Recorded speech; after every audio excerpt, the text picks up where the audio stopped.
we there? Are we there yet? There we are. We're there yet. All right. So I can hide that. I can hide that. And here we are. Uh-oh. Can't hide OBS. We can do it that way. There we go. Crit die! Ooh, Warfrog has good froggy texture, doesn't he? Yeah. All right. I see you on Twitch. All right. Not on YouTube. It says we're on YouTube. Still says waiting on my end. All right. Is there anyone on? I can't even form sentences. I've reached that point. Hey, Jeff.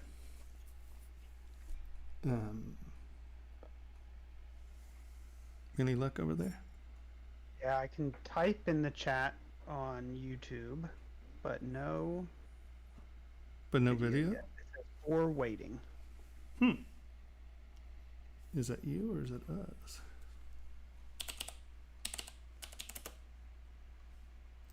YouTube Pixel.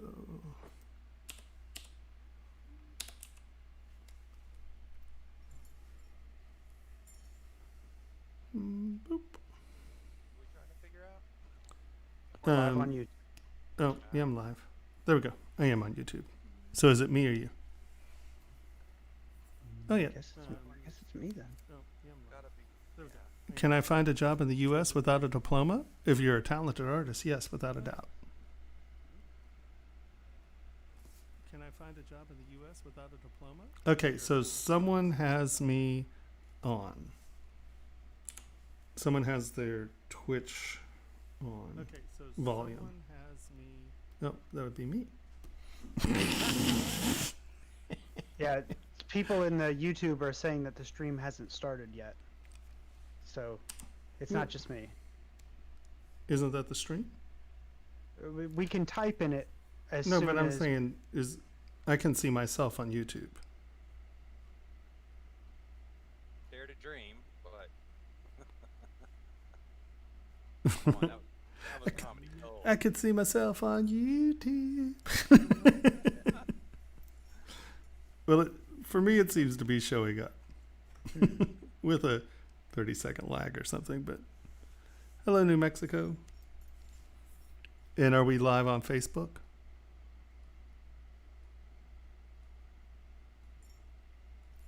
All right. Anyone on Facebook, say hi.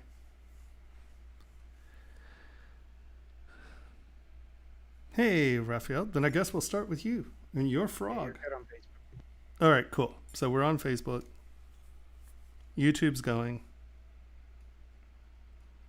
Oh, no. We're just literally just launching right this minute. And it's always like an ordeal to make sure that I'm actually streaming on everyone. Because the second I don't double check everyone, I'm not streaming on them. And then I get 15 people going, hey, I can't see you. So we're trying to accomplish that. So you have not missed anything. Hey, Mike, you guys, can you throw the Discord link up?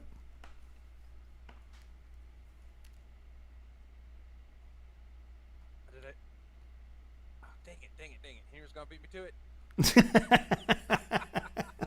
It was your one chance. He didn't even know he was supposed to do it. If you had been paying attention.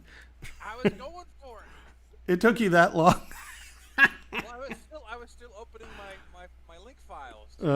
Oh my gosh. You're going to lose that fight every day if that's how you're playing it. Yeah, every day. Yeah. Yeah. I was like, oh man. Okay. Gotta get the better technology. Let's turn our paint off and let's look at the model.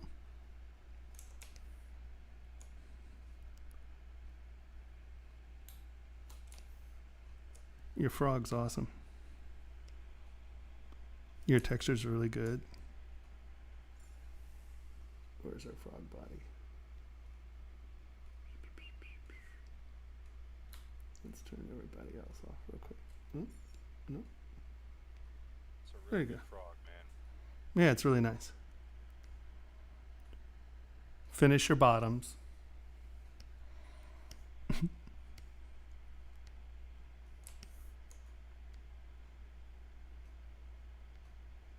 So, is this an alpha brush?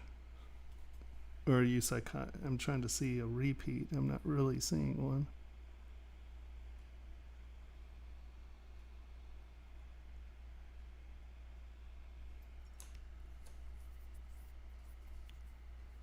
Yep. Yeah. I do all mine by hand too, so I completely, absolutely, and utterly approve of that. His expression's fun. See, you just get much better textures if you're willing to do them by hand. I know it takes forever, but it's a good thing.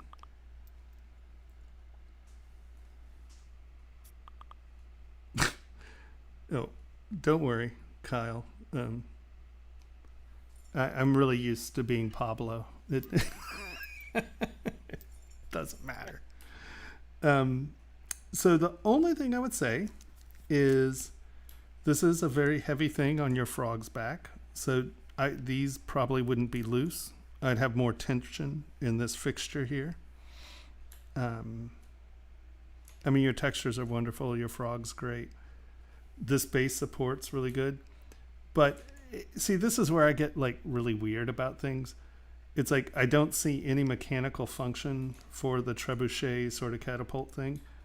I would at least make up some kind of weird mechanical thing going on here so it seems like a rational machine, even if it's fantasy. There's something that's recoiling the tension. There's something in your pivot point. Oh, hold on. Or Thawthord. Thawthord.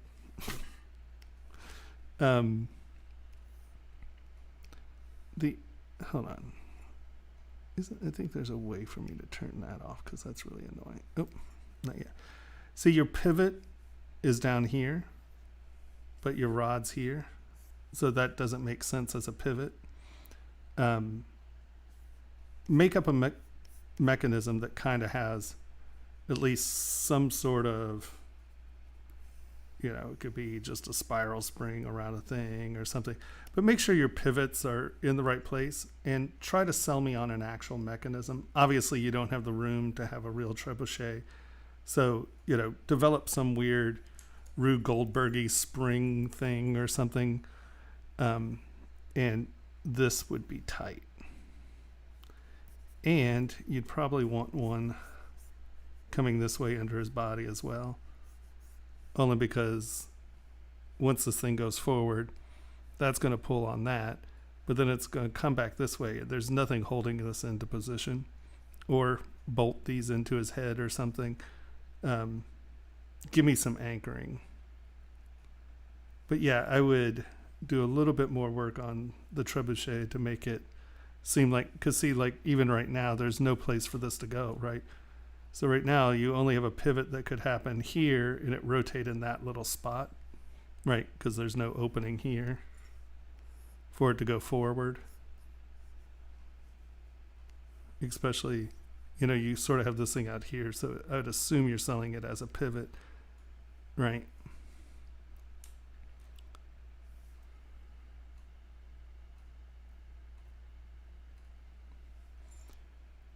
So I think that's, honestly, your frog's great. You know, your meat, your rollover is good. You might want to come back in and just so these close up a touch, I'd just probably grab inflate. Grab inflate and just kind of get these to pinch up on one another a little bit more. So it looks like that's an intersection.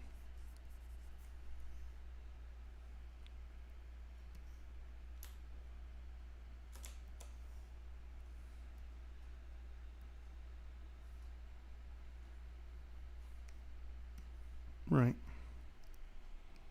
Maybe punch up the top one just a little bit more.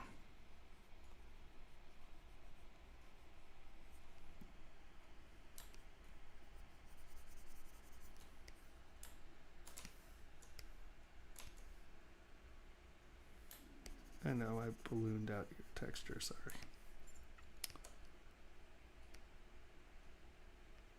Just so that one's definitely on top of this one.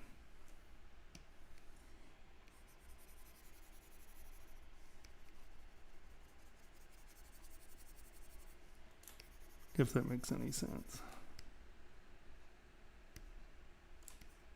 Do you have all your subdivision levels? No. Well, here. Let's not trash your model, because this is what I preach all the time. This is a golden opportunity to show people. Come on.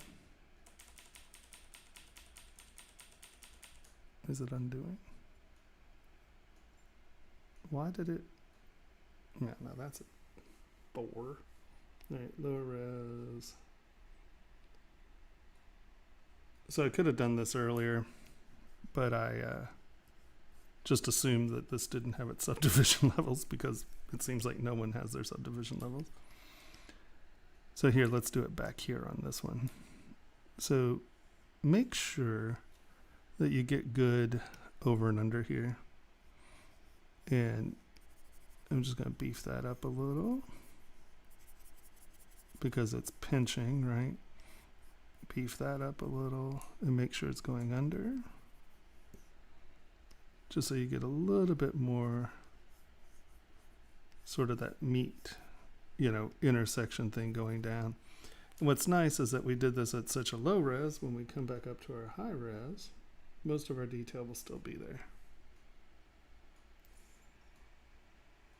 See, so that's one of the big advantages of doing things with your subdivision levels. You really can control what's happening with your detail.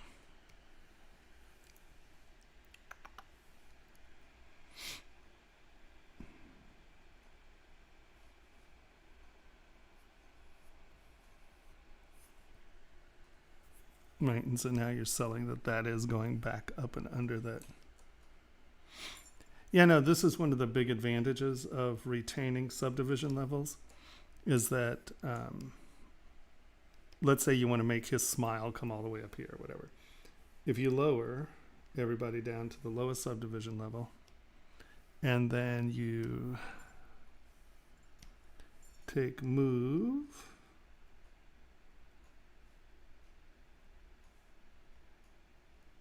and I'm obviously not being very careful here, right? I'm just jamming this around.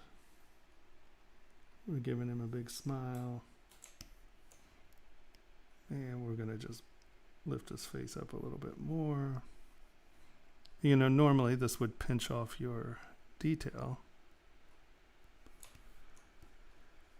And then let's say we want to make this really pointy or something, right? I'm going to shrink that in. We're going to move this leg up. I know you have these details, and I know this is not what you want to do, but I'm just saying. So we take this and we move this around pretty dramatically. Right? Let's hide the knee things.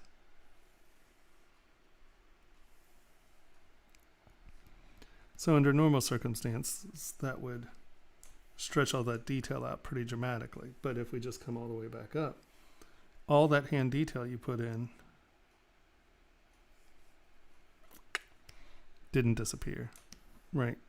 You've retained it, which is pretty awesome, right? Because it allows for posing and things like that.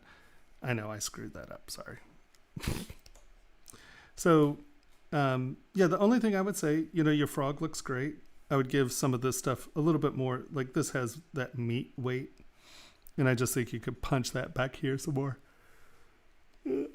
Sorry, I don't know why I'm already yawning. That's not a good sign. Come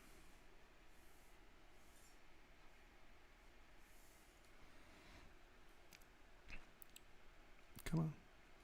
Boop. This is my bad. So your frog looks great.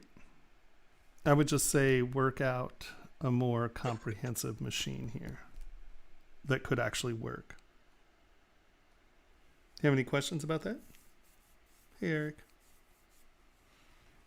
Oh. Oh. Oh, yeah, no. I'd like to see it.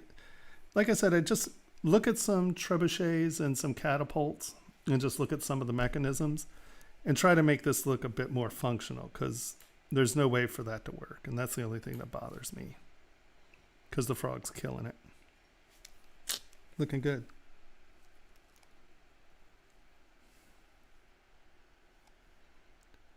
Well, I try, right? Okay. Tomas, reminder to jump into the class crit room so students can jump in and chat if they have questions. I thought they just, oh, I'm in the wrong audio room. Yeah, we should all Yeah. go there, right? All right. Mhm. Sorry, my bad. I'm in the wrong Alright. Discord room. Where is it? Class crit. Scroll up. Look for Jeff the Chef. Down, up, down. Am I hallucinating here? Yes, it's right there on your screen. Right there. Look for a penguin. Zoom in on the penguin. Okay. Oh, you're off. We're off sync. You're like down. I'm like down. I'm like up. You're like, so I was off sync. I was Okay. just saying down, up, down, up. I know we're off sync. You bastard. All right. So, was that Jeff? No, that was Raphael. No. Yeah? Yeah. Oh my God, I don't even know. Okay. So War Frog was awesome. Is who is this? Is Natalia here? Is it Natalia?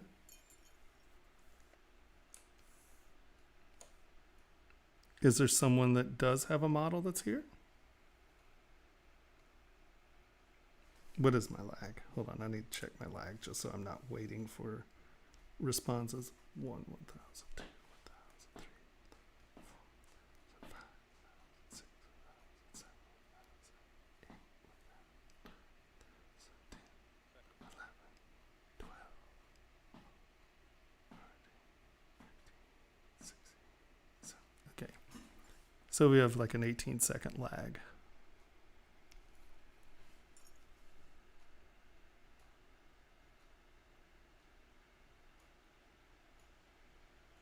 Is that a yes, sir? Did you put something up, Jeff? Or so is there anyone here who has a model uploaded?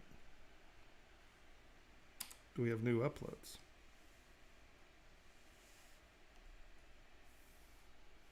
I think Jeff's got one. Yep, yeah. Okay, so these. Hold on. Stop it. Oh my God. I have the complete inability to function. All right, so these we need to download real quick.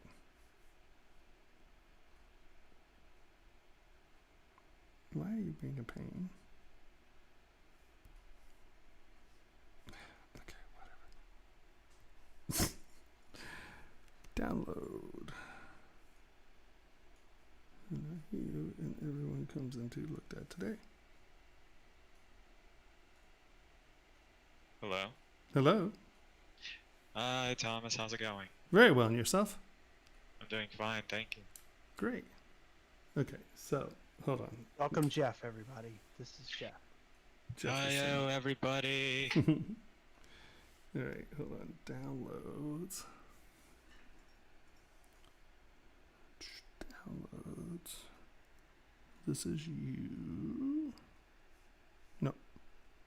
Nope. Extract all. Extract here. And now we're going to go boop.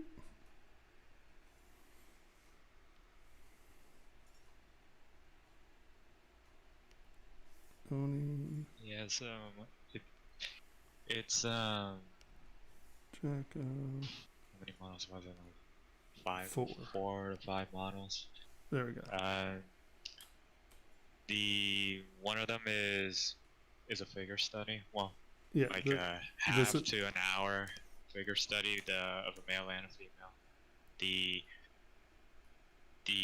another one is an Oni with a mask, and then another one is a jack-o'-lantern centaur for the Sculptober piece. It was for a challenge on Anna, Carolina. Yes, I Anna's. can't say words today. Yeah. On Anna's channel. I got it so far in the 3 hours, but then I took some time after to push it a bit further. They're all work in progress. Sure. And then the head of a peacock that I just did for fun. All right. Well, let's start with the peacocks. That's the order.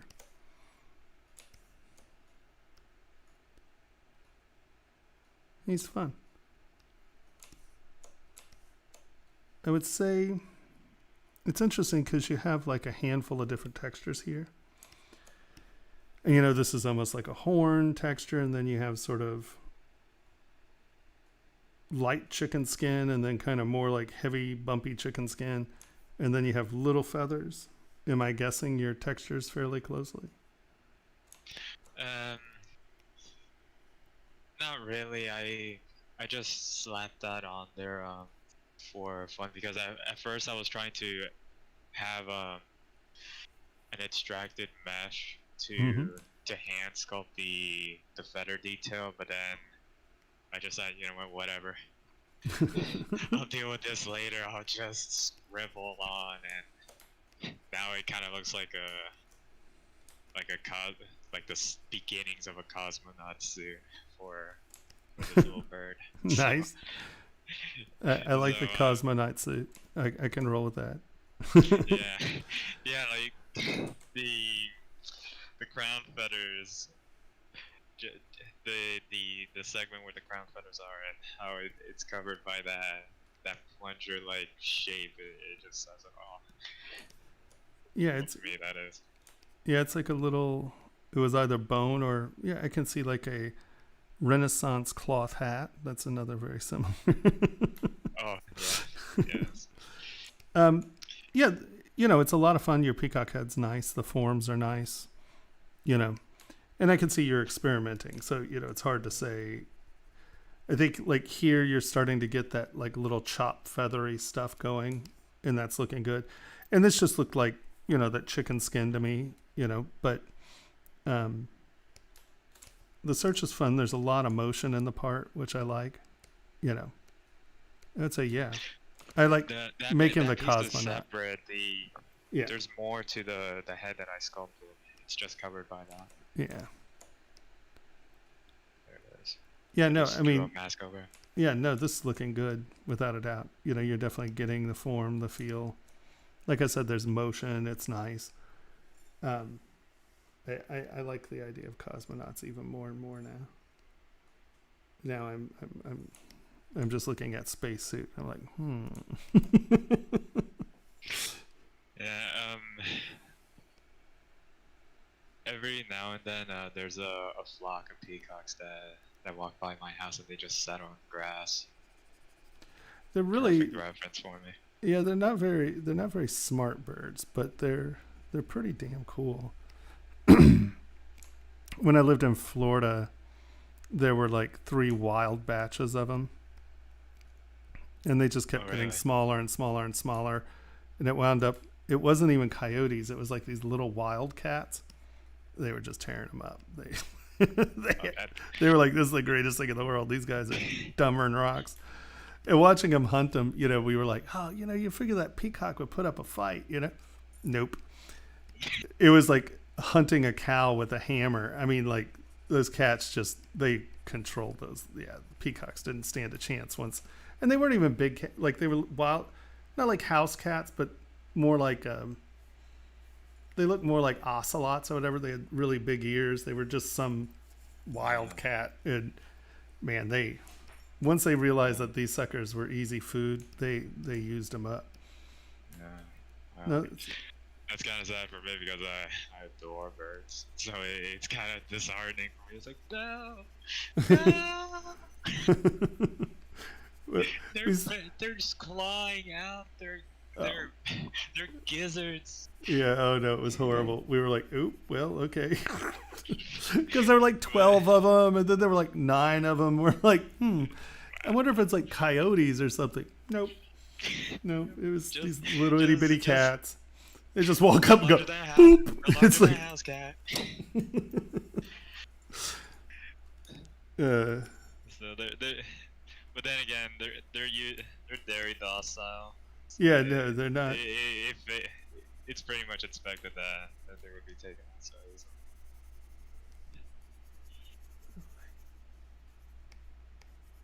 Making space helmet. I vote Cosmonaut, definitely. No, he looks great.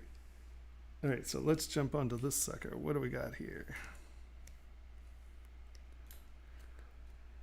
Yeah, like I did that yesterday. So Anna, she was doing another stream on her private channel, Mm-hmm. and it was an Oni challenge in 3 hours. So this is pretty much what I got done in those 3 hours. Nice. Yeah, the time challenges are always tricky. Everybody, I guess the ZBrush Summit, there's a challenge for everyone to join. I suggest everyone join.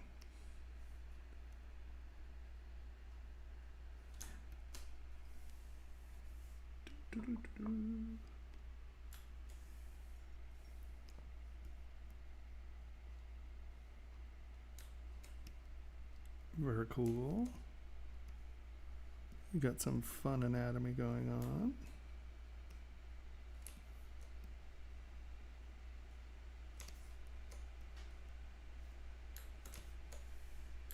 Oh, he's fun. I would,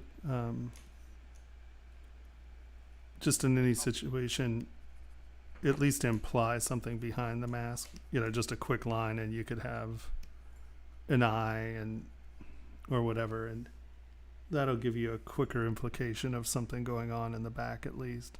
I know it was a time challenge, but I did my best. right. I think, Thomas, someone's asking, are you doing the ZBrush Summit Challenge? Am I going to? I don't know. I think everyone should. I never win. I never win anything I enter, so I don't really bother entering competitions. It's not something that I don't know. I might be able to be conned into it. We'll see what happens.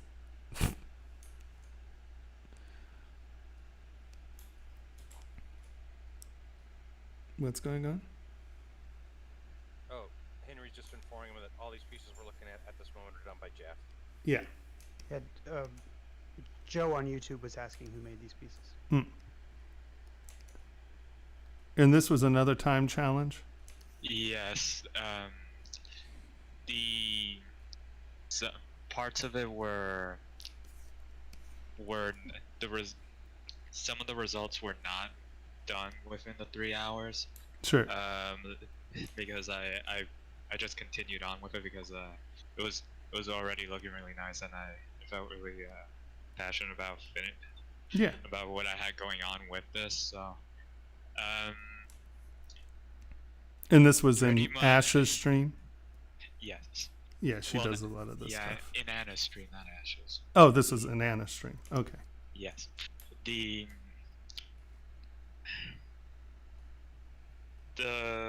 basic forms of pretty much the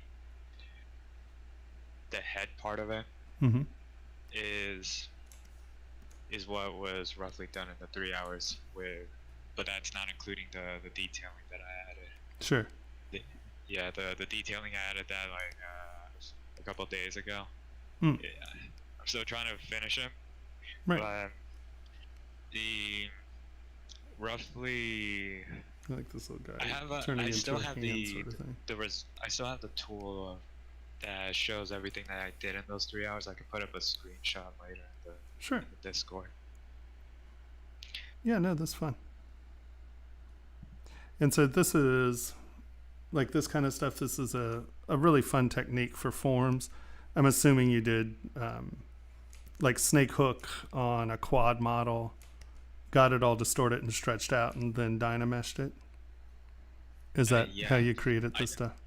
Yeah, I usually started with with a basic shape. I forgot exactly how I started this one. I tend to usually start from a sphere, Sure. and I use move tool and snake hook a lot. Yes. Yeah. And Get the since surface I distortions and yeah. I use inflate a lot. Yeah. In this model, I used inflate like crazy to get a lot of those forms Mm-hmm. and a lot of Sculptures Pro for the tendrily bits. Mm-hmm. Still need more tension. Now looking at it. Yeah, it's fun. I'd like to see you put more time on it and really kind of get it finished and bring it back and see what you decide to do, because, you're getting in, this is really detailed, wonderful, knurly stuff. And I can just see you continuing that out, because there's so many opportunities. And that's what I love about this technique, is that you can just go back in and knurl on this forever. Everything becomes a face, an eye, a little mouth, it's just little nerby, ribbly kind of intestine shapes, and it's good stuff. Yeah. I like how you get the geometric from blowing it out with the inflate. The what? I'm sorry. I like how you blow the stuff out with the inflate, where the surfaces cross over each other, and it gives you these nice big geometrics. Oh yes. That's good. Those artifacts, I love them. Yeah, I do too. They're fun. They have such a they add a certain contrast to the model that you can pretty much just exploit and really Oh, without a doubt. bring out. Oh my god, I can't believe I'm already yawning. That's rough. Well, if it's any consolation, I'm shivering. It's we're launching the class with the summit, right? We'll launch on the 7th with the summit, and we've been doing a lot of work, and it's just like, it's mentally exhausting. I'm just like, I can't even think about another thing.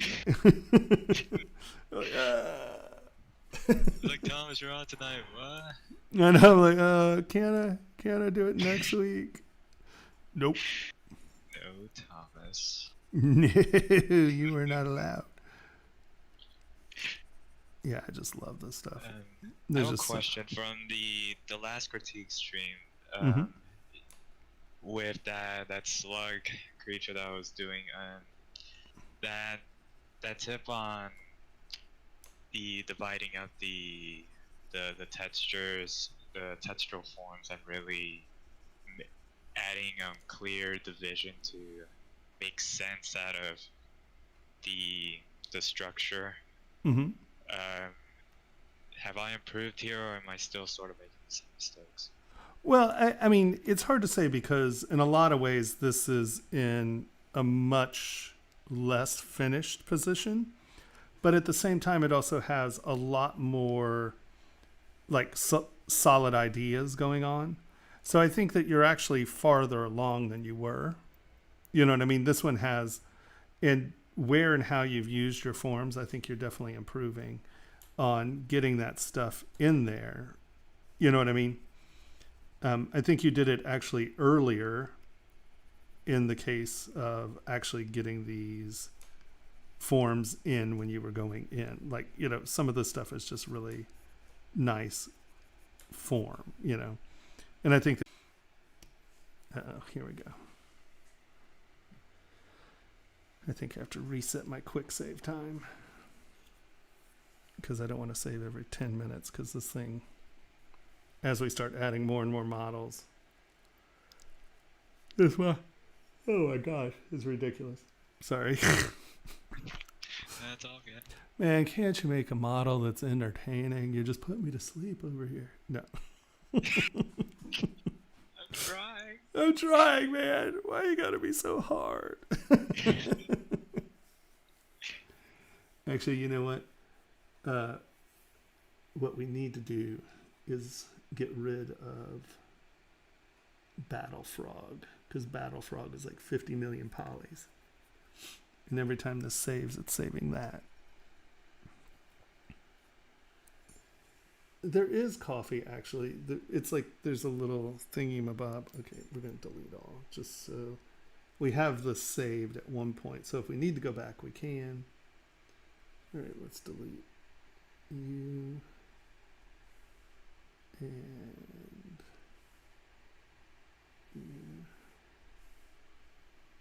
All right, let's get back in here. And so that goes for sort of this stuff as well. Instead of just leaving it as, you know, the form, come in and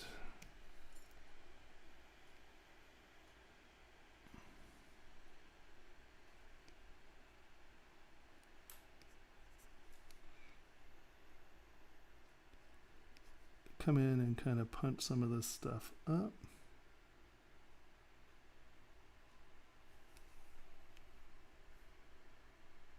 Stream is going. I mean, some people in the stream are wondering about my identity and also how what's really what this is about so far. Stuff.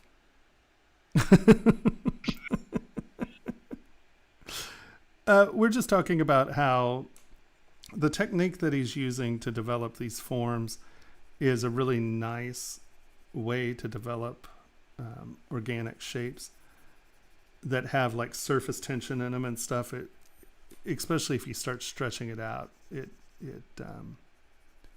gives you really nice forms. But what I'm explaining to him and what I'm thinking is that if you come back in and just make a few decisions on this that allow it to look as if you made the decision to have some of this stuff here, right? You're going to wind up with a more visually compelling object. So it doesn't just look completely random. It looks as if you have made decisions. I guess that is what we're talking about. Was that the question? No, I think it was more of they were kind of some were confused of who the second voice was. Oh, they didn't. Oh, they didn't Yeah, realize they we didn't know had that this the was Discord a routine going. stream that anybody can join in. Yeah. Submit their work. But the information you provided was helpful too. Because see the difference between this and that. It looks like something's going on here, right? It looks as if you have made a decision for some of this to be happening. And I think that just that concept of intentionality will help this stuff quite a bit.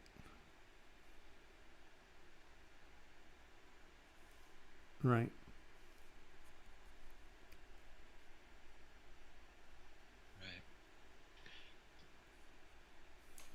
And now that looks as if you made it, as opposed to it just being a generated form.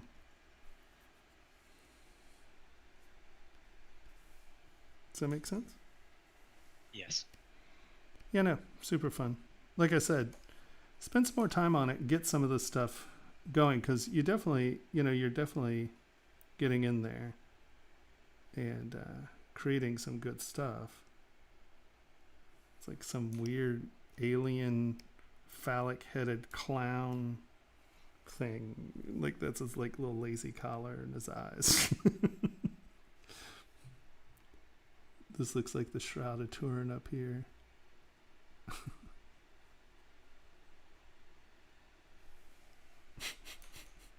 It's good fun.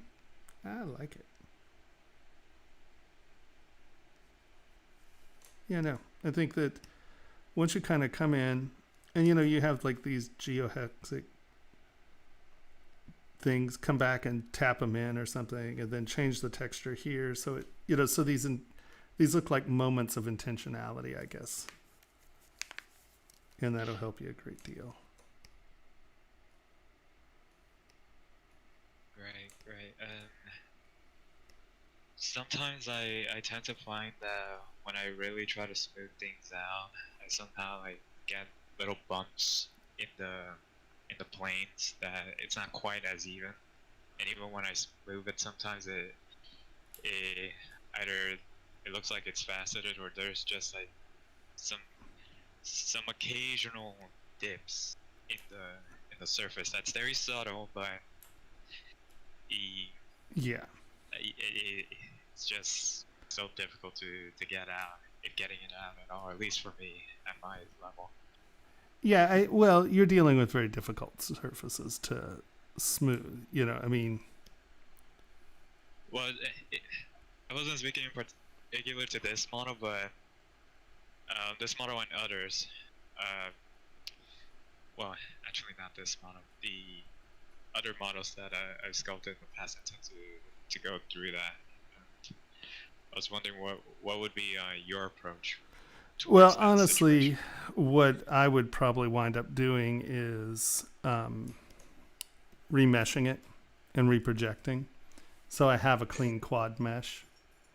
And reprojecting something like this is going to give you ulcers until you're good at learning to see what's happening. But, you know, in all reality, yeah, this mesh, I actually did reproject when I was working on it. Adding more work to it, I actually did reprojecting. It was a nightmare. Yeah, So it's that head alone had so much artifacting. Oh yeah, no, it becomes it's tricky, you know. But I would say that it's worth it because what you wind up with, because here you have a pretty clean quad mesh, you know what I mean? Yeah. And so this allows you to really accomplish some things that you'd have a very hard time doing on a mesh that wasn't requadded, you know, because you can have subdivision levels where you can once again take advantage of the smoothing and stuff, and that you wouldn't be able to unless you did have that model requadded. So I think that you're going to be just much happier. And I know that it's a pain in the butt, but once you're back into your quad, you know, it really gives you the freedom to come in, because now you're not a distorted, wacky mesh. You have a good, clean, you know, form that you really can play with.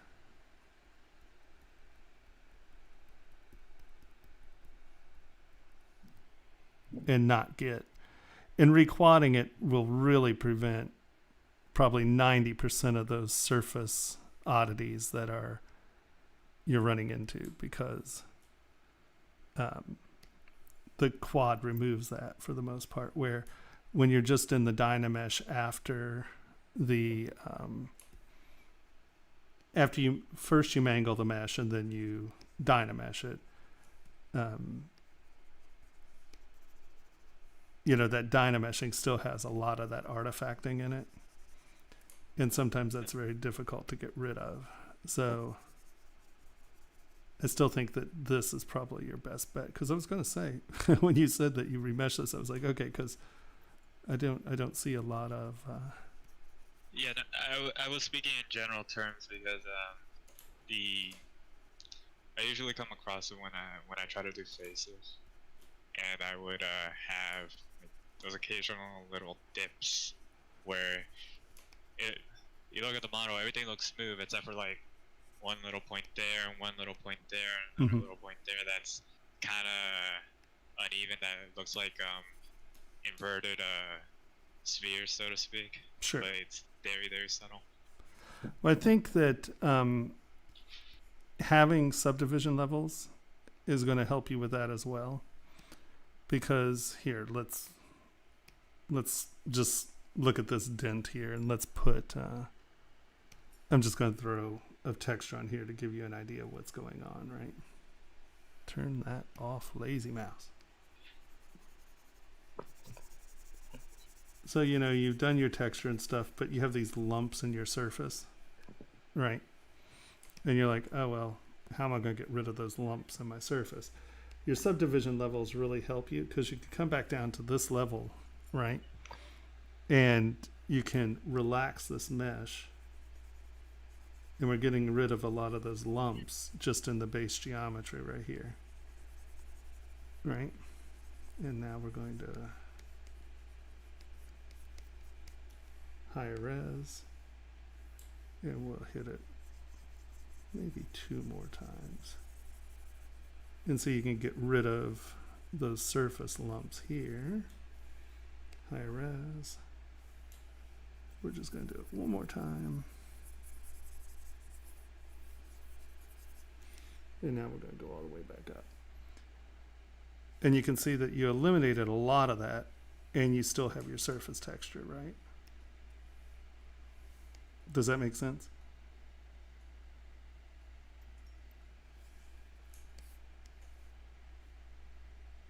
Do you see how we got rid of that hump that was right there?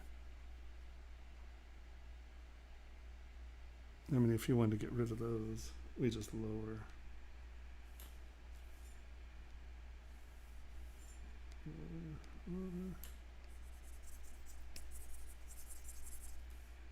Higher.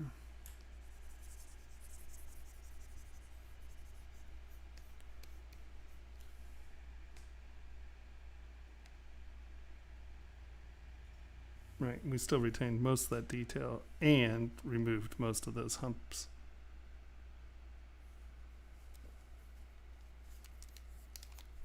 Does that make sense? Did we lose you?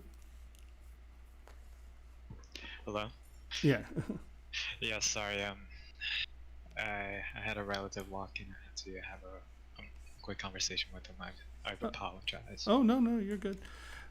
So did you see what I did here? No, I couldn't. Sorry.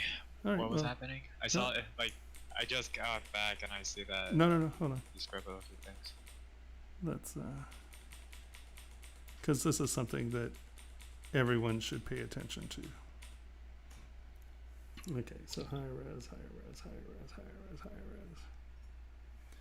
And I'm going to make a few blowouts here, right? We have those ridges, and then we have these weird humps. You know, you can sit at a high resolution and smooth these all day, and you're not going to get rid of them, right? That's just, you're not going to get rid of it, because now we're smoothing off. See how we smoothed off the surface detail, but the substructure stayed the same? So that's one of the really nice things about sculpting in high res, is that you can retain your substructure and get rid of stuff that you want to get rid of up here as far as texture. But now let's say you wanted something that was really textury, and you got excited and you did all this texture, and then you were like, well, wait a minute, I still have those lumps. So all we do is lower our resolution, start at 1, and we're going to relax this mesh. And I'm not hammering this, right? I have a soft hand. I'm just trying to get that mesh to relax back and flat. Bring it up again.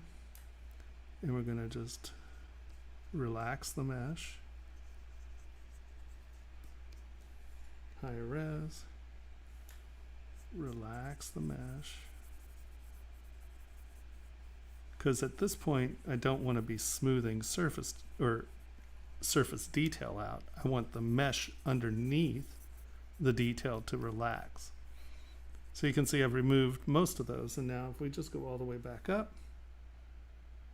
you see how those bumps are gone, but we've still retained quite a bit of our surface detail.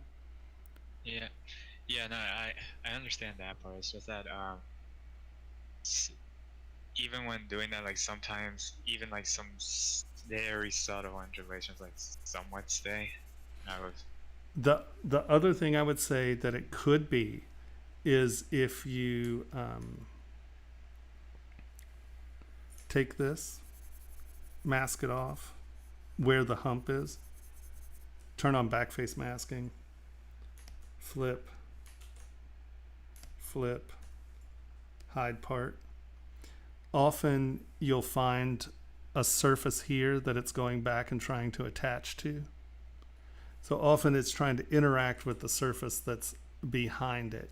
So if you're consistently getting just kind of a weird sort of, no, let's go to, you know, it kind of looks like something like that, and you go across it and it just flattens out and goes back down to nothing. Like you could be stroking, and then it kind of disappears, then it comes back up. And you're like, well, what is that dent? Often that is something behind it, like another thing. And it can be just like residue from a Dynamesh, right? You know how sometimes you just get things that are like a 5-pixel lumpy sheet thing. Even something like that will pull detail down. So if you're coming up with something like that, one of the things you probably want to do is go auto group, hold on Control Shift and just tap your surface, and you'll often see something come up split hidden, and then just push delete hidden. And if it's that, that'll get rid of that. Right? Okay. Does that make sense? Yes. Okay, cool. Yeah, no, fun. Super fun. Have any other questions?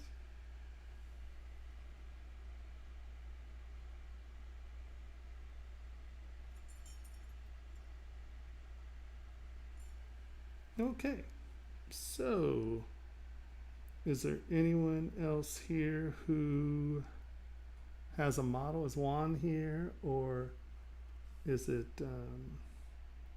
Natalia, or Did you see the figure sculpt that I did, or did you go over that already? Oh, here we go. This one. Sorry, we missed that one. Yeah. Yeah. Now, did you start with a base model, or did you pull this out from a sphere? I pulled it out from a sphere. Cool. So the legs are a little off in the sense of, got to remember that you have a hip bone, and it kind of does that, right? So your hips are out here, and so you have your leg going straight, and then your sort of buttocks is showing from the side, or the, what is it? Yeah, my anatomy is so gone. I guess that could be trying to be, yeah, that's part of the quad. So how to mask this off? How many polys do we have here? Let's see if we can use move topological, or do we choke out? Hey, Thomas. Mm-hmm. We got someone just wanted to ask a question while you're doing that. If you can answer it real quick. Of course. They're just wondering why you're so nice and why you help others to crit and comment on their stuff. Oh, well, I don't know if I'd consider myself nice, but I find that in my education at CalArts, critique was such a huge point, or a huge part of the education process, that I find that most of the education you'll find online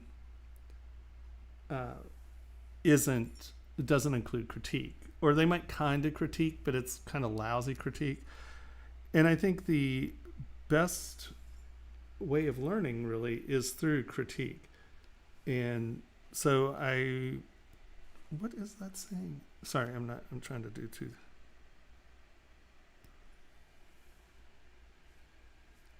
Where's MRGB? It's right there. It's not turned on.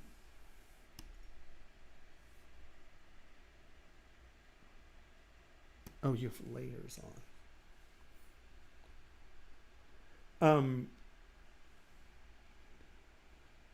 We're gonna bake those layers so I can do something. So I find that, as I've been streaming, when I first started streaming, I was just doing what I do. I would just stream and people would ask questions, and then, more in my class, I critique a lot. And then I noticed no one was really critiquing on Pixo, so I was like, well, I'll just start doing a monthly critique. And it's really funny because, my classes and stuff are about jewelry, and at first it was kind of more my students just bringing models in. And then I guess, you know, because I feel, you know, I'm a sculptor. I was a sculptor for, you know, I've been a sculptor for 40 something years. And I was a physical sculptor for, well, 16, whatever. So that's what, 34 years before I ever touched ZBrush. I was a physical sculptor. And my education was critique based, right? I mean, there was a lot of critiques. And I found that I learned a lot from my getting critiques. And especially something like this where, you know, it's not me just looking at a picture and saying, oh, well, you know, you might look at this or you might look at that. But where you actually take their model and work on it. Because like our sculptural teacher, he'd take a loop tool and go, oh, well, look, if you did that, you're like, oh. Because someone could say that 100 times, but until you see it on your model and you see what it could be or was, yeah, I think that's, I think it's a different learning experience. Now, as far as why am I nice and do this, it's weird. I left grad school because I was like, the only reason I'd ever need a grad degree was if I were going to teach, and I'm never going to teach. And about 7 years ago, Ryan got me teaching. He was like, teach this class. And I'm like, okay. And then I realized that actually having good education is important, and being able to, you know, not everyone can go to CalArts. CalArts is hellishly expensive. But, you know, me sitting here and giving an evening of my time, I can help people get better at what they do. And it's funny because now I mostly critique figures and stuff. It's not jewelry stuff for the most part. And I mean, I'm a classically trained sculptor and designer, and I had to take color theory and blah, blah, blah, blah, blah. So, I mean, I'm a well-trained designer and sculptor. And so I can see, you know, things, I guess, you know, and the thing about art, you can learn the techniques, right? And you can be an incredibly tight technician and a miserable artist because you can't see, right? And I think that spending time and sitting with, I'm just going to say students, you know, I mean, obviously most of you aren't my students, but if I can get someone for some of these really basic principles to click, you're going to be a much better artist. And I think that somewhere along the line that became important to me. Well, I guess I hate doing things half-assed. So once I started teaching, I wanted to do it better. And I mean, not this Friday, but next Friday or next Saturday, a week from Saturday. Goodness gracious. Saturday, the 7th of November. Thank you. That one. Saturday, the 7th of November, we're actually launching my education site. And so now, from coming from a freelance designer and sculptor, I kind of moved into teaching because I realized that, I mean, there are a lot of really great classes, but I don't think there are a lot of good communities and platforms, you know, that are actually not just going to teach you to use this brush to make this shape, but I try to hammer people and teach them how to think about what they're doing. And I don't know, that just became important to me. And so if I'm going to be out here, I might as well try to teach people what they're doing, right? So I don't know if that answered the question, but yeah, somewhere along the way, I decided I was going to be an educator. And if I'm going to be an educator, I might as well be a good one. And being a good educator means teaching people things that are useful. At least in my book. It's really hard to get things to come apart when, there we go. I don't know, did that answer the question of whomever asked the question? I certainly think so. I think so, yeah. Okay. And you can ask two of my students there. if I'm high on crack or if I actually succeeded in some way, shape, or form. I'd say you succeeded. I have big ideas. I just had fantastic teachers. And I think that, especially in the digital world, in a world of popularity media, where if I wear a tank top or I have orange hair and make videos about yabba dabba doo or whatever, you know, these are the people who are influencing people. And sadly, how the world has kind of evolved, if you can make a 10-minute video on something, you're an expert. And there's a lot of really garbage information out there that's very popular because for whatever, whomever, whatsoever, those are now influencers. And yeah, 80% of influencers are idiots. If they're talking about skill sets. I mean, there are a great group of people who are sharing good information, don't get me wrong. But there's a far larger group of people who make absolute crap information videos and share absolute crap information. And people turn to these people and they're dumb. They don't know what they're talking about. They're just good at making videos. But the videos suck. I mean, well, the information sucks. The videos are great half the time. There's a person who makes some really wonderful videos and just has absolutely no clue what she's talking about. And I get some people who learned from her videos and I'm like, why in God's name are you doing that? I'm like, no. And they're like, ooh. So, yeah.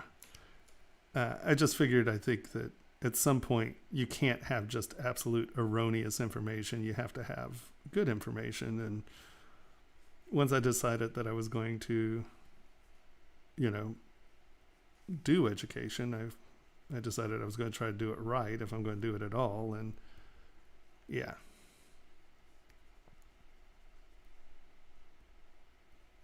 I think I got inspired by how absolute garbage a lot of it is. That's a little low.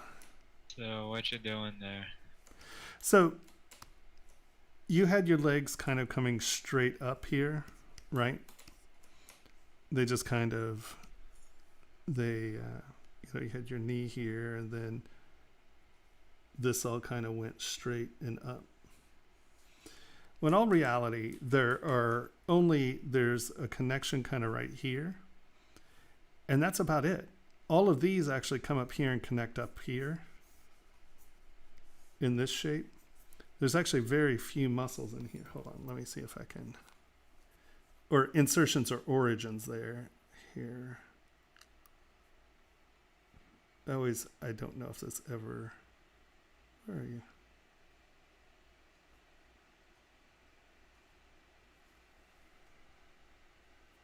Am I one?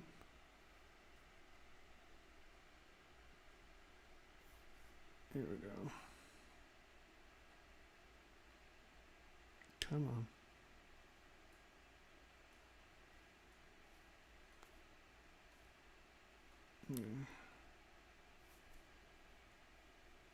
Right, so in all reality, I don't know if you can see here, they're basically just these two crossover muscles that connect up into the coccyx. It just went away. Yep. Yeah, you tapped the screen and it just minimized it. Yeah, the Penstilius and whatever the hell, but you can see, hold on, let me see if I can get rid of these guys. Go away. Go away. Go. Cripe. Let's try this one. Visible body you're looking at there? Yeah. But I didn't want it with the veins. Okay, here we go. So you can see that. Can you actually see that? Yes, I see it. You see most of the muscles come up and up to the hip area. There are only two little muscles that come in, like right here, that are connecting to the coccyx or the pelvic bone in there. Right? And then all this is actually coming up into the hip area. Right? See, these are all kind of coming up into here. Okay. So there's nothing here, right? Really, there's a lot of air in there. I mean, it's just airspace. So there are not a lot of muscles that cross over the waist area. And in the groin, there's really nothing that connects in here. It's up here where those connect, right? So you don't have this connecting. You have this connecting up here. And so this are these muscles coming up and in here. I see. Right? So the groin actually doesn't have a lot, like you have your genital package, whether male or female. Yeah, there needs to be space for that. Yeah. That makes sense. And then there's nothing, like there's nothing connecting up under here. There's a few muscles that are going through. There's one coming back and kind of up and in. And then there's this one coming here, but there's very little connecting here, right? So you don't get this, right? This is airspace. There's really nothing muscular there. So the motion of the leg is like a teardrop that comes from the outside, right? And then there's this muscle that crosses from way back here to the front.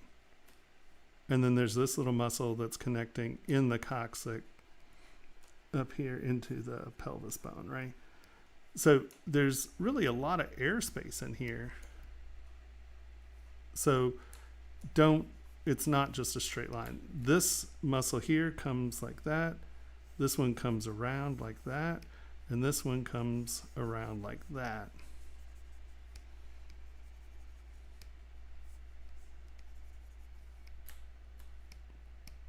Right.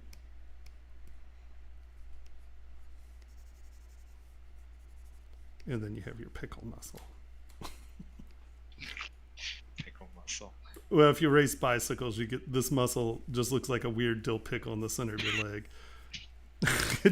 It's true. Sorry. Oh, that one, yeah. So you get your pickle muscle. This guy coming in here, which is your knee floppy muscle. This one up here. Don't you love my anatomy? My anatomical accuracy here.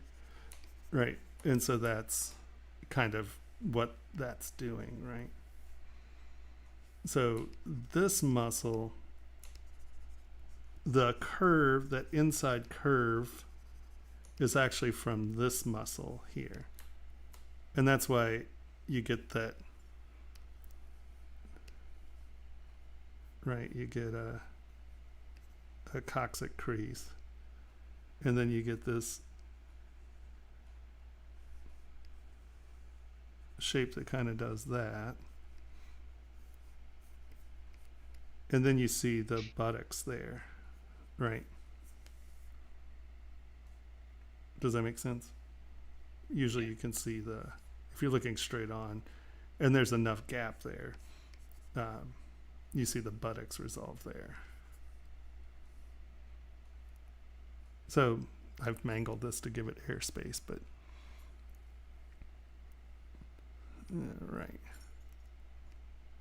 So just make sure that your legs sort of have, and there's a little bit more of a, like these.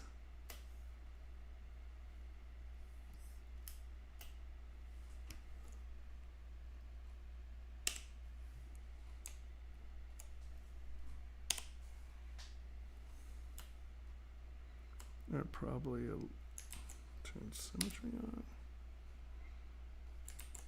Hello.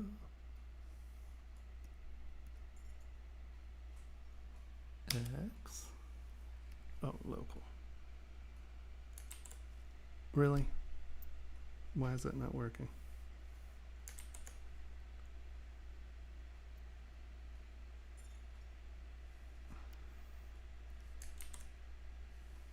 Okay, that's bizarre. Are you not center in the world?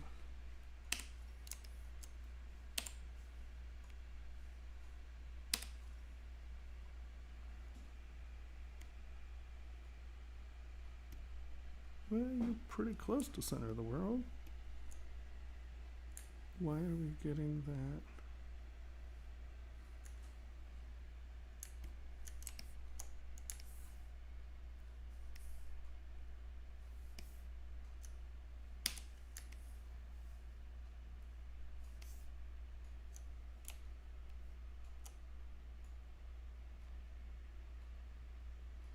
Right, you're probably, your neutral stance is a little wider. And your knees are probably gonna poke out a little bit more this way.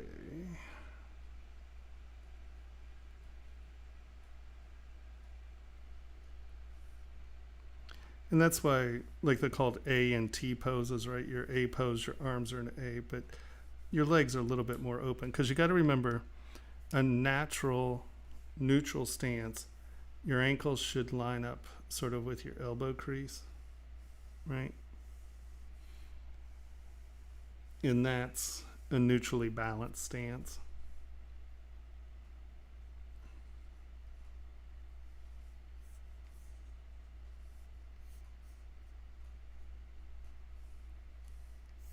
Does that make sense?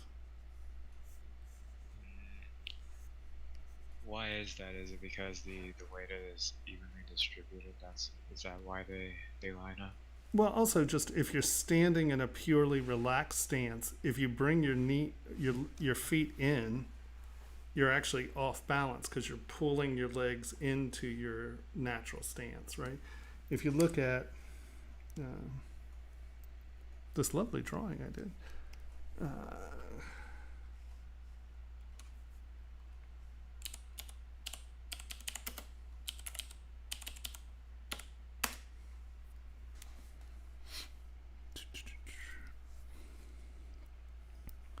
so let's look at this guy, because this guy's wrong. You see where his ankles are? I mean, let's look at where his ankles are. Yeah, they're inwards. See, in his hip, you got to remember your hip bone has like that head on it, and then it comes down like this. Right? Does that make sense? This isn't a straight bone. That's sitting in the hip. And you can see that if we run a straight line from the ankle up, see, even that, see how it's still tilting in there even a little? Hold on, let's get lazy and zooming out here and actually do this with straight lines. Where are you? New version available. You should download that. Okay. I just got that the other day too. What does it do? What did they improve? Oh, I didn't even check. I didn't bother. Yeah, see how you are. I had to All get right, stuff pull- drawn. Guy. Some guy is weird about his colors. I don't know. All right, let's go here.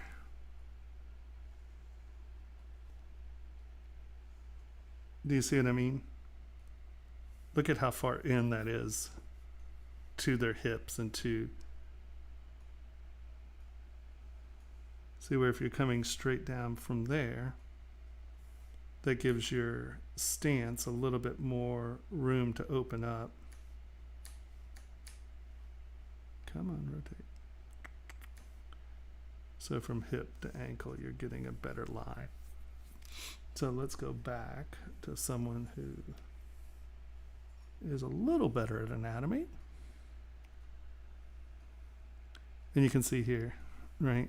Let's just see how wide the legs are spread. See how wide the legs are spread.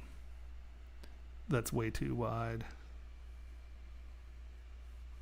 That's a little wide, but they're doing a dramatic pose.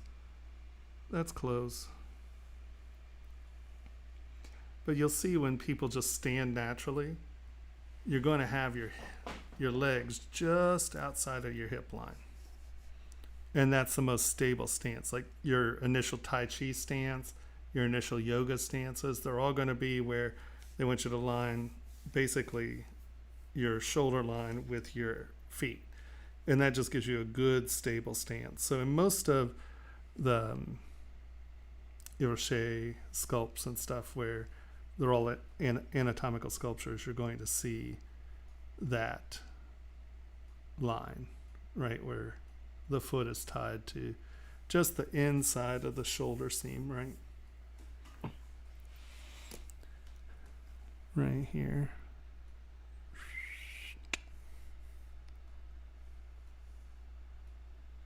You see what I mean? Too wide. Pretty good. Look at how close those ankles are. See how they're bending in from the knee? That's not really what your leg does. Right, does that make sense? See there? Yeah.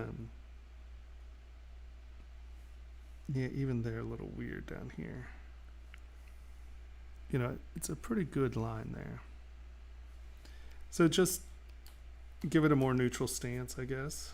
Now I've completely blown away the crotch, though. There is actually stuff in there.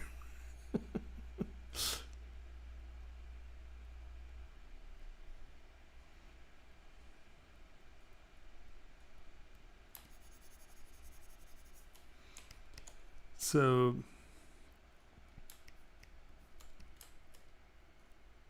yeah, see, I like how you're starting to get your structures in.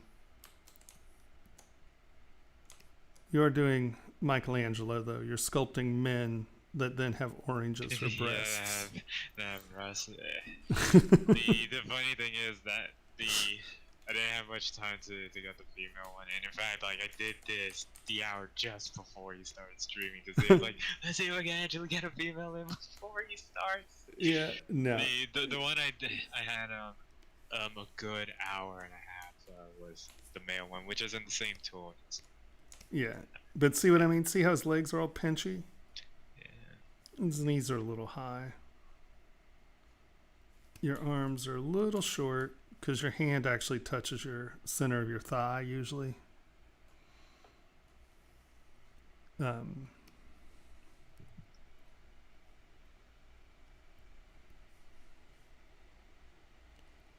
Remember your elbow hits it just above your waist.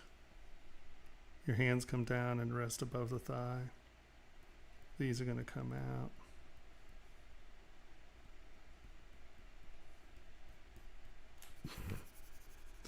I'm trying to do it, but my brush is too big, so it wasn't working. I was trying to cheese that out. It didn't happen. Damn it, Jim. I love it when I always try to just make it easy, and it's never easy.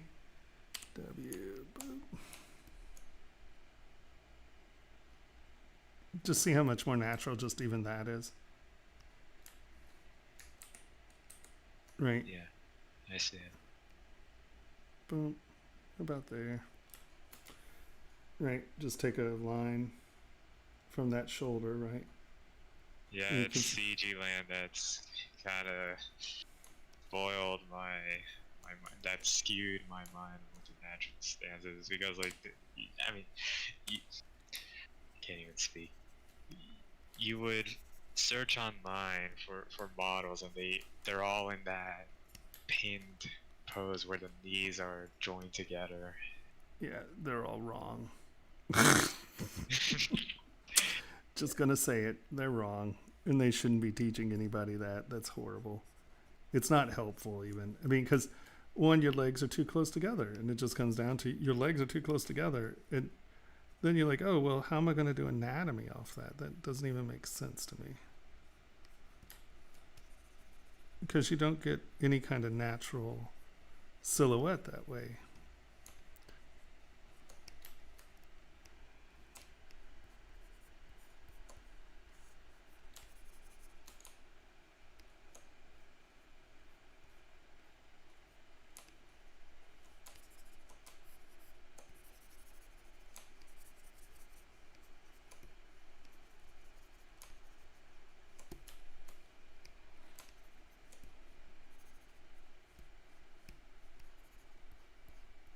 In your upper glutes there, your lower glutes down here.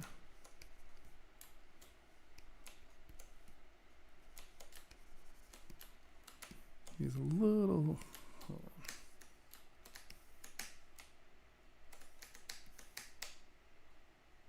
So far, I made these to without looking at reference, just to gauge my own understanding of the figure before I actually start hitting the books. And where do you think I'm at so far?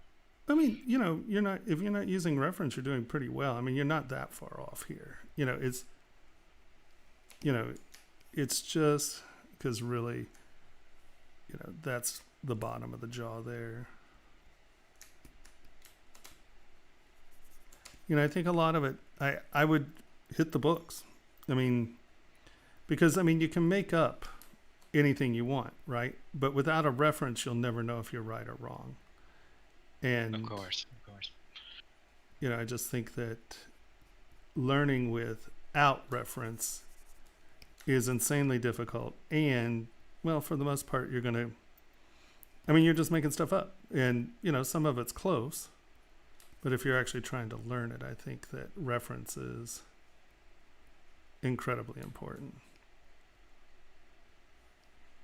Because, just by not having the head in the right place, well, you can't have, that in the right place, and then your clavicle can't be in the right place. And, it just turns into a fight of things not lining up. Right? Right. So I would definitely use at least a little reference.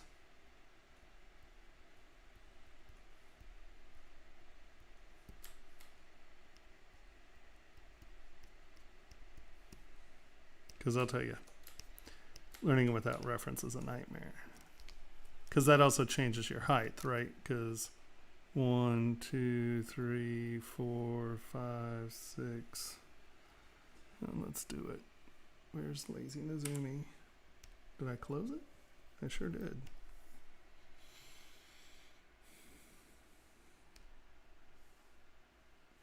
Is it going to? Interesting.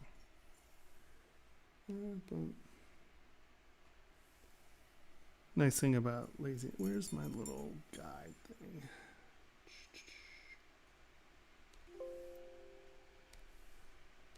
Preset toolbar. Okay.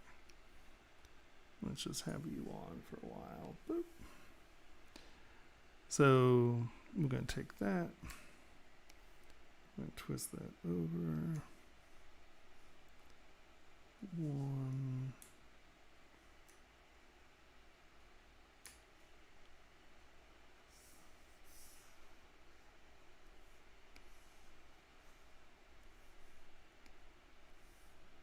One, 2, 3, 4, 5, 6, 7. Okay, so we need 2, 3, 4, 5, 6, 7, 8. 1, 2, 3, 4, 5, 6, 7, 8. Okay. We can shrink that up just a little. 1, 2, 3, 4. 3, 4, 5, 6, 7, 8. Well, damn it, Jim.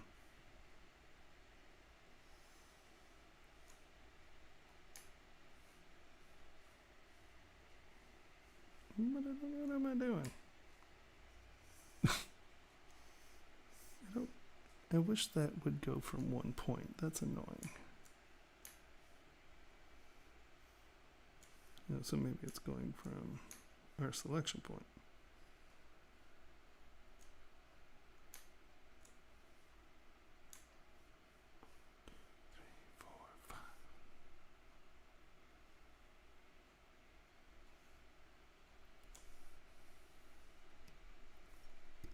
Where'd you go?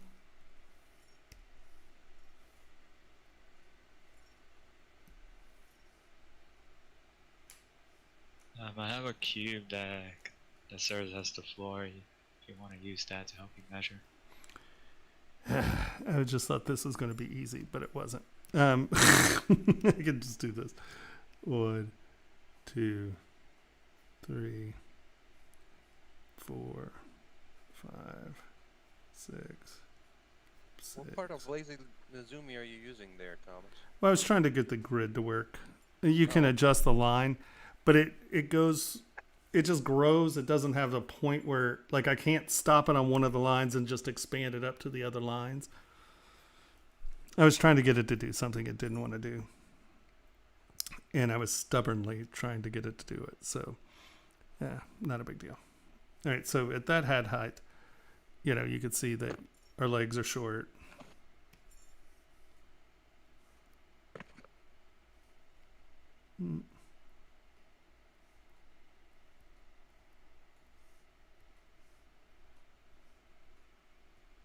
Right. So, you know, I just think that I think you're going to be much better off using at least a base reference. But I mean, you're getting there. You know, you're close. I mean, it's not horrible. I just think that using real, you know, kind of sculptural muscle references is going to help you a lot.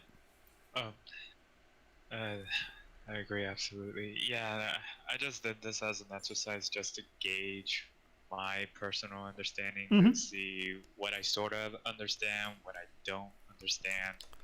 Yeah, I can better pinpoint what I should study a bit more closely when I start hitting the books. Yeah, I mean, they're just, you know, like you're not understanding certain muscle directions, right? Because, you know, here you have these kind of sitting at this direction, right? Where your pecs are actually coming from here and out. So you kind of get this, your triangle sort of going in the wrong direction. Then it inserts up under the arm and comes out this way, right?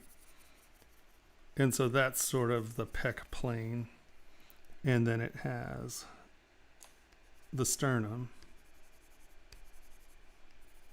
And then these kind of attach and do that.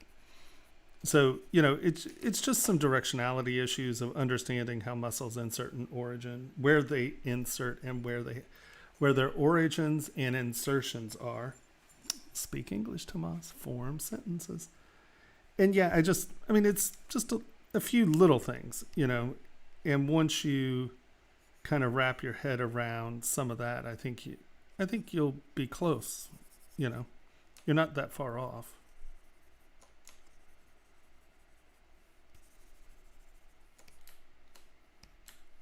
Cool. Yeah, no, you're definitely getting there. But I would definitely use photo reference. Because otherwise you just don't know if you're wrong or not, right? You have nothing to compare to. And if you use photo reference quickly and then you can go back and really sit down and compare what's happening. You know what I mean? Yeah.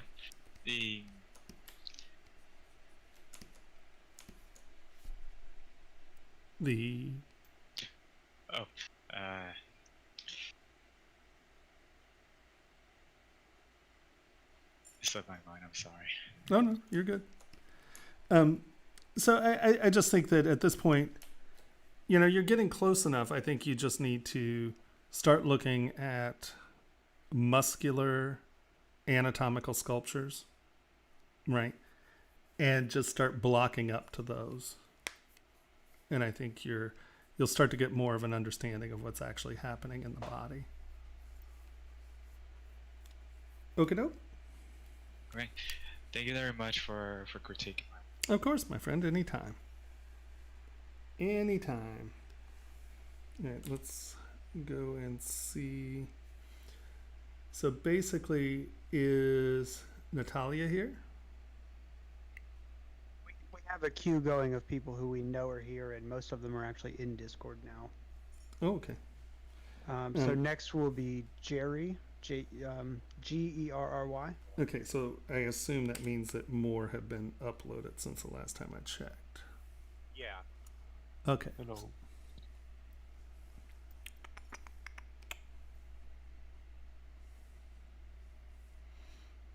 Okay. Boop, boop, boop, boop, boop, boop, boop, boop. Boop. Ba-doop, ba-doop. Oh, did I just download those twice? Look at me. I'm all button happy.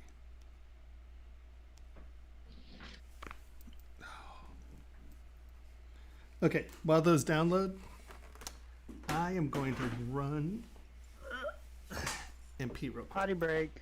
Potty break. Be right back. My keys will sing and dance for you. Hold on. Is that public domain song? It better be public domain song. That's public domain. I Can you know, guys you're hear me? killing me. All right, I'll be right back. Yes, we can. Yeah, we could hear you. Okay, great. Hey, if we sing it, it's their own rendition, so, right? Is that how that works? Okay. Hey, Henry, That's me. I was wondering while we're waiting here, can you explain to me, pull this back up, someone has said, hey, you need this kind of RAM, and I'm like, what is this kind of RAM? And so they're like, oh, it's this, where is it? I gotta find the name of it again. I was like, Henry will know this. Something like error correcting RAM or something like that. Some goofy weird thing. I'm like, what? I mean, is all RAM not error correcting in some way or another? I don't know. Is that a thing that's actually built into RAM these days? They were trying to tell me some spooky special RAM that I needed. I was like, I don't think that's right. And if you don't know what it is, your motherboard probably doesn't support it anyway. Okay. Yeah. And now I can't even find. I was trying to look it up, and now I can't even find it. So clearly it wasn't that important. Oh, here it is. Yeah, error correcting RAM. ECC memory.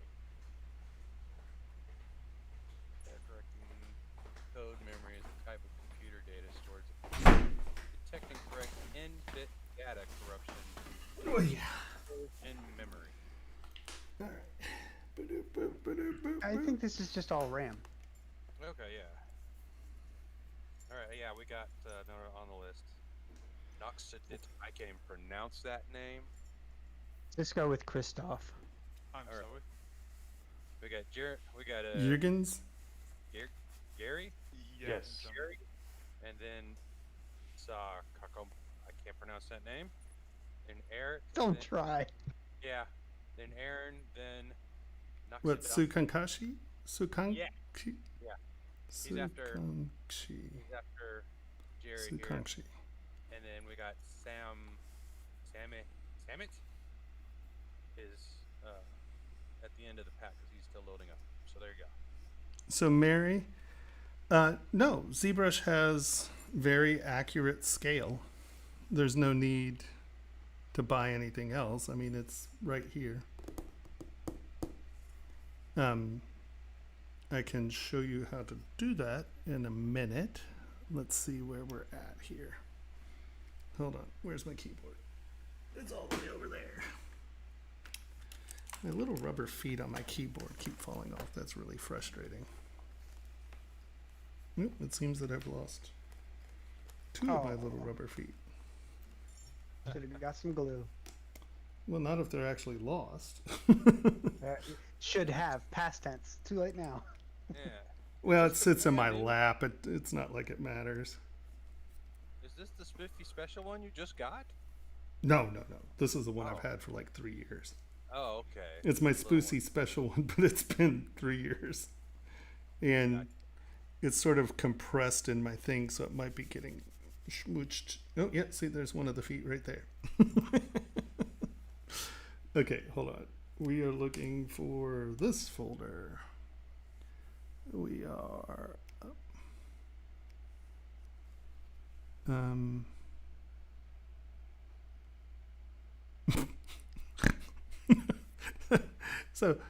So Jeffersons were tomorrow. So these are today. Those came in at tomorrow. Is that not downloaded yet?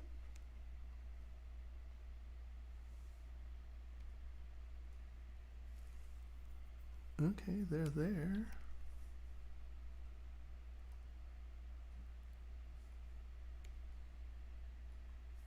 Okay. I do not know how those are made tomorrow. Oh, unless he's in a different time zone. He's in a different time zone. Yeah. That's really funny. extract. Yeah, we get a lot of UK people in the stream. Yeah, it's funny. It's like we get odd regional. Like sometimes we have Australia, New Zealand, and then we also get quite a bit from the Middle East, like Iran and India, and had a lot of Armenians. It's funny how the different area. Amanda sent a ZPR.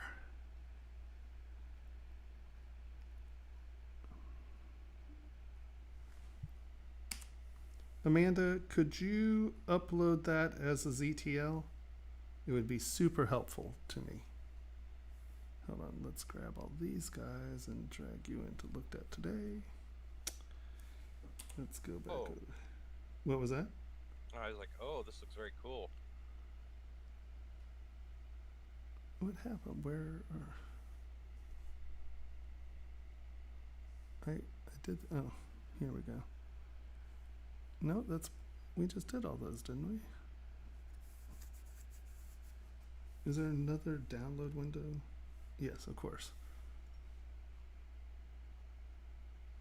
Okay, that's completely confusing. Did I not just unload all of those? Or extract all of them? For Christ's sake. Here, we'll just do it this way. Okay, that's the picture reference. But I'm going to hide you for a minute. We are going to go Ruby. Alright, and then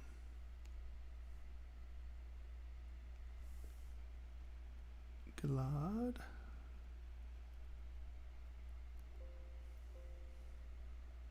Oh, cancel. Someone else put up a ZPR.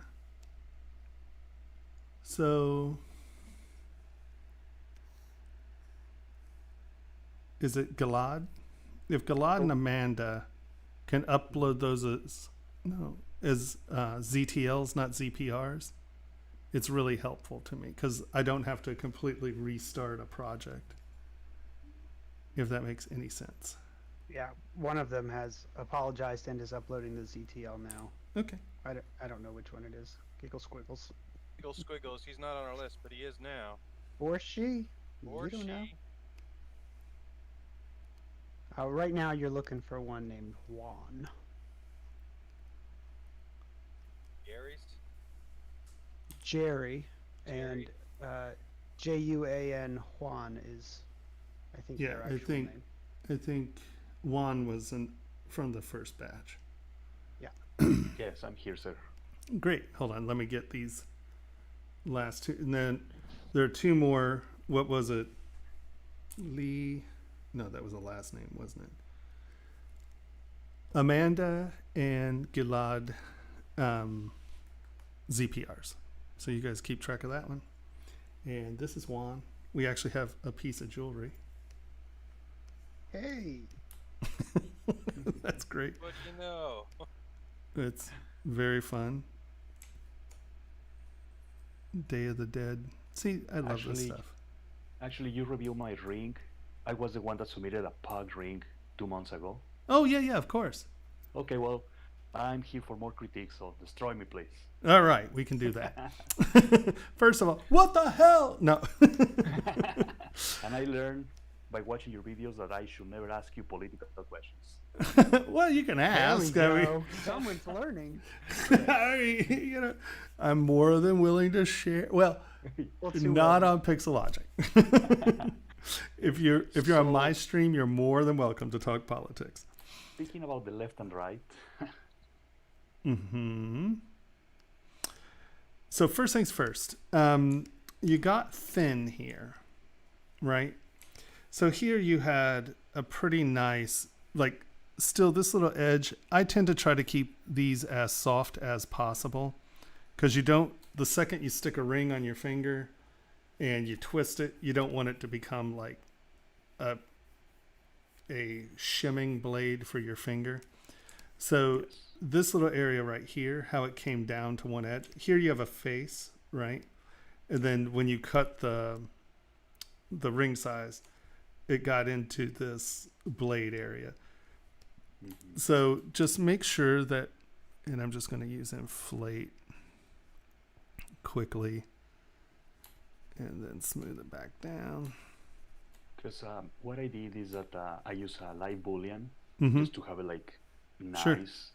But yeah, okay. Now I'm gonna use an inflate and then just smooth it around. Yeah, and then just kind of, come in and just fill it up a little. So I send this. I slash it, so it's a ring and a pendant, Mm-hmm. 20 millimeters, and I send it for printing in wax. I will upload the photo on the Discord. Cool. Please do. All right. So make sure that just has a little bit of thickness to it, just so it doesn't hurt people,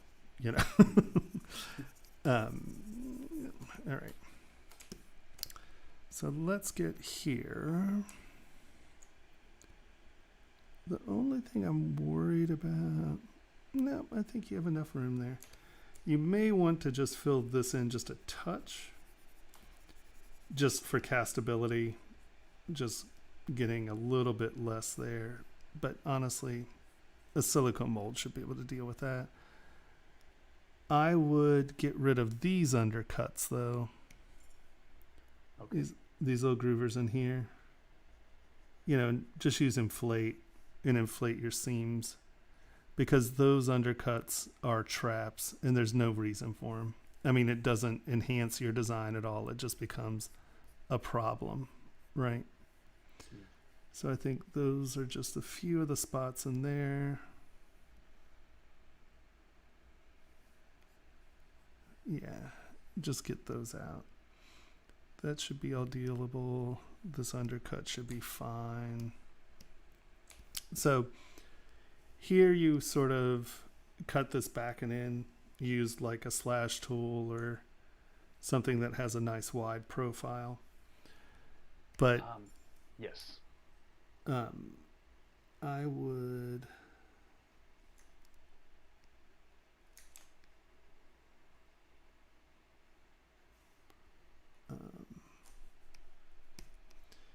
make sure when you have a surface that's going under a plane, and here we'll use planar just to show you what I mean. So this is the plane of the face here, and look at how much we're cutting off. Because when you came in there, that you create kind of a roll when you use the slash tool to create that seam. And I would just make sure that that is flat and going back and in, so you're not getting that that roll there, because you want, ooh, I don't even know what that was.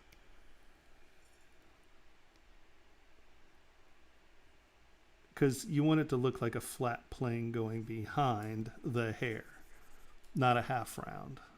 Does that make sense? See the Yes, it profile does. here, where if you just come in,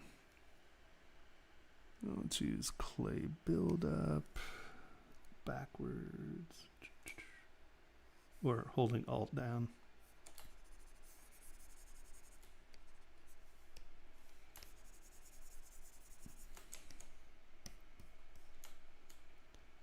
But see how this side looks like it's going up behind the hair, where this side you have this half round. Right, I just did one side to show you this. So you see, if you just cut that shape in, you're creating this wave line. It looks more like as opposed to. Does that make sense?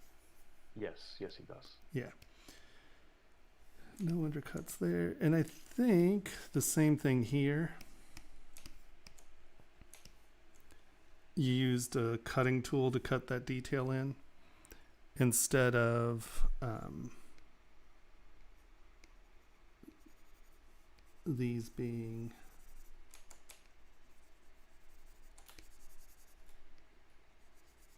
the surface. And I'm just going to simplify this right now. And this literally coming up and over it. You can see here how you cut it in, and you that separates this from this, and you don't want that to happen. You want this to read as a surface that's going behind this surface. So don't get lazy and cut holes in it. Think of this, make sure this is actually, you know, the scoop that it's supposed to be. Oh.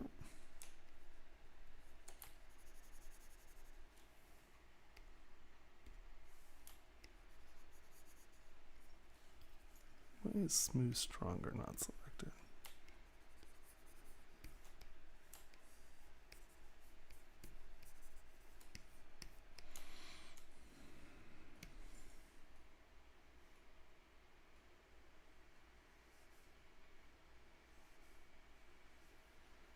And then instead of using the tool, those should appear just to go straight under, right?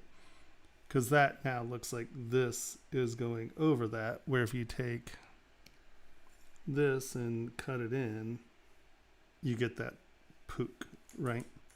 Yes, it was flat before. Yeah. And so that's good though.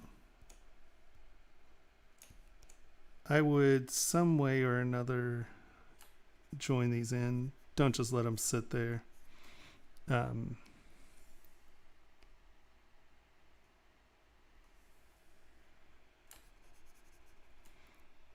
So the idea is that this design belongs to a friend, but he only does 2D.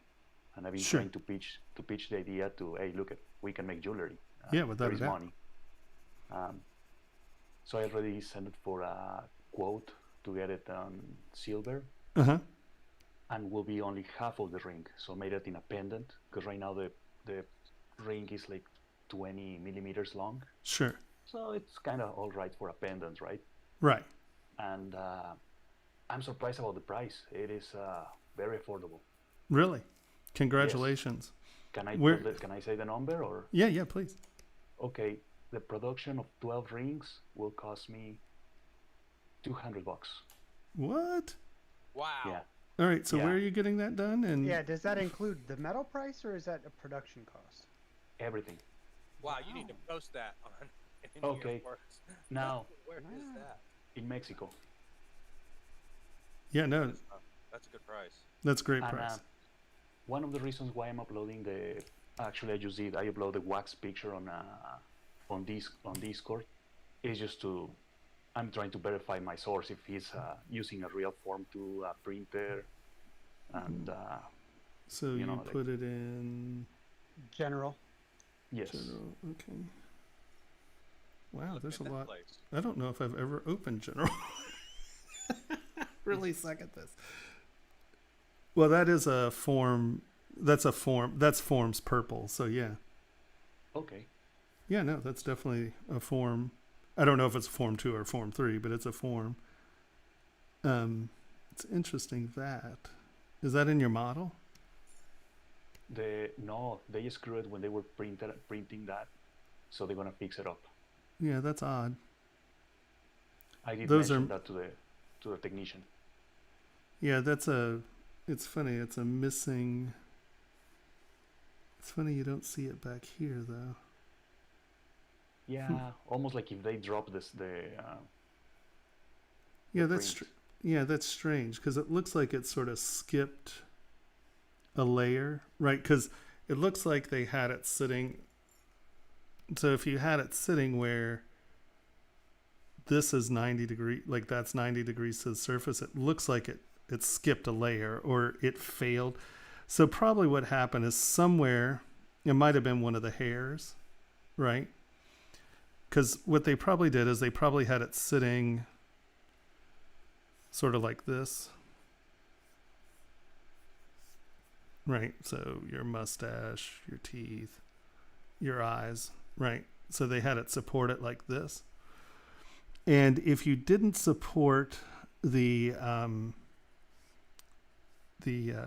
beard right, like or the mustache right, if there's a little pokey thing where it failed, it looks like you have a failed layer here, right? Because that looks like it's all on the same plane. So I'll make wagers what they did is they missed a touch point on your mustache, and that is a layer failure.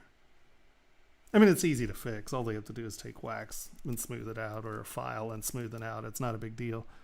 But that's a great deal. Oh, great. So now he printed first with the back of the ring, because it has a skull inside, and that one didn't turn out very well. So since I really wanted to propose this to my client, I went and I smoothed everything and sure, see how that goes, right? Well, it should. I mean, if he's printing at 25 microns, that should show up. You know, the flower was soft. The skull was all right. The boolean of the words, I made a mistake there, so it was noisy. Sure. I try very hard to work with that font, but I think that font is just it's hard. too intricate. Any of the Gothic fonts get tricky, yeah. It created a lot of noise. Yeah, I can see that. And especially if they print it at an angle, your fonts, those channels can just have chatter in them. And when you're dealing with something that's, I mean, that's like a micron and a half, you know what I mean? It's like, it's like less than a tenth of a millimeter there. So it could get chattery just from surface chatter. Yeah, Henry, all my early rings had Day of the Dead little sceney things in them. I loved it. It's one of my favorite things of living in Southern California and going down to Mexico was our friends had a house in San Miguel de Allende, and they had a really nice like art market that had just really awesome, what are these little scenes called? I can never remember what they're called. There's a word for them. I can't remember.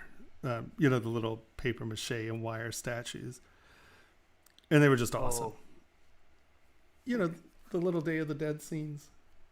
Yeah. I can't think of what they're called, but I just loved them. So it was one of the things I put in all my skull rings I had, but I did them for I did this weird horse with a little itty bitty Napoleon and stairs going up, but they were like little skeletons, and I did Moby Dick as a skeleton.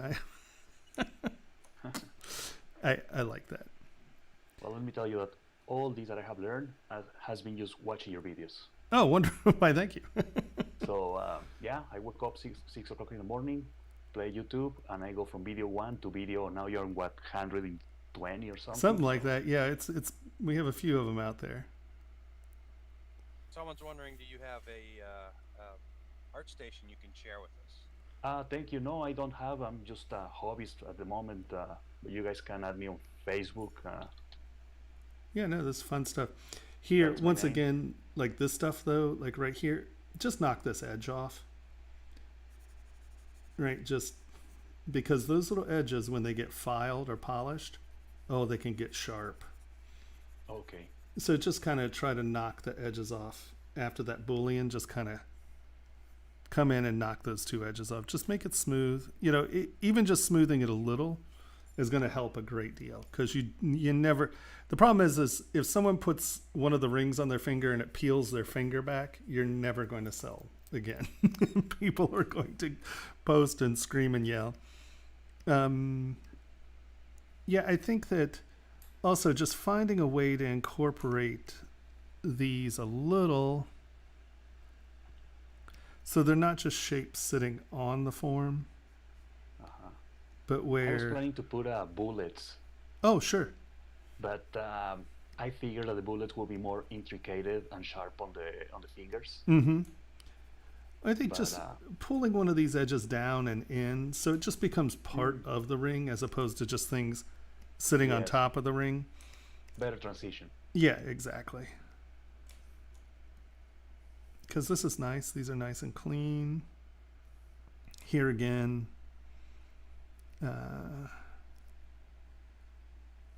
just knocking that lip off. So you don't get that bright reflective, so it doesn't look like two scoops, so it looks like a surface falling under.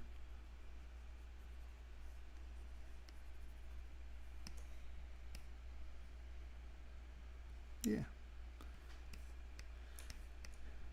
Okay, now I have a couple questions. Mm-hmm. This Ringmaster, well, it changes name, but when you create a new ring, it comes with the mandrel, new ring, and a cube. Right. What's the cube for? The cube is just for naming convention. So what happens is when you bring things in, the name of the tool, like, so if we come up here and I go into my tools and I come here and I come here, see how this says ring US size 11, right? Yes. Well, you notice these are all squares. It's because if I had the ring, hold on, let's open one of these real quick. You'll notice it'll say mandrel and then it'll have your ring size and it's 14. It gives you the millimeter size. Mm-hmm. Well, if you did that and saved it, you'd have all this information.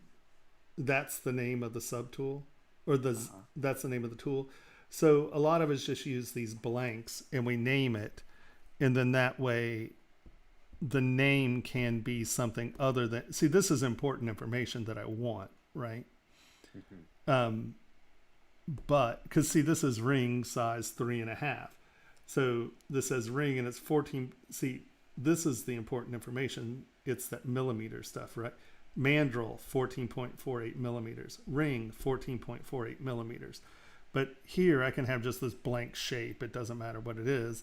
And it's ring US size 3.5, blah, blah, blah, right? So that way I can go through here and say, oh, I want ring size 9. I want ring size 10. I want ring size 11. Not, I want ring size 14.48 millimeters. And if you change that, then it's going to change this information so you won't have the physical information. So it's a way to name your tool without having to rename a subtool that's labeled something. Okay. So it's just a naming convention. Handy. Yeah, it's a naming convention. You know, I haven't tried it if you put everything in a folder. Hold on, let's see what this does. Now I'm curious. New folder. Because we did that, we started that naming convention before. Hold on, let's delete you. Rename. Ring-a-ding-a-ling-a-dong. All right, so no, undo that. Oh crap.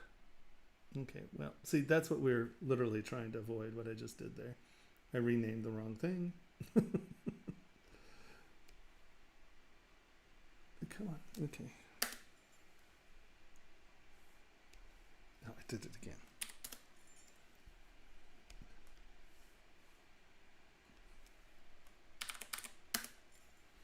Okay, so we come to our folder. We rename our folder. Size 3, enter. Save as. No, see, it went to the first name of the ring inside the folder. So you see that's going to take that mandrel. See, because the first thing inside the folder is the mandrel. So when I renamed it, it didn't take the folder name. It took the first object name. So it's still taking the first object name. So you do need to put a block or something there to make that work.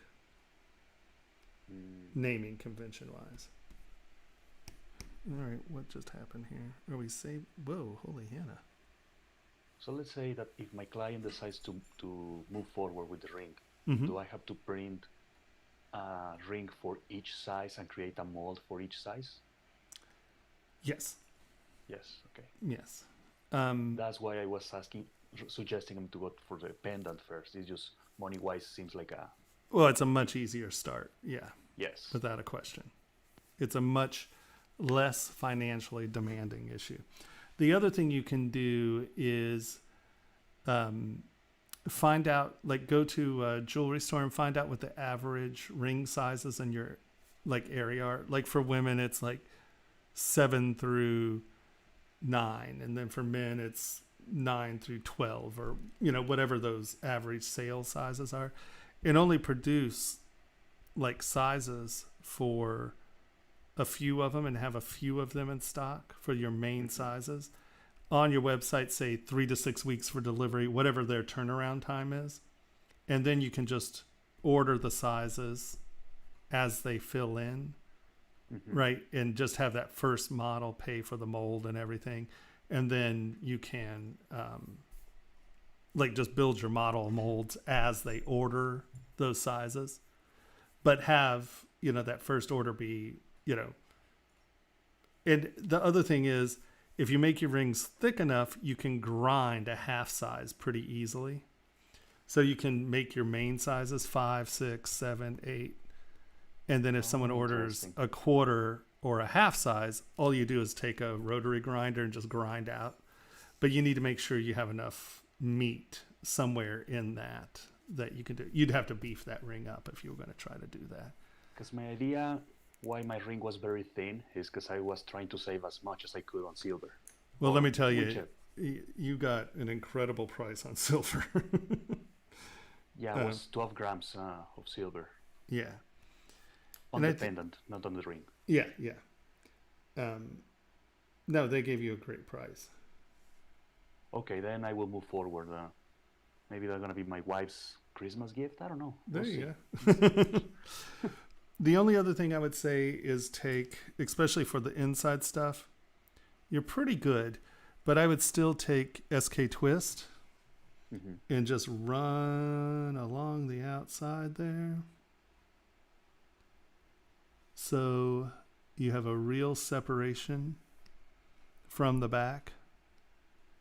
Do you see how that twist is rolling that little edge up, and it's giving you a really nice separation off the back?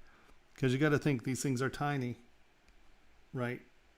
And that little bit of lip is going to help keep that really bright and clear. And it's going to give it a clear, clean separation off of the back. At the beginning, I was very worried with the clavicles on the male, because I picture them being like too thin or too noisy for the printer. Oh, but, no. Shouldn't be. If they're printing at 25 microns, there's nothing here that is unattended. Now, you're not going to see those. Those are just really light, right? Your stitches, you're probably going to want to make those deeper. Make these deeper. Because you got to figure, just measure. Who were you earlier that was talking about needing to know how to measure? So Mary? Yeah. So if you come here, you can see this is your pattern, right? And all I did was take it here. We're going to go W. We're going to tap our surface. And then we're going to go Y. And it gives us our little ruler. And I have mine set up where each major tick is 1 millimeter. Each minor tick is 1/10 of a millimeter. And you can see that right there is what, maybe 8 thousandths of a millimeter, right? That's 1/10 of a millimeter. So you're talking about another decimal point out. So you're probably dealing with 9 thousandths of a millimeter high. And so that's not very big. So you just go in there and just remember, 1/2 of a 1/10 of a millimeter can show, but you definitely need it to be really clear. And that's where I find the SK Twist is really super helpful. Here, let's get in here. Q, Y, Q. Ooh.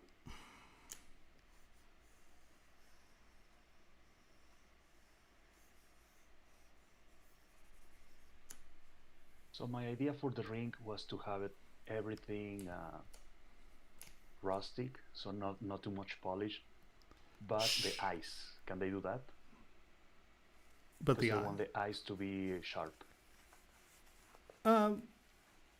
Sure. I mean, you can either do it in the model and just make them sharper, but for things like, what's that? Sorry, keep going. Keep going. No, but I was going to say, you know, I understand the rustic, but you know, this stuff is so tiny that this is a place where being able to come in and just punch this stuff, because if you want it to show, because I mean, most of this stuff isn't going to survive a polishing, you know, where if you just come back around it with SK twist and just get it up off the surface a little. This is going to help it show a ton of a lot more. And it seems like, oh, well, that's really melodramatic. You know, it has that seam. You got to remember that seam was what? Less than 1/2 of a millimeter, right? Yeah. So you want to get a little bit more surface and a little bit more separation off the background, I think, if you want this stuff to even kind of show up.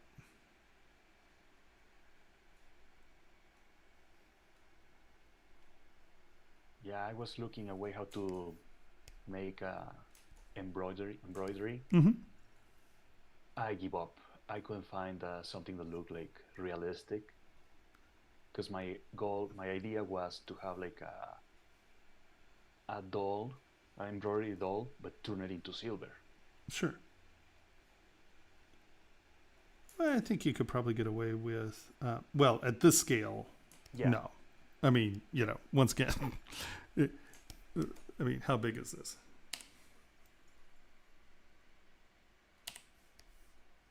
I mean, that's just over a millimeter, that whole thing. Right. Mm-hmm. So that's really tiny.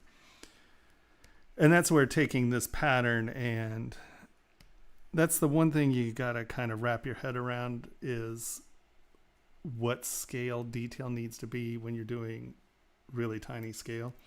Because like these probably would be much more successful if they were, you know, the whole panel. Mm-hmm. Right. And now that seems huge, but that's still, you know, maybe 1.5 millimeters, 2 millimeters. And you could get that to show at 2 millimeters, right? So I would say make some of this just a little bigger. Just make these, you know, just that much bigger, right? Because still, that's 1/4 millimeter. You know what I mean? That's super small. And when you get, you know, you got to figure that's maybe that big. Mm-hmm. So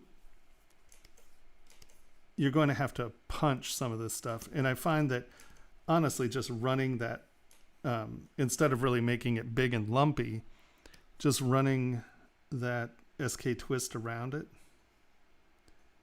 it separates it from the back surface, but you don't have to make it big and lumpy, right? So it changes the surface. You can do it here and it's not really changing the surface. It's just giving you a nice, right? Because like, you can see that that's more identifiable there than that, even at this scale. And that's probably 5 millimeters. Mm-hmm. So I would run around those with SK trim just to pull them off the background, right? Because you can see here, this is going to blend in back there, where just by going,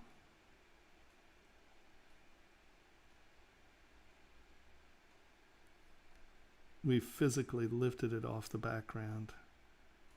Mm-hmm. And it's going to make it, once it's polished and everything, it's going to make it just so much nicer.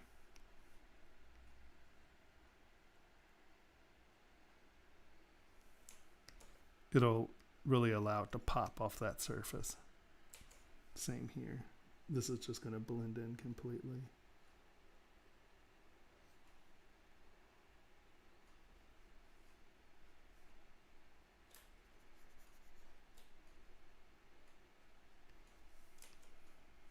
Right. And that'll help, I think. Hey, Tomas, can you hit Kitco for a sec, just so I can see what the silver price of that thing is?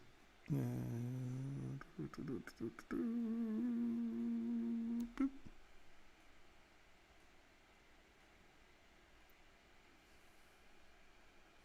$12. On Kitco? Cool. Yeah, you got a great price. Okay, Right. guys, we have in Discord each other. You guys can shoot me up there, and I can pass you the link.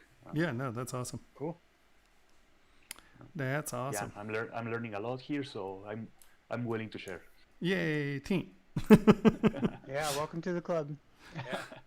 Now we just have to get you to send them to us so we don't have to pay our import taxes and duties. No. Well, there is a way around. Yes, there's always a way around.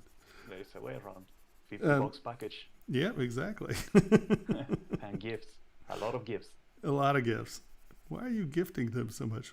They're my friends. Hey, Tomas, is there a way to make smooth stronger our default brush? I assume the default smooth brush. You know, I don't know. I just, when I start, I just hit smooth and it changes it to this. I'm sure there's a way somehow. I bet what you could do is, because it looks for smooth brush, so you could turn smooth into smooth stronger and not change the name. So I bet if we go to, hold on, what? So this is smooth stronger. So let's come down here and smooth brush modifiers. Alt brush size 1, polish, strength 5, minimum connected points should be a 1. Strength 100. So if we take this, that's smooth stronger. So where's the smooth brush? The actual smooth brush is in here.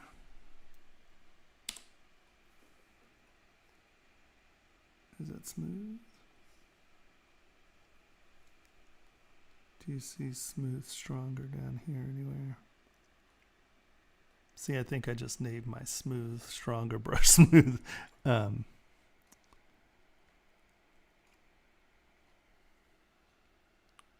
Yeah, That whatever. might get confusing. Whatever that. Well, I mean, once you do it and save it, it should be. It'll be the smooth brush, but you've saved it with the specs of the smooth stronger brush. Does that make sense? I think that might be the way to do it. I just don't see. I think I named my smooth stronger brush smooth, being the dork that I am. Here. Nope, smooth stronger pop-up S. So no, I didn't.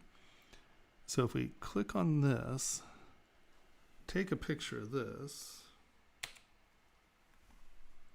Boop. And then we come back up here. We go to smooth. We look at its settings.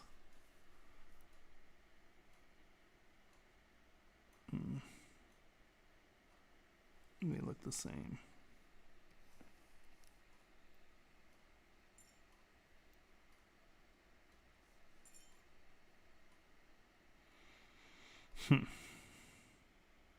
You can see that's minimum connected one. No. You would have to do this before I pushed my smooth stronger, so we were doing it to the smooth. So yes, if you change your smooth brush modifiers and then save that as smooth, I bet that would work. I will try that this week, and I'll tell you next week if that worked. Or you can do it yourself. All right. No, you're killing it. I think that, once again, the only thing I would be worried about is this being so thin, and then those being sharp. You can punch some of that detail. And I would ask them to make sure that they're printing that at 25 microns. Okay. Because I imagine that most places run their machines at 50 microns because very few people need 25 microns. But you do. Okay. I have a last question. On the dentures, is there a way to mimic hammer? You know, when you have like a hammer ring? Sure. It really comes down to playing. So you can do I know that there are some brushes out here. If you just go ZBrush hammered texture brush.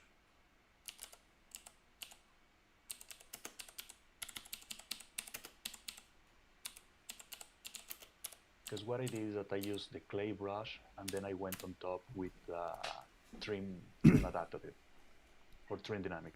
Sure. You can see that there are a handful of hammer texture brushes out there. And then this one shows you how to make it. Oh, that's interesting that it's more octagonal. But what I did when I was making hammer textures is I took a clay brush. But the standard brushes alphas read sharper. So let's try it with the standard brush. Let's come into this and go spray, and then we're going to come into our alpha. And one of these is circles. Is that one circles? It's either that or just use a circle. And the spray, and then it's your focal shift. And let's see if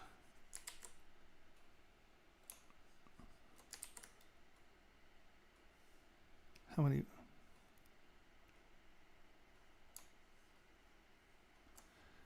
That's rounds. Oh, it has that damn lazy mouse on it.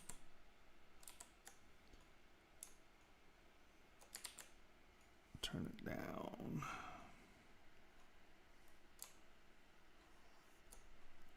Turn it up.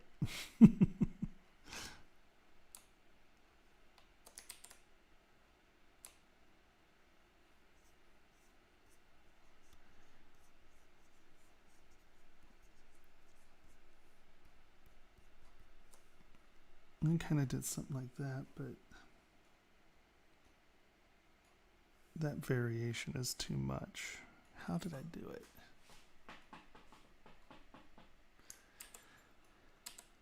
I would download a hammer brush.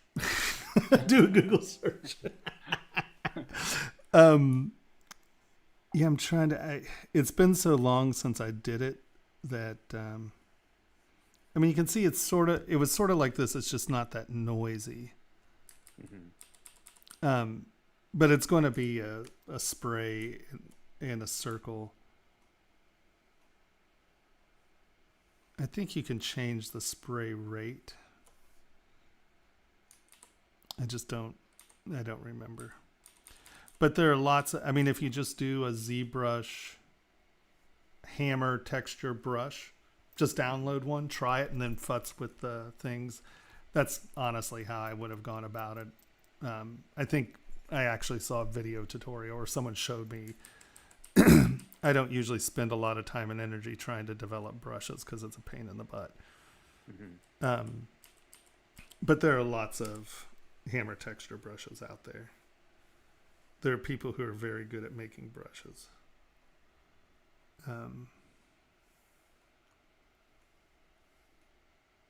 You know, that's not bad. That's not bad.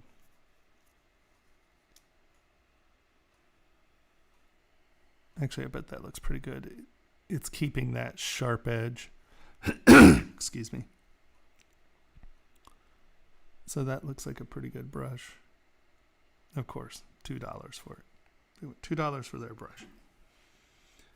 I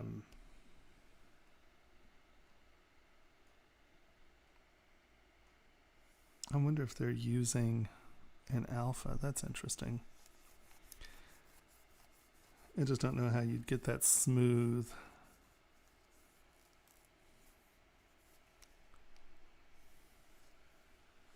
Well, it looks like this person's telling you how to make one in Core. Go back to that one you just showed us on the sphere, real quick. That one? No, we have a big lag, so don't worry.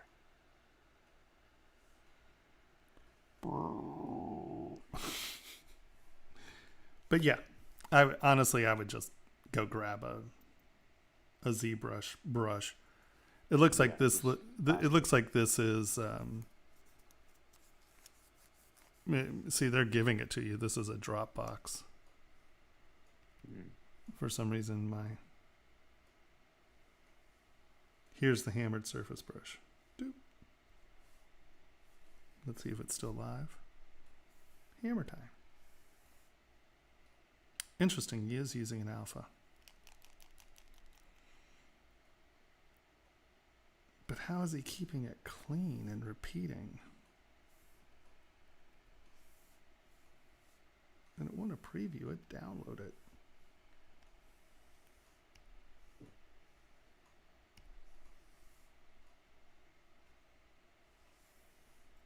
We'll see what it looks like.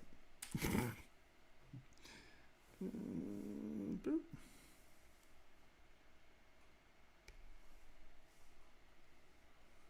Where's downloads?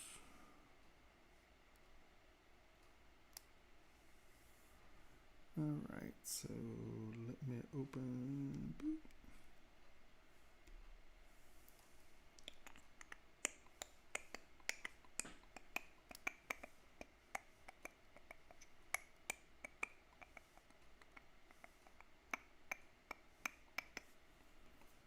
Startup. Brush presets. Might have a couple of those, huh? All right. Shoop. Shloop. Boop. Should show up.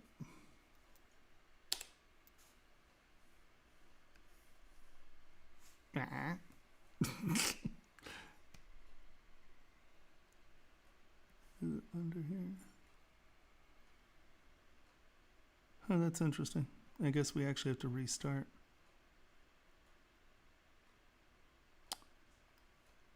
Yeah, well, oh, hold on. Let's try this.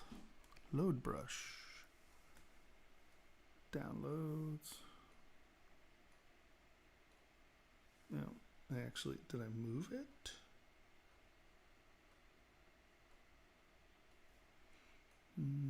This PC, Windows, program files, startup. Ooh, that's not startup. Pixologic, 2021, startup, brush presets.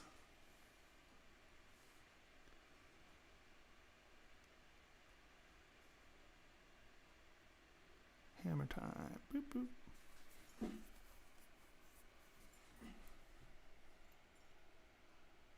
Oh, so there. That's a little annoying. No, it's a drag tool, huh? Yeah, it's just an alpha. They're not.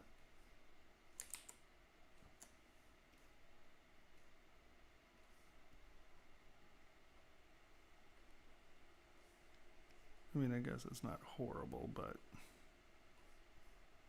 not really what I would want.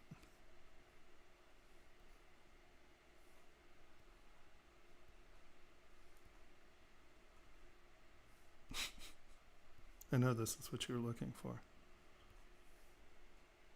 I'm going to share my wonderful professional experience with you to make this guy look hammered.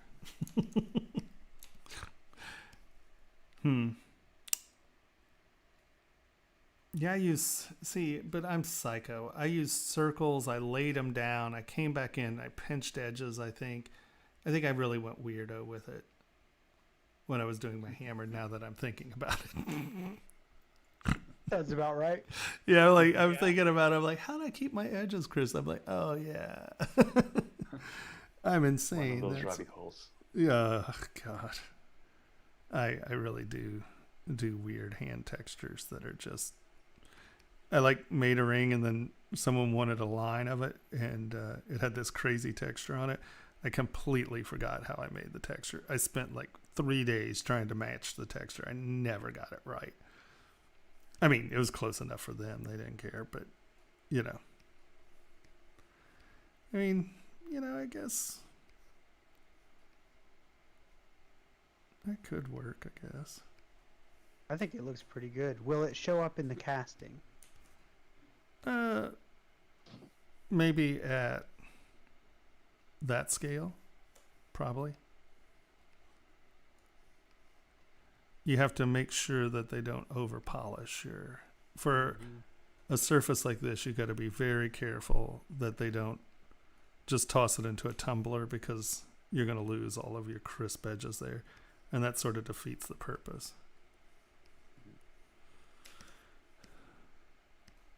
Yeah, it's not bad, honestly. At this scale, you'll never notice it. The overlaps. I'm just psychotically anal. All right, you don't have to texture the whole ring. We get it. Well, wait a minute. You can use little texture here. Wait, I'm almost done at this point. He's on a roll, man. I think it looks better, bigger. Yeah. Yeah, that without a doubt. And it sort of distorts, but it's because anytime you're using alpha, make sure you use backface masking, by the way. Yeah. We made the inside look like a geode. Anytime you're using these things, see how there's that soft circle, and they're using that soft circle to blend in, but that is your focal shift. If you turn your focal shift to -0, you see there's your alpha, right?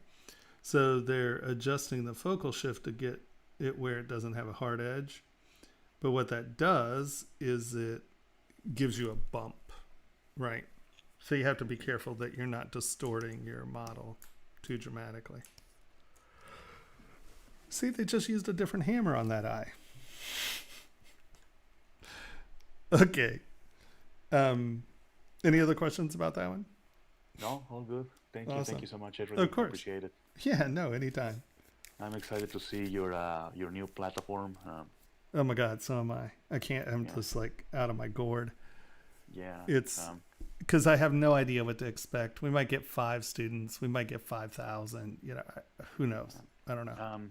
Can I ask, regardless of the membership, how it's gonna be?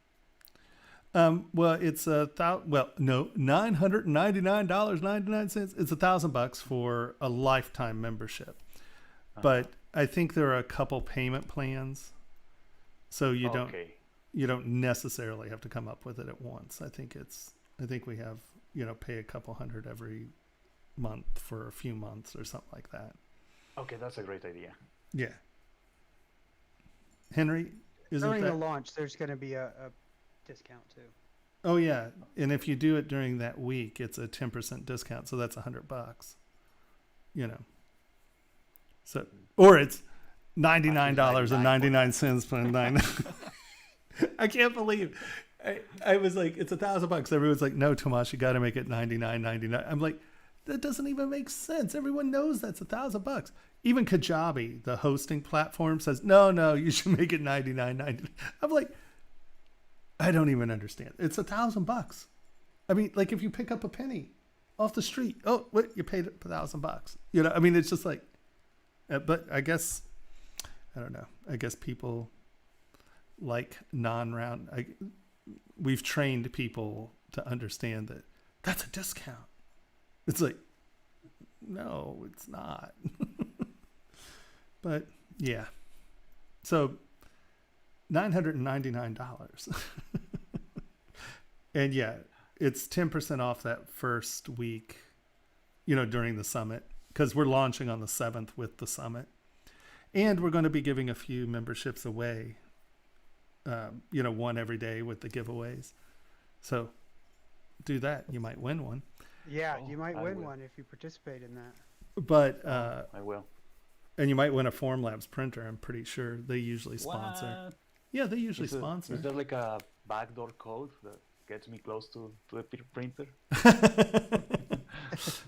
Well, I supposedly have a code that gives some sort of discount. We have to sort that out. They sort of, Catherine confirmed that your code works. but she doesn't know what it did, does she? She doesn't know what percentage she got off. She never actually looked at the invoice. Of But course the not. code doesn't work online. You have to call in your order to a representative Yeah, I to think use your code. we have to Yeah. work something out, because they were like, and you can use it 5 more times. I'm like, I've sold 28 printers to you for you. My students have purchased 28 of your printers. What are you talking about? So I have to talk to her this week too. Yeah, I had the form rep call me this morning, and that's what they said. Yeah, you got to call it in. It doesn't work online. So, I guess that's okay. It's It annoying. does still work online. yeah. Then she tried to upsell me to the LG. That's a weird upsell. I mean, like, I can understand upselling the insurance, but I mean, if you're ordering a Form 3, it's like, oh yeah, and for another $6,000, you could upgrade to one that's this big. It's like, yeah, that's a weird upsell. I mean, that's like going to a Ford dealer and having them try to upsell you to like a Ferrari or something. It's like, well, Yeah, I thought it it's was a different price range. Okay, Yeah. who's next? Well, thank you so much, sir. Of Have a course, good my night. brother. Yeah. And if you need anything, we're here. Just yell. It's, Sukankshi? Okay. I'm Yeah. certain I butchered that name. Oh, better yeah. than me, man. Better than me. You Oh, got did all the they? voice touch Was in that one. someone who uploaded a? No. No. Okay, so that's Jurgen's. Aaron uploaded 3 things. No, 2 of those are the same. Okay. That is, who is that? That's Ruby. Oh, there you go.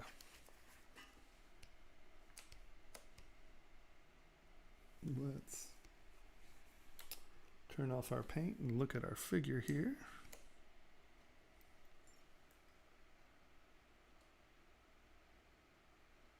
It looks like it came straight out of Clue. I know, right?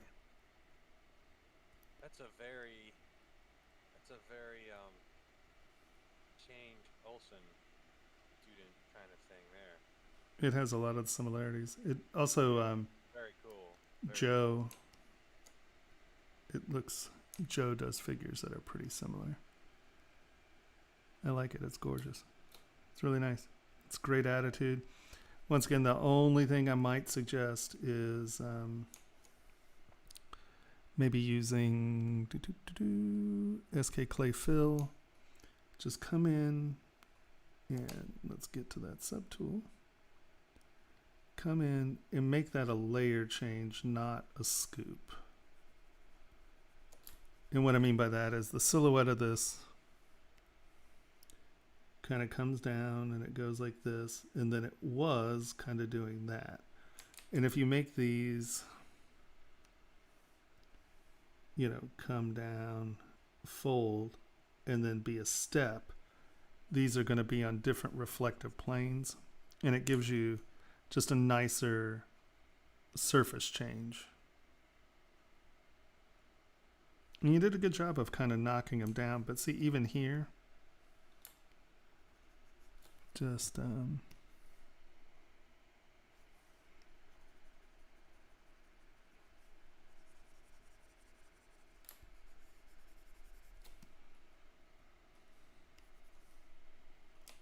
it just makes it look like a more solid form.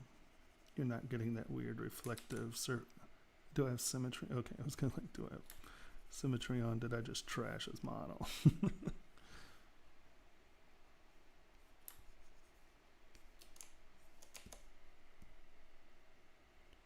No, the stylization's great. He has a ton of character. I would say the only thing I would say is instead of drawing these in, making these steps.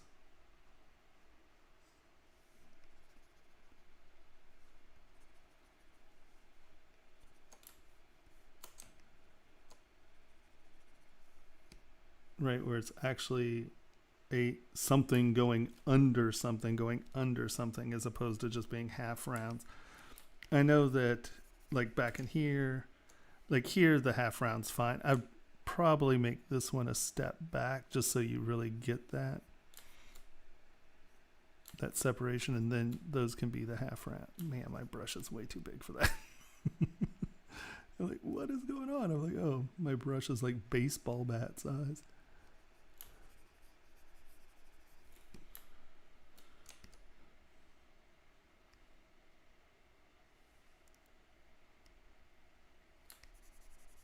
No, I trashed your surfaces, sorry. What is going on with my brush?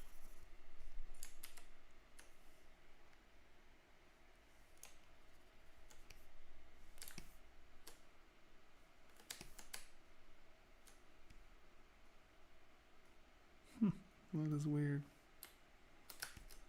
My brush is acting weird on that surface.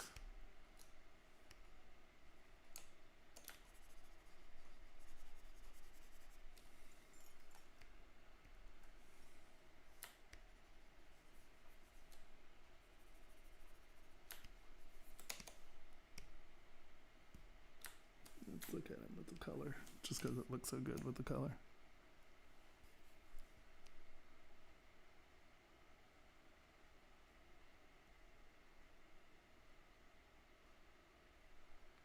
I'd probably give some sort of weave to this just so it looks like a bit of a chain as opposed to just a solid.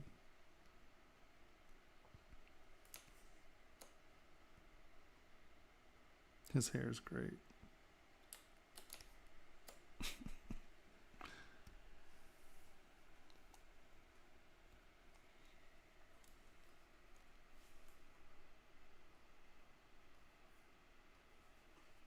Uh-oh. There we go.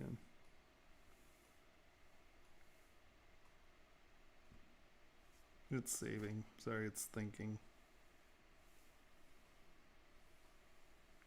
Where's Discord? Oh, there it is.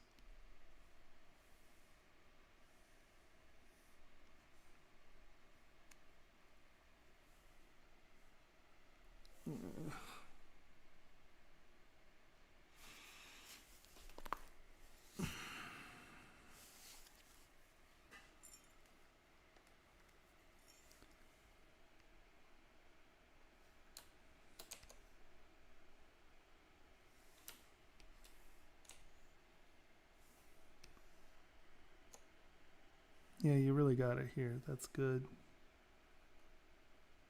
Yeah, I like your quirky lines. They're awesome. Yeah, like I said, I might.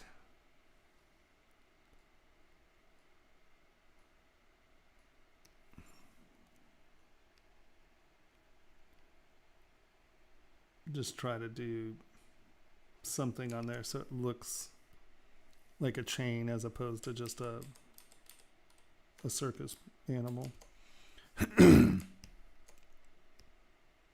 Maybe even just rake marks or something.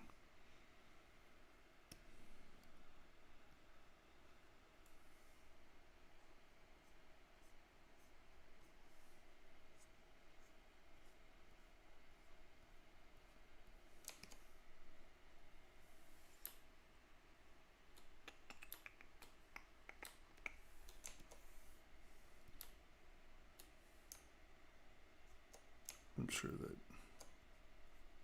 I don't know if that's the answer, but, and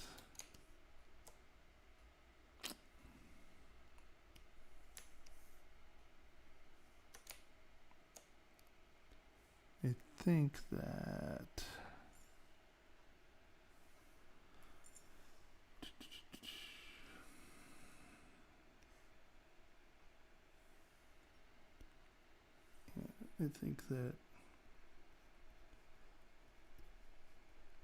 getting that to actually hang from that.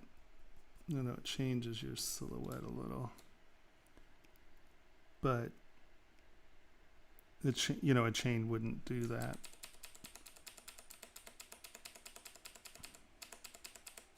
My brush is too small. My brush is too small.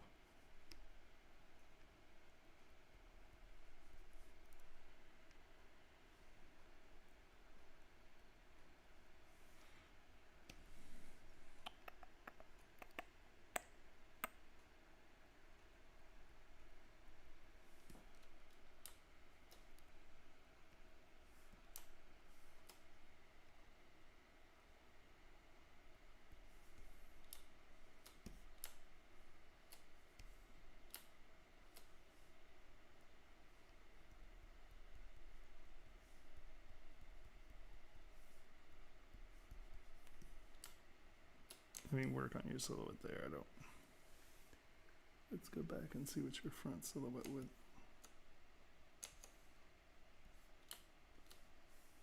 Yeah, I just think that that probably should be a little bit more hanging here.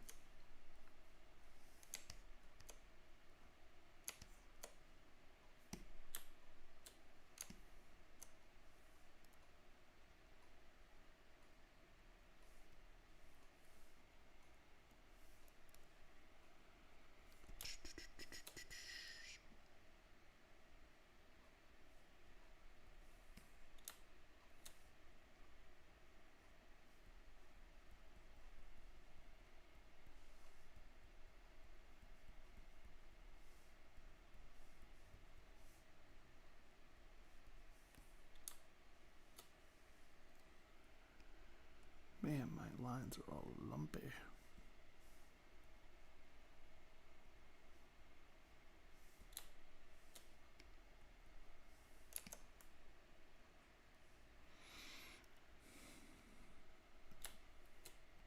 Yeah. Needs a little more contemplation than I have.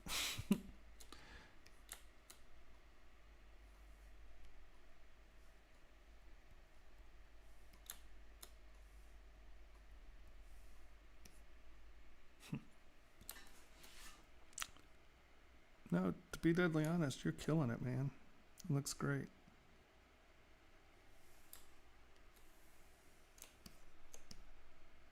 It's like one of those 1920s German hairdos.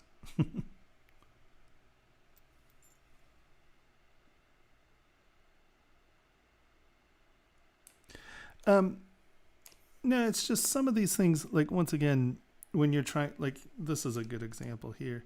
When you're trying to get something to read as if it's truly layers, having something that is actually going under one another, like, see, that's actually going under that because that's a separate piece. But when you just drew the line in,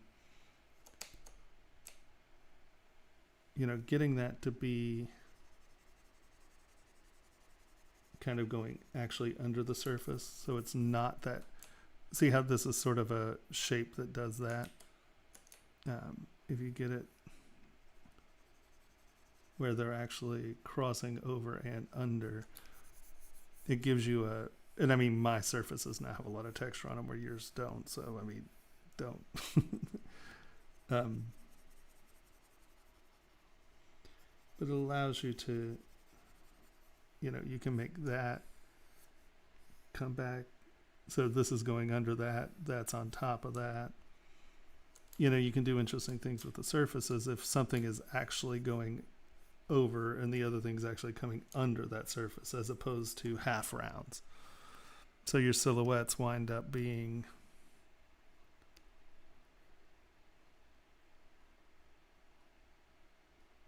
not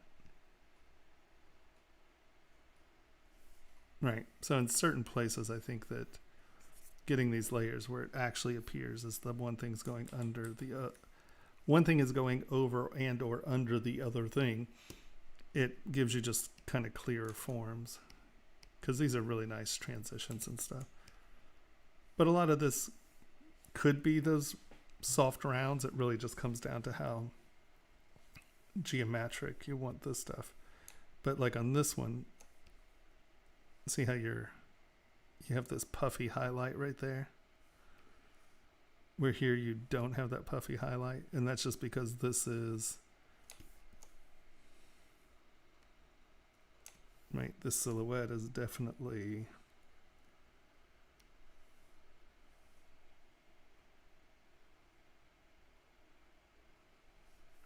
where when I did it on this side, your silhouette is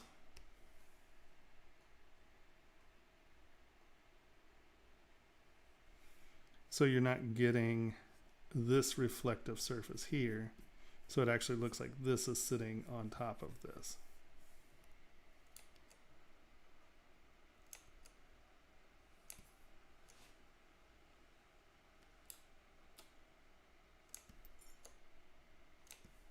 Yeah, really, I mean, honestly, I think this is really tight work. Only thing I'd say here, once again, don't stop.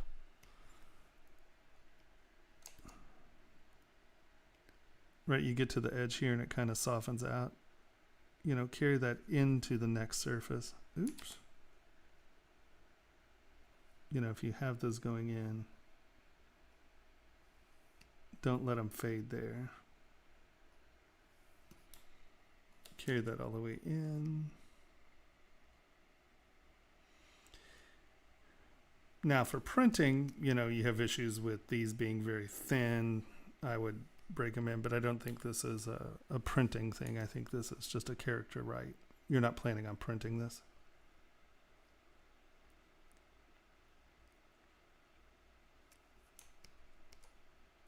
Well, you're killing it. It's beautiful work, man.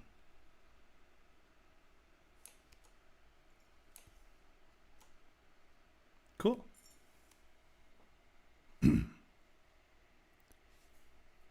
Do you have any questions? I mean, like I said, I think that really you just have a few. Don't, you know, use just a V cutting tool. Make it a layer. It'll read better. But all in all, I would say that it is a lovely. I'd probably carry this down behind the ear.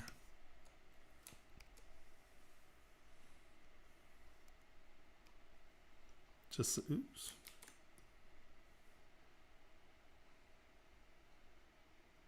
Don't leave things like that unresolved.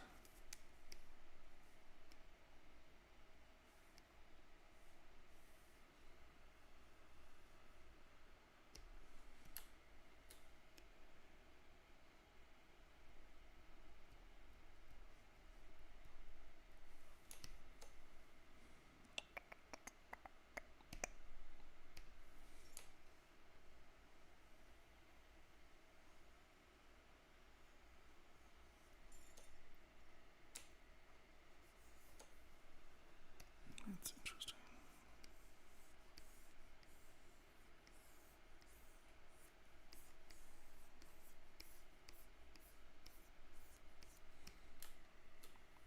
Yeah, maybe thinning it out help.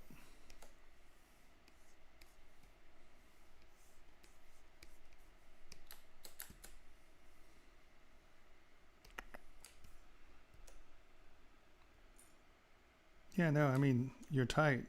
Like I said, continue out your thoughts. See, like here, this is a place where I do think you can see you used like a slash tool or something that has a very half round silhouette, where for hair and stuff, I think that, you know, these are distinctive layers. Make them distinctive layers. Right. Do you see how that reads much more like a layer than if it had that half round? And I think you could do the same here. Create that flat and then actually, whoa.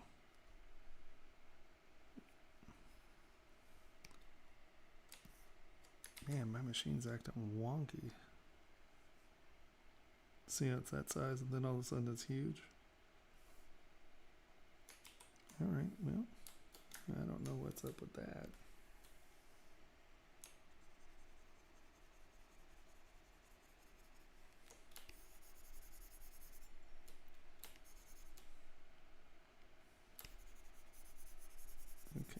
just acting weird now.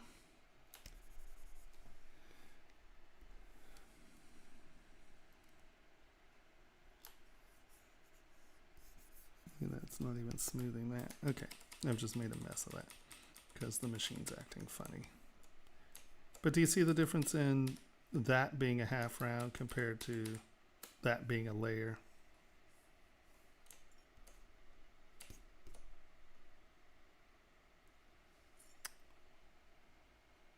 It looks good. You're killing it. All right, Aaron. Aaron has a few things, right?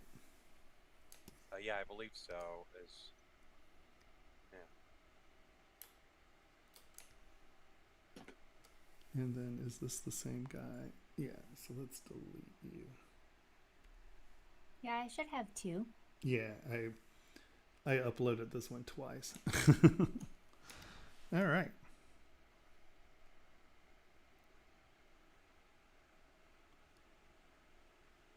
That could be a toy. Like right now. Yeah, it looks good. Yeah, I was kind of thinking it could be a toy. Yeah, no, without a doubt. I would, on seams like these, because once again, you just sort of, you used a slash or something that has a soft division there. So 2 things. I kind of like how this is actually, this is a case where this is okay, you know, where it's not this is a step, this round is fine. But I would come in with pinch and just a little. Come on, you. Pinch this together just a little. And you can see how you can get it to be the same thickness there. And you're just pulling that seam together just a touch. You're not really going too hard. You don't want to eliminate that,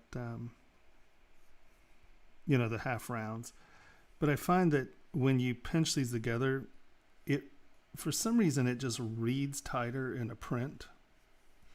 And you can see we really haven't lost much, but look at this side compared to this side, right? And it just seems to read pretty well in a print. Don't know why. It works. It also gives you a nice, like as you stroke some of these things, like you can see how it's wider here and it's less wide there. I think it, by making it basically all the same thickness, it helps. So that's something to think about. You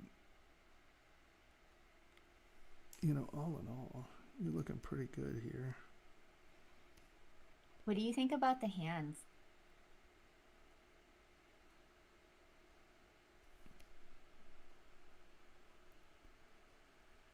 Well, I think you're missing a finger. No, I'm totally kidding. That was a joke. No, all in all, they look good. I think. I was kind of like having this problem where I felt like maybe they looked a little bit webbed, you know, like almost like a frog hand. Yeah. And I think some of that is your spacing, right? Because there's a lot of space in between those fingers, right? You know, you're getting quite a bit of space there.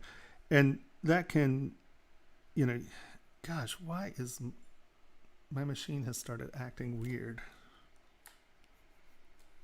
This is not a big model. You can handle this. My machine, is my machine like doing something that it shouldn't be doing? One sec, sorry.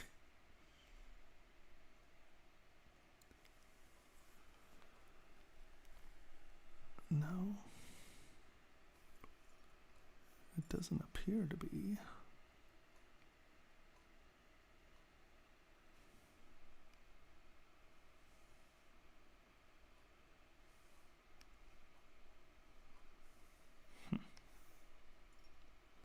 That is weird. See that big red spike? How it was lagging my machine. Okay, I've lost all capacity to sculpt because my machine is acting bizarro. You know, you might be able to because these kind of do this. The skin in there does that sort of thing, where one's, if you look at your finger, you have these crossing webs. Like if you do that, you know, you can see how there's like some tension there. So you can feasibly put something like that in there. The other thing you can do that is get a machine that isn't freaking out. It's really frustrating. Come on. Is you get really soft in here.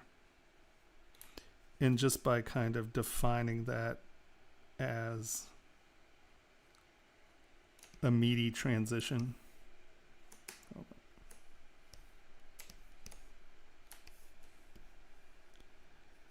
Right, because you have a meat fold and then a meat fold, right? Mm-hmm. So if you just kind of beef these up where they look a little bit more like, that could feasibly help, right? Because your fingers aren't in. I did those a little high. Those really should be.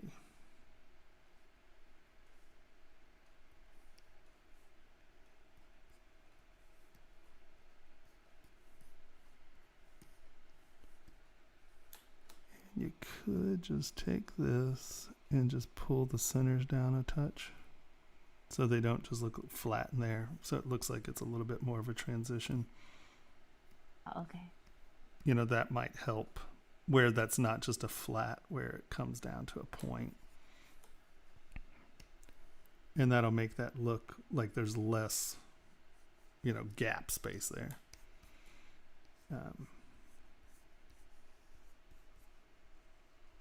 But something like that could help you some.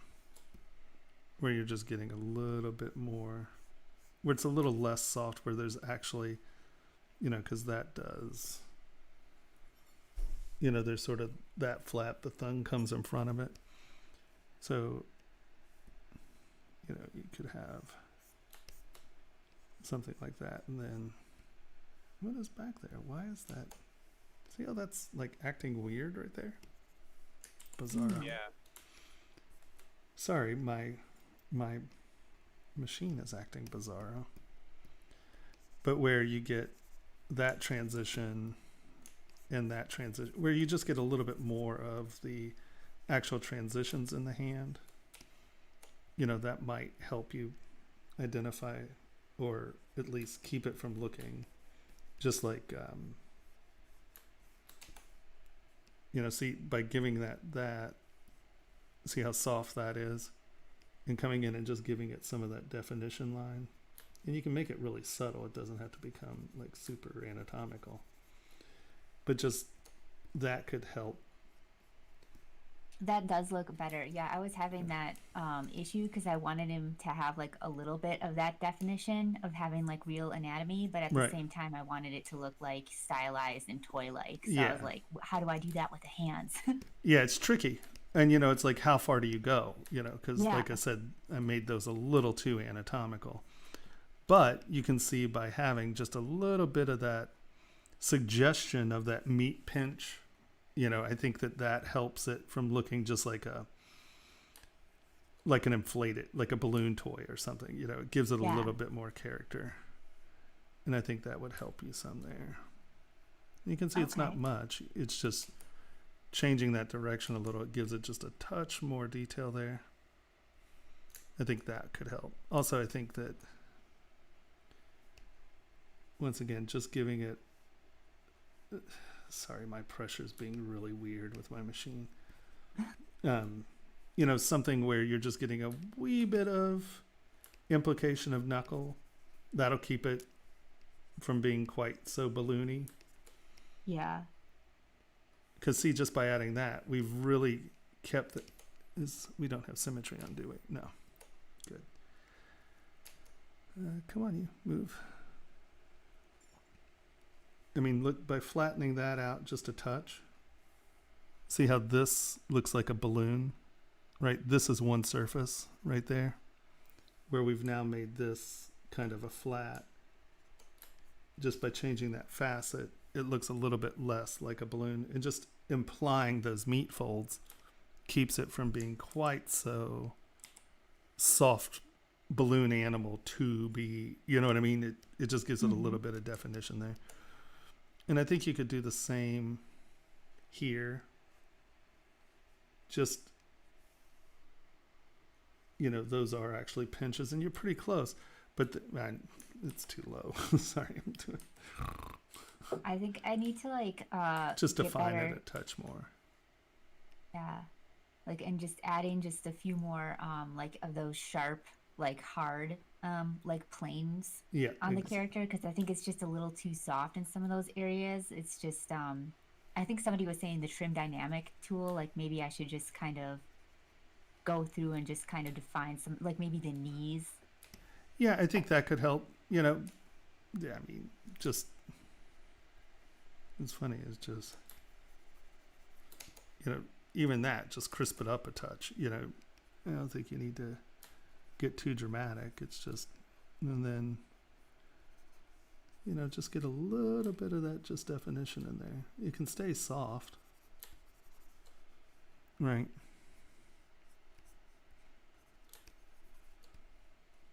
I think making your fabric a little bit more fabric. Oh, that's really frustrating. I move something and it takes like 3 seconds to move. You know, where these get to be a little bit, I mean, your tension's right, you know. Just get it to be a touch more. And I have no control over my pressure right now. Sorry.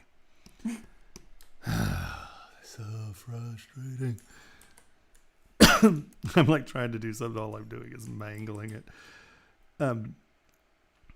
Yeah, I think that if you just go in and just tap your surfaces just a touch, I think that'll help.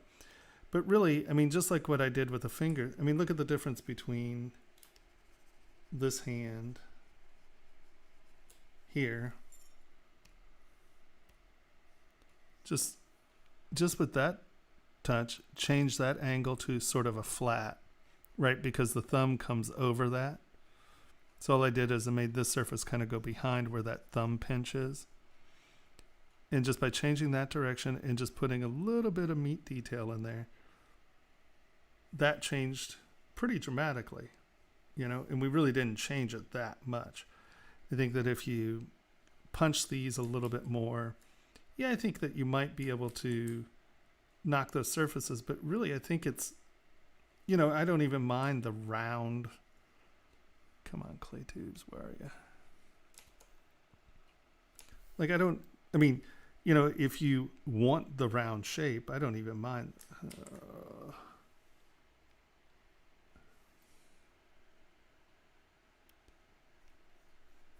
Like, the round shape's fine. I just think that you could get a little bit more. And I know that this is actually backwards.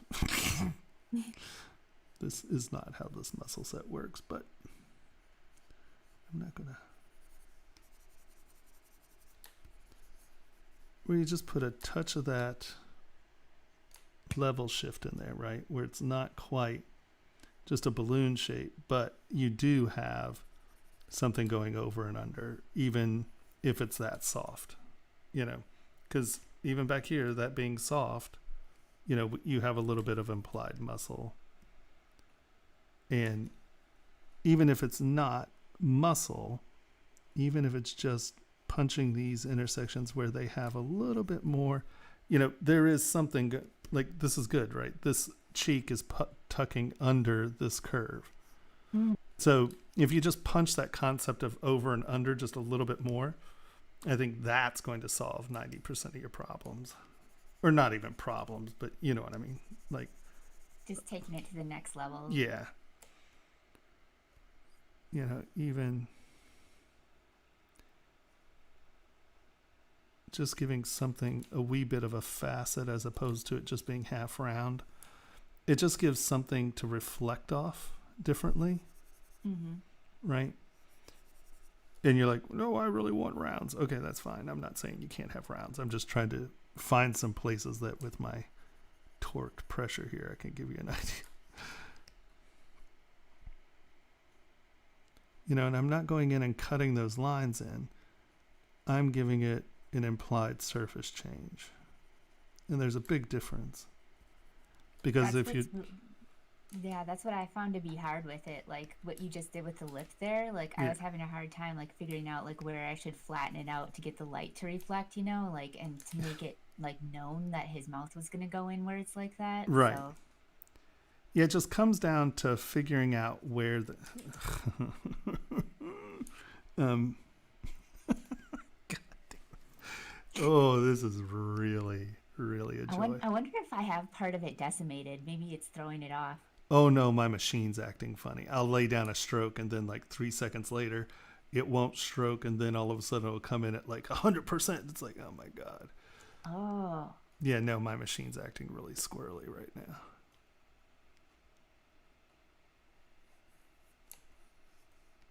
And you know, it can still be very round. You just want to have an angle, like a distinctive reflection change anywhere you want something to be noticed, right? And you can see that's still very soft. And you can come back in and make it even softer. But those faces are now reflecting differently. It's not just a half round. Flatten out some of that roundness where you want it to change, you know, where you want to have a distinct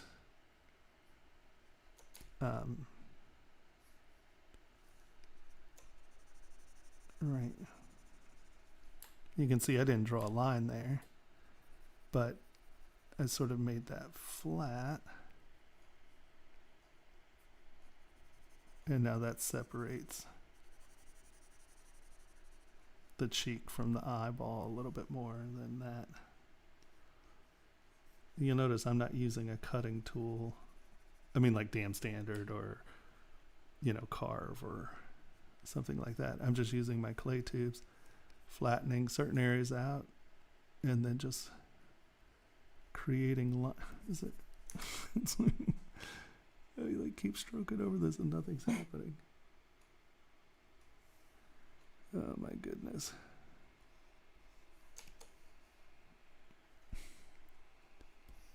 Nope, see? I apologize.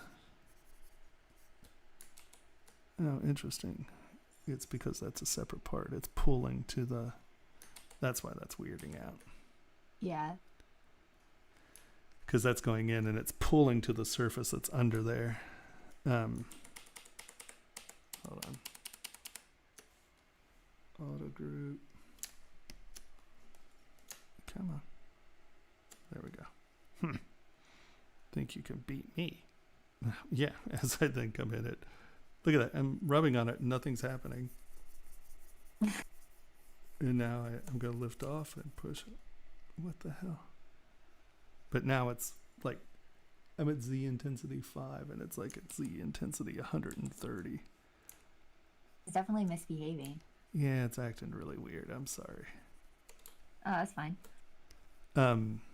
Shit, I can't even.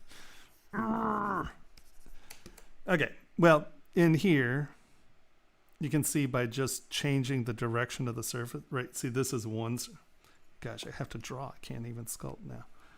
Right, this is just one surface, and then this is one surface, but they're round.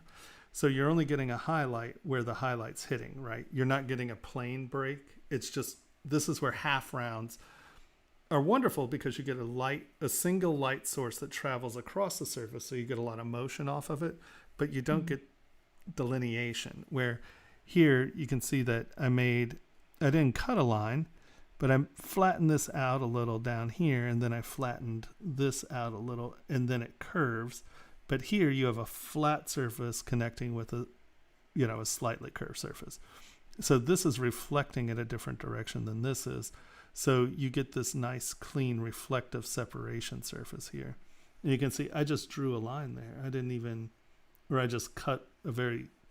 just laid a clay layer on, which created a step, which reads as a line, without coming in and cutting in a line.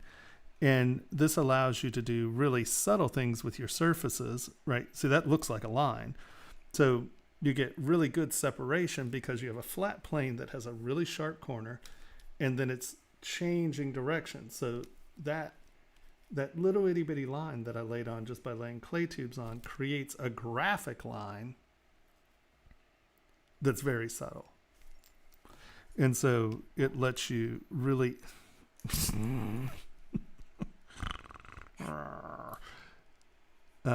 you know, you can come back in, and I can even smooth these out where those lines disappear. But the plane changes haven't changed, right? It's still this round, kind of flat, right? Where this is round and round. Yeah. And so you can do slightly more detail, yet not turn it into a sharp character. Does that make sense? Yeah, no, definitely. Sorry, That's the main thing I was wondering about. No, it looks great. You know, I mean, you're really well in there. I think, you know, in the hair too, or I'm assuming this is hair or horns. Yeah, those are horns. Okay. You know, here again, instead of having everything on the same plane, having something be over and under, I think it just will make things more interesting. I'm scratching on this and nothing is happening. There we go. Bizarre. My computer's completely lost it. Right where that is a surface on top of a surface which is behind. See, here you did it a little better where these are steps. But here, this is just a big deep V. Yeah. And from a distance, the steps are going to look better from a lot of angles, and especially if they're horns, it's going to retain a substructure, right, as opposed to looking like flames or hair. I just think the steps read better, especially if you're going to go into print, or you know, you're going to try to turn it into a toy or an object. These steps are a big deal because they really read much better in physicality. I can't even sculpt. It's ridiculous. Oh my God, it's so frustrating. Maybe we'll reboot ZBrush and give that a shot, but did that help at all? Yes, it did actually. I'm very sorry that I'm not. What are these spikes?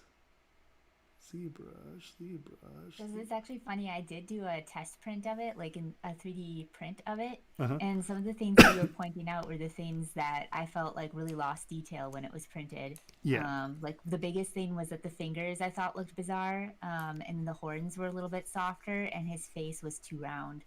So we kind of like fixed all those things. Yeah, you can see just even there, it gives it a little bit more. There's a cheekbone, there's a mouth, you know, as opposed to just. And the only reason I say that giving it that much detail in the face, you know, just those implications of structure, is that you have really nice implied anatomy. You know what I mean? You're implying, you know, definite anatomy here. And so I don't think doing a little bit more in the face and stuff will help. And I think if these are really going to be horns, you may want to really separate them.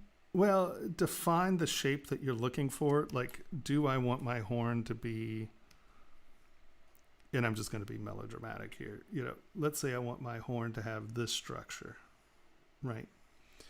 And I know you have sort of that structure, but I would get in and make sure that the horn really is the right shape, because this really reads a lot more like hair to me than it does a horn, because you have some things that are crossing a lot of this stuff right here, how you have this tucking, this is coming, that's kind of going over and under. It reads,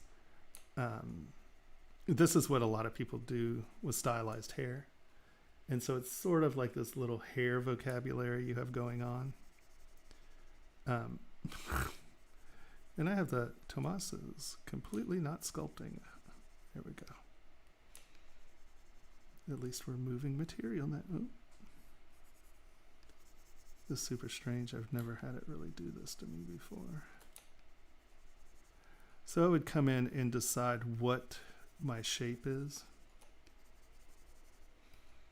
And I would think of it a little bit more geometric at this point.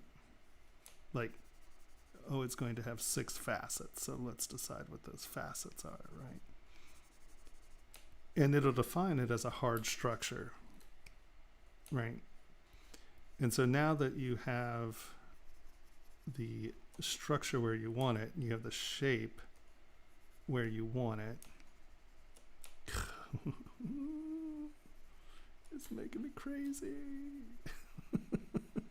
Okay.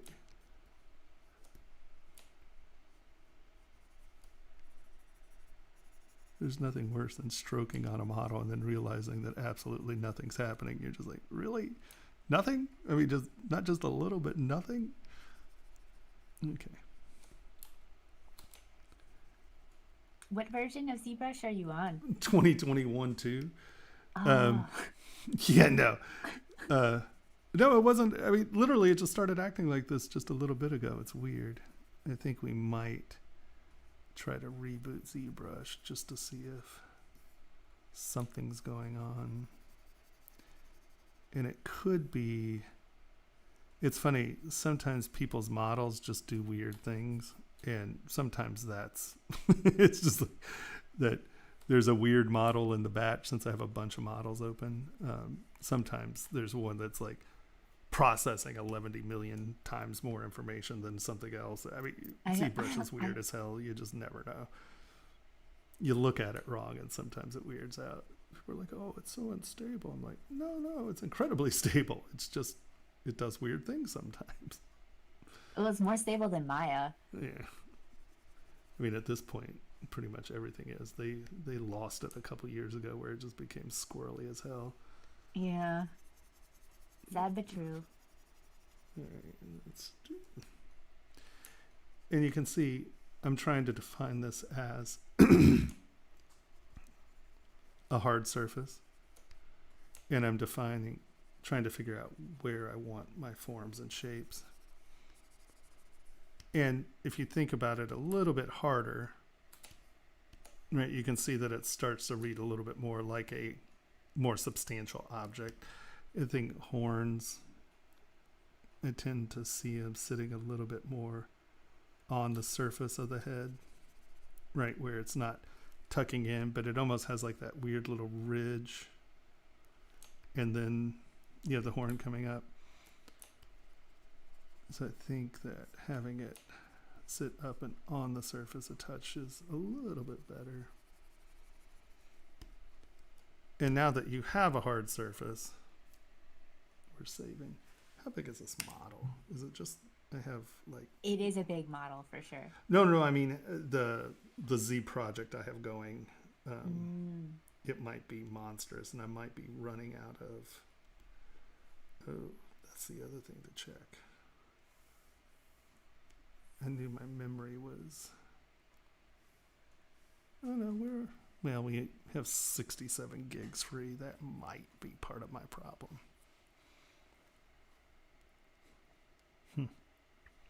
But one sec, let me go to quit. No, cancel.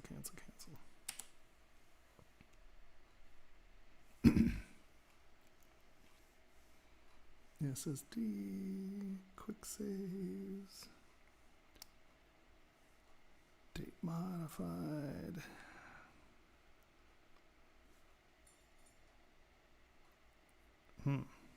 It's not saving there. So these are all being saved to the computer. Sorry that you get to deal with computer analysis issues. Oh no, that's fine. It happens. Users, public documents. No. Oh, public documents. Quiche.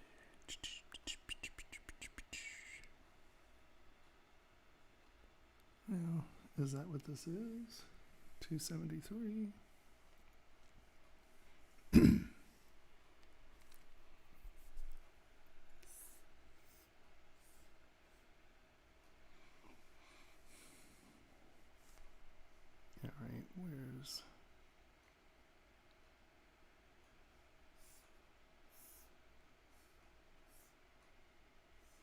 Where's this quick save? All right. File, save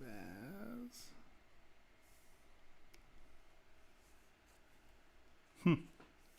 That's weird. I don't even see where this is quick saving. Oh well, whatever. Whatever. Let's do this. Let's hit quick save and see where it goes.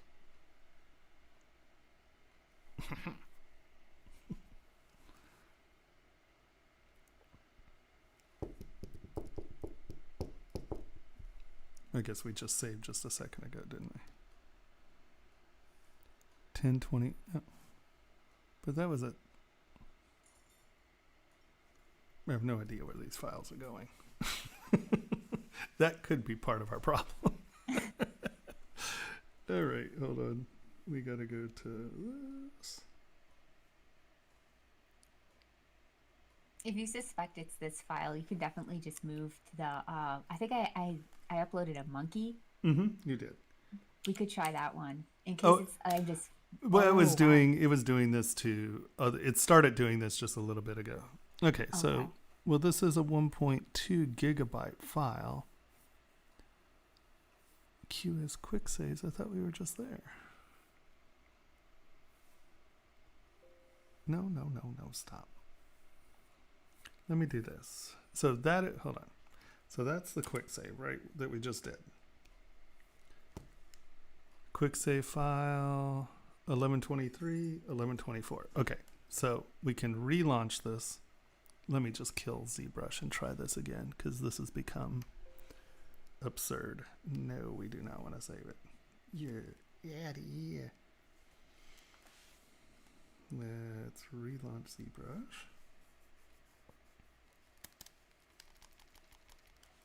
And I'm going to go back and delete models that we've worked on.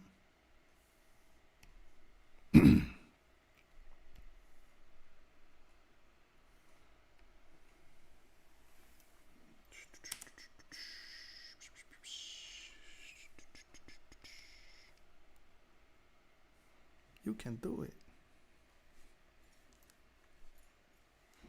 I need a cheer squad. Go. Go. I believe in you, Tomas. You can do it. That's so convincing. Thank you. Shish boomba. Okay. All right. You're all fired. Boop. Frame. Oh, edit. Frame. Delete all. Hold on. I'm just going to go delete some of these and see if file size is the issue. We haven't done that one. We haven't done that one. That's you. That. No, we haven't done that one. We haven't done that one. Or is that from the last time? That looks like what's his name? That's Saeed. Saeed's, yeah. Yeah, I was saying that. Yeah. I wonder if he reissued it this week or if that's from last week. I haven't seen him in the chat. Yeah, he hasn't jumped in yet. Well, here, we're going to delete it anyway. All right, so now let's see if it's going to let me sculpt. That, I don't know why that brush ever came up. Oh, look, that's better. 18. All right, so Jesus Christ. So you can see by starting with a hard surface and see how it's sort of sitting on top of the surface of the head. I think that reads horn. This reads a little bit more like hair because it's kind of in and it's coming out. I don't know if that makes sense, but a lot of horns have that weird, it grows on top, right? And it sort of has that lip there. Kind of almost like a rock, but with like more organic sort of twists. Yeah. And then, you can come in here and you can get, things that are over and under and such, but I would keep it flatter. Right. I'm just going to.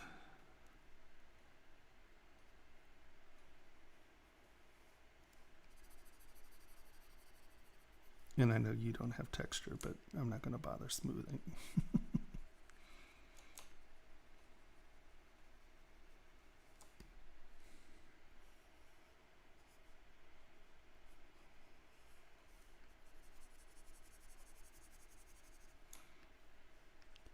And especially something that is so nice, round, and soft.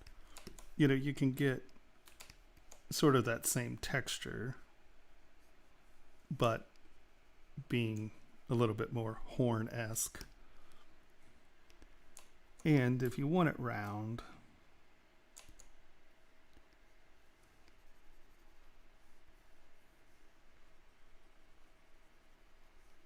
at least work off of that hard base surface to begin with. And then these can look as if they're, you know, crossing over or doing whatever they're doing. But they're tied to that base structure. I would probably keep it flat here, and you can make these half round up here. But this little intersection right here is kind of giving you that hard surface modeling thing. And at least find one place to define that as hard is what I would probably do. Make that more of a spiral so it looks like a horn, you know. Give it a little bit more key as I'm a horn, where this really has a flame taste to it. You know, it really has that.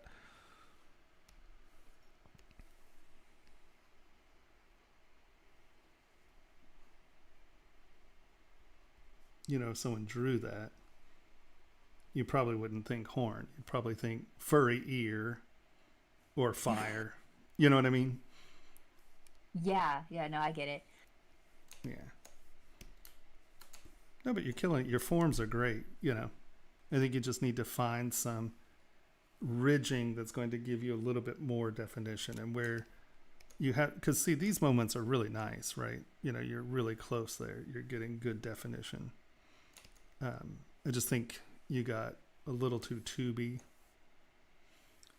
All right, let's look at your monkey. Monkey chi.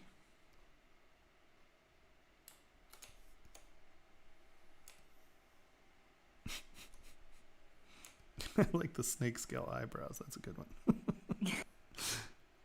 So I think in the final version, I removed the snake scales from the eyebrows because it looked a little too pine coney. Yeah, but everything else is pretty much final. And my biggest thing was like I felt like maybe the fur was too uniform. Well, I don't know that it's too uniform. What it is that it doesn't have fur moments. Yeah. It looks like a raked texture. Like this could be tree bark. It could be fur. It could be a carpet. You know, I mean, and I really think that, you know, you're pretty close here. I think really it just comes down to it.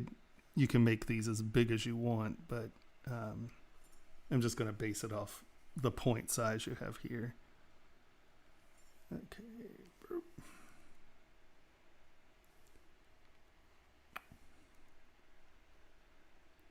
What you're missing are just a few little fur moments, right? You know, the things that are like, here, let's make that bigger. Let's see if I can.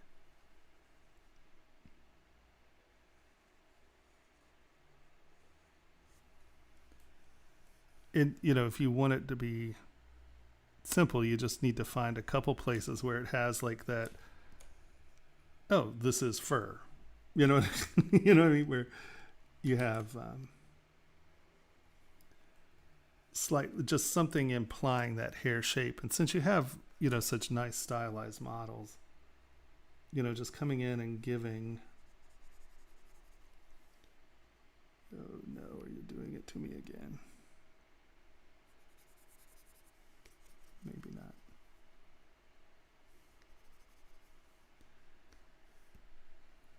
Where it's not all, because fur actually works in plats, right? You know, you get plats of fur. It's not just. Yeah.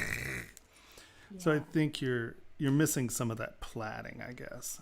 And I don't know like how you'd want to do. I mean, like you could just do one big one on the shoulder or something, you know. It doesn't have to be everywhere, but just this implication that there is fur. Yeah. Do you think it would make the most sense to just paint it in like you're doing, or should I find like another brush to kind of layer on top of it, or? Yeah, I use clay tubes for everything, so I don't know if that's really an appropriate question for me. Gotcha. I'm like, use clay tubes. But, you know, just...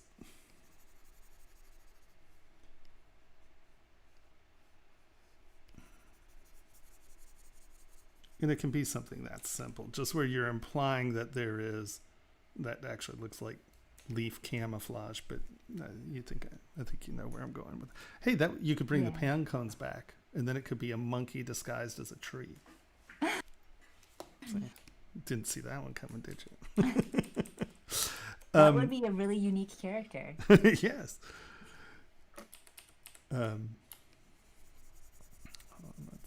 I forgot to put the tail in this one too, but it wasn't that exciting. It was just a curly Q. Let's see.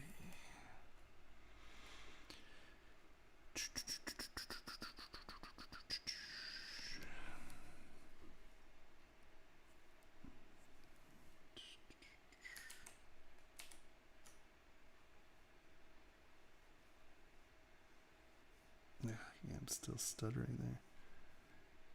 Where your hair isn't just right, it's where you're getting kind of that hair thing. Now this is a little, I think this pattern's a little long for monkey fur. You know, I think monkey fur doesn't get coyote fur long, but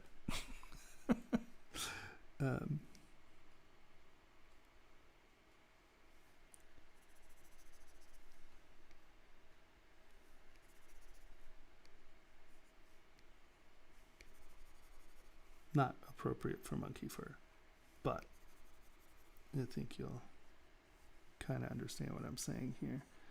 Like you can even use the rake, right, where you're just putting it in, but it's not just, you know, it's not just scraping.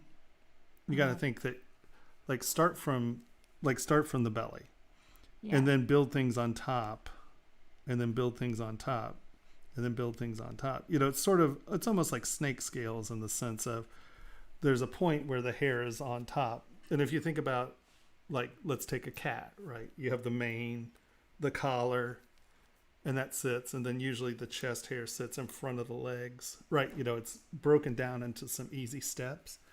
So figure out what those steps are and then apply them. So let's look at monkey. Yeah, monkeys are most short hair, aren't they? So I'm probably not going to get a good image of what I'm trying to show you. It's already looking closer to what I had envisioned, I think.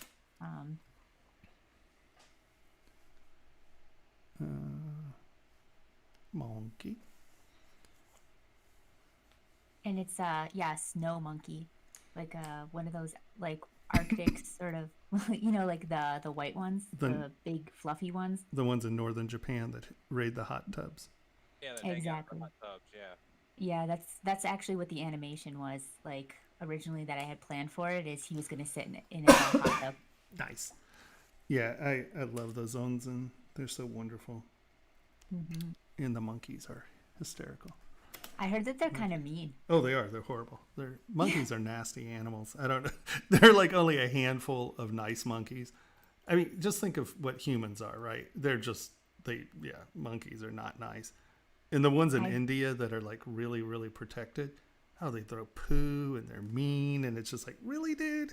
Really? That's where we're coming to? Like they'll steal your stuff. Oh no, they will steal anything. I mean, baboons actually will break into the back of your car and steal stuff. You know, there's the video of the baboon stealing the baby. That happened. Oh. Baboons steal things. Oh my God. Yeah. Oh no. That would terrify me. I've seen at the shrine in it's not actually on the Shingon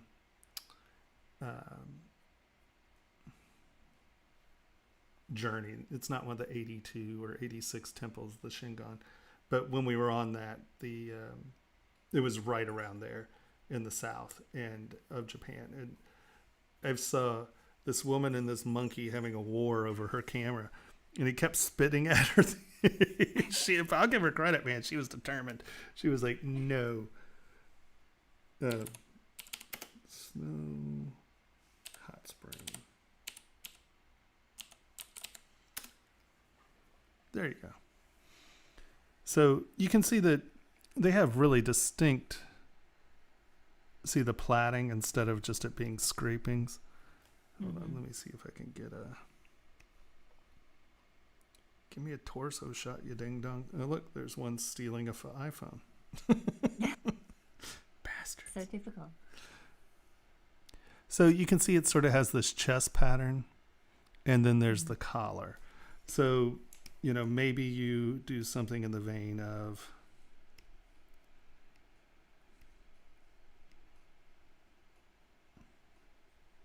maybe just make it a tiny bit fluffier up on the shoulders and chest. Yeah, exactly. So you have that first vein that's the collar, and then it sort of had, you know, this chest pattern. So just break it out into the big sections. Okay. You know, just figure out where the color changes. Right. And just use the pattern to do, you know, a color change, or just use that as that plat area. And I don't know if this is right or not, but I'm just.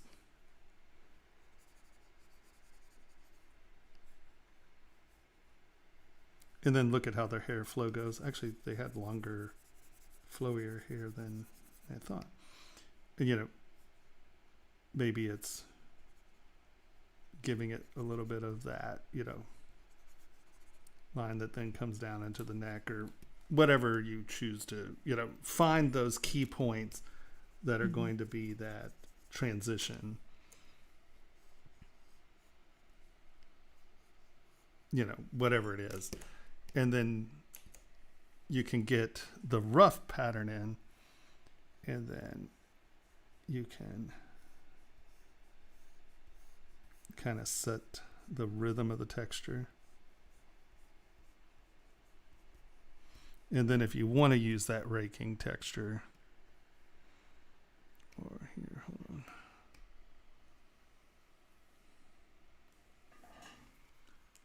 Man, my icons got smaller. I don't know what I did here.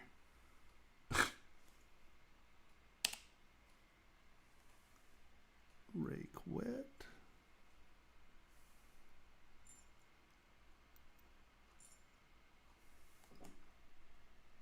Let's try that. You know, if you want to use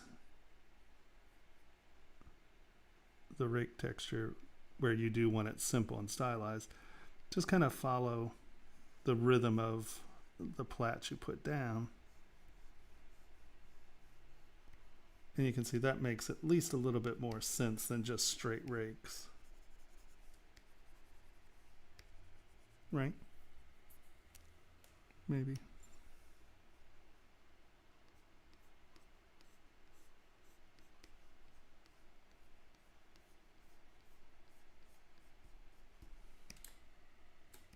But you do have these separate, way too big.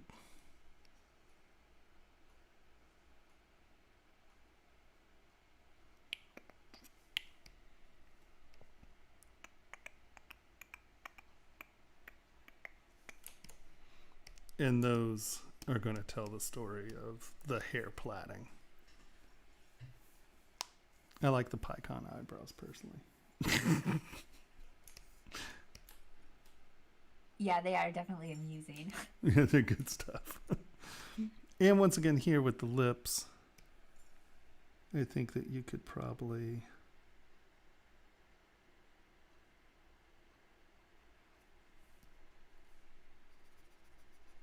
Yeah, the lips definitely, like, I need to, yeah, do that thing on the outer edge, and then I need to, like, smooth out the inside. Like, there's this weird, like, cutoff that I needed to go in and fix.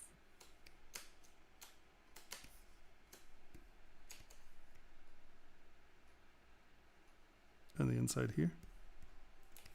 Yeah, kind of on the inside of the mouth, I had, like, some, yeah, like a sharp thing that happened. Yeah, there's a pinched. Yeah. I think that happened when I pushed it inwards. Yeah. So I would probably have to go in and smooth that out at some point. I think probably an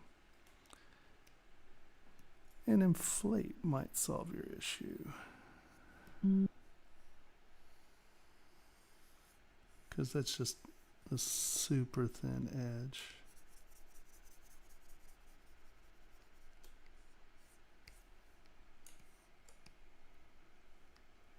I think.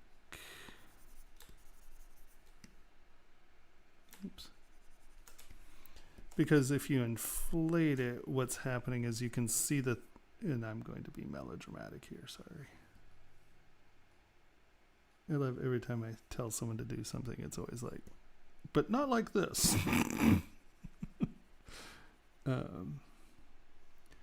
By giving it thickness as opposed to just that razor edge that it had, you get a little bit, you can see that it's a surface, it's not just that blade.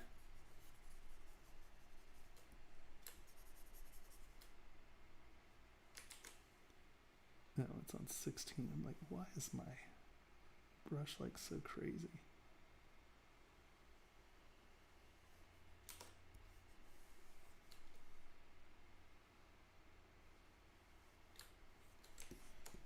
Yes, okay.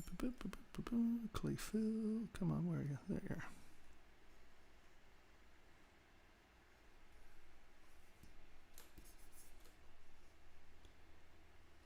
And I would strongly suggest,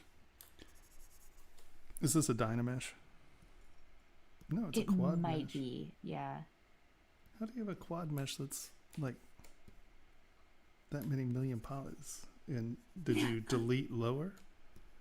It's possible. Yeah, try to keep your subdivision levels, because what happens is, like here, you know, you're coming in, you're trying to define this edge at a high resolution, and see how I softened that lip by filling this, but at the same time I created this ridge right here, or this bump. Let me see if there's something that, well, here, we'll just do it with, we'll use, no, can't use that cylinder W. Go to cube. Divide. All right, so we're at 6 million polys.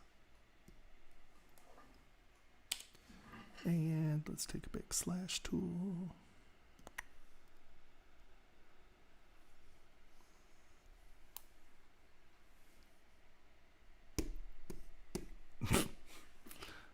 Oh no, we're at 25 million polys. Hold on. I go button happy here sometimes. There's got to be something else going on because we are jagging. Okay, so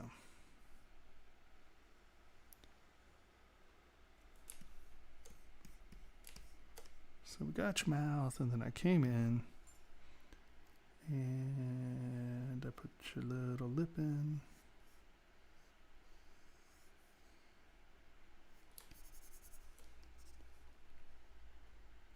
And then because I don't want that to be so sharp up here, I came back in with clay fill. And I just kind of filled it from the backside a little. But you can see I left this big hump there, right? Yeah. So you can sit here and smooth on this all day at a higher resolution, and you're not going to be able to do anything, right? Because, I mean, I even use Smooth Stronger, and you can see we're not doing anything. And so being able to go back in your resolution and come in here and just smooth and relax that mesh back, and you can really tune your surfaces this way. because I'm kind of smoothing and relaxing. But then I come back up and I still have a lot of my definition there, but you see how I remove that lump up there? Yeah. So it just gives you a ton more control over your geometry if you retain your subdivision levels until you're ready to decimate, you know, for whatever you're doing. Because if you're coming out to print, you're obviously going to have to decimate that stuff down. Yeah, absolutely. But I retain my, even if, like if I have to Dynamesh, I will Z-remesh it back to the lowest polys I can get it, subdivide it, reproject, and then that way I have my, you really want 6 to 8 subdivision levels is the best, because that allows you to be able to move something that has a lot of detail. So here, actually, let's do this real quick. Let's turn this into a cylinder. That didn't turn into a, oh, duh. Delete higher, delete lower. Cylinder. And now we're going to come up to you. Where's Monkey? There's Monkey. Append cylinder. We're going to divide this up. Nope. Nope. We're not dividing the monkey up. We're dividing. Nope. Stop. We don't need a 14 million poly monkey. We were doing just fine. All right. Boom. Divide, divide, divide, divide, divide, divide, divide.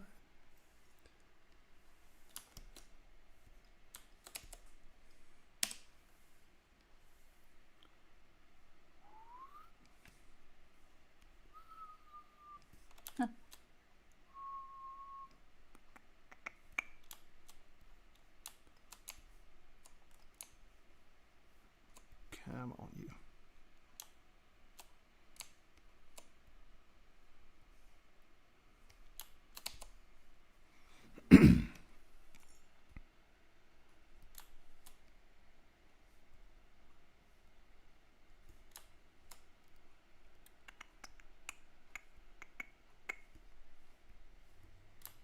Transparency, boop.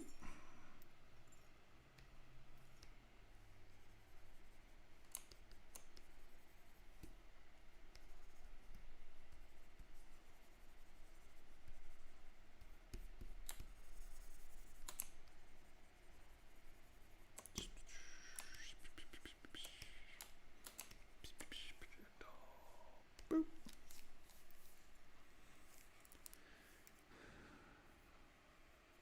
I do not. I haven't changed any of my defaults, I don't think. Yeah, not that I can remember. I don't know. It's pretty... Every once in a while, if I'm doing a job and I need to limit my pressure sensitivity, sometimes I'll do that with the Wacom setting. But, I mean, it's just as easy to lock yourself into a Z intensity and do it that way. Hello, Brazil. Okay, so let's just do one more thing here. Fill that up.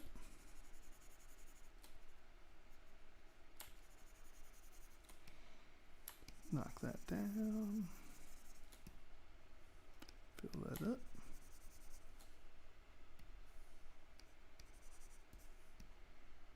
Any other plate? Okay, that's fine. That'll do what we needed to do. Project all.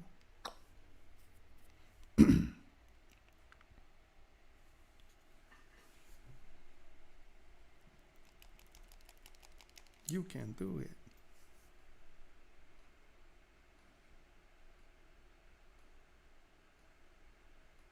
Right, Dave? Those baboons are mean as hell. Yeah. My friend Dave. Dave's one of my best friends on the planet. He's an awesome sauce. So you have your model. And let's divide it up. Just, okay, that's a 3 million. So let's say you didn't want those humps there, right? So you can sit here and smooth and it's just not going to happen. The beauty is we can lower our res relax the mesh. High res, relax the mesh.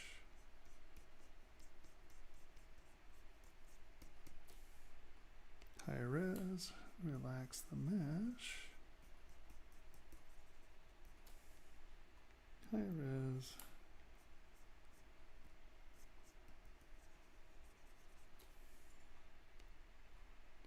And you can see you can feasibly get a lot of that dealt with and then come back in and just touch up your fern. You've removed that big step, right? The other thing that's really great about this is that if you lower your res,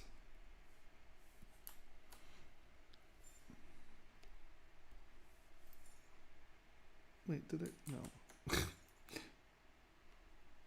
Not delete higher. Take this.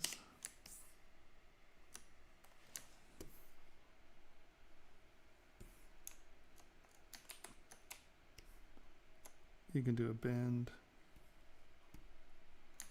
And then come back in and just get those squares to be roughly the same size.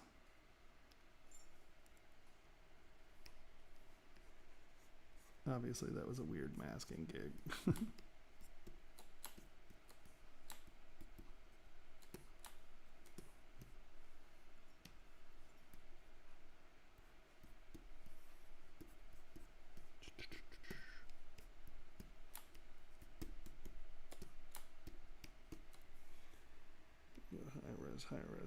High res. You can see that. Where are you? There you are. We did the bend and it really didn't distort the hair much, right? So you can move, you can drag everything down, move it, and then when you bring stuff up, you didn't destroy your detail.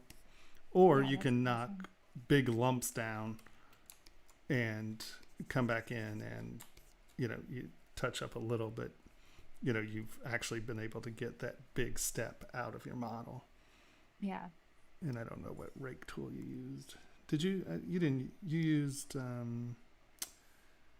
Did you use this? Where's standard? It sort of looks like this one. Did you use this as hair? For the hair, I used an alpha, which I found on the internet. It was like shaped like hair. Oh, interesting. Yeah, and it, I mean, like, you know, it kind of worked, but not like what I was thinking in my mind. Yeah. But you can see you could get back there if you had the same brush. Yeah. I'm throwing down weird little cables, but you know, hey, it gets the point across, I think. But I mean, you can see this did almost no distortion to that. And if you just tried to bend it, you'd never be able to get it that clean. So keep your subdivision levels. Oh, did that help at all? Cool. I've completely mangled your model. Did that help? Do this, but not quite like this. And, you know, see, you have these like little half rounds, you know, at the wrist. You know, maybe that becomes where these mimic that and just be, goodness gracious. I can't win at losing on this crap tonight. You know, maybe it becomes something that's more like that, and then, you know, whatever that this pattern is, maybe you mirror it here as the edge of fur, you know, just so these are all in the same vocabulary. Something to think about. Yeah, I'm gonna practice doing my textures. Like, that's my biggest thing moving forward, is just trying to get better at those surface details. Yeah, it's just, and it's futzing around. And you know that you have these brushes up here, there's brush. And here's an entire library of weird brushes. Ah. And that comes with ZBrush. So there are all kinds of cool ones. Like concrete is pretty cool. I don't know, where's concrete? Maybe it's in miscellaneous.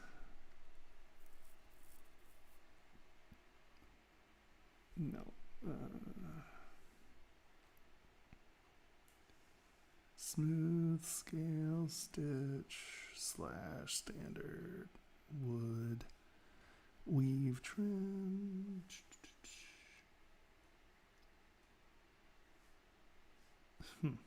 That's frustrating. There's one called concrete that's pretty cool.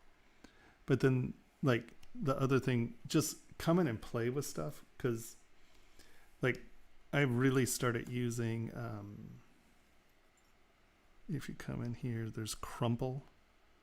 Crumple is awesome. Where is it?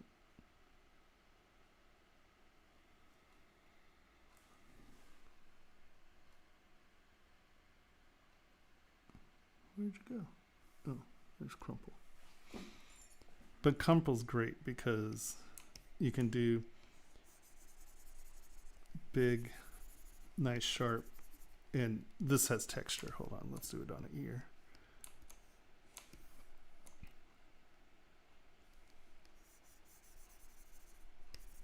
Interesting. And if you move it big, it does one thing. If you do it in little round circles and then go back the other way, it does things. So there's some really cool brushes out there for doing texturing. It just comes down to futzing with them. Just get a ball and muddle gruck on it until it does cool thing. Because I like use this for hair. I use it for stone. I use it for wood, where just trying to get sort of a flow.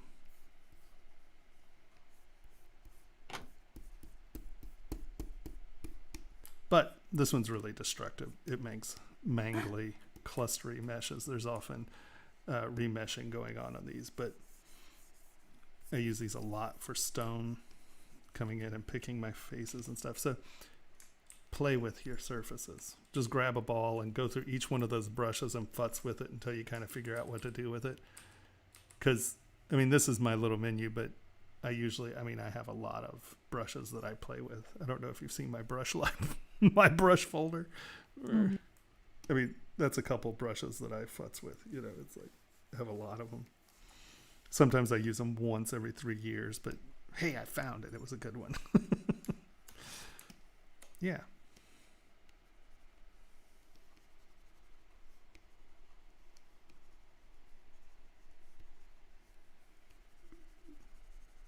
Crumple monkey. All right. Have any other questions? No, I think you covered everything. Thank you so much for giving me feedback on both models. Yeah, of course. Anytime. I'm really excited to try out some of these techniques on the one I'm making right now, and I'm sure it'll be like 10 times better. So thank you so much. And bring it back. Let's see what you're doing. You know, it's nice okay, to sounds see. Good. Yeah, it's nice to see. All right. Who's next? Noxidif? Really, Henry? You're going to go there? I see how you are. I see how you are. It was only like It's only like 2 minutes. hours. No, it was not 2 hours, you geek. Okay. Well, I was also trying to get my machine to work too. Who's next? Knox said that Did we already download his or hers? I don't know. Which one are you? With stuff.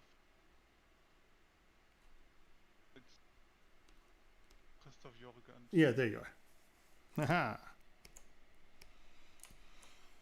It is a work in project, but it's the first project I have since I changed my approach. And the beard isn't finished. Yeah. So. But you got the rhythm down for sure.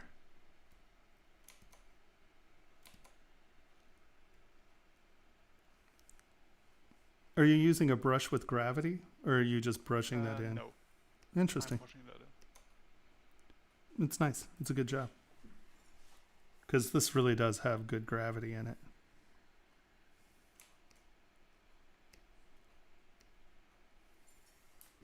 That does. Boop. Oh, that's not the right one, is it? That's the guy we're looking for.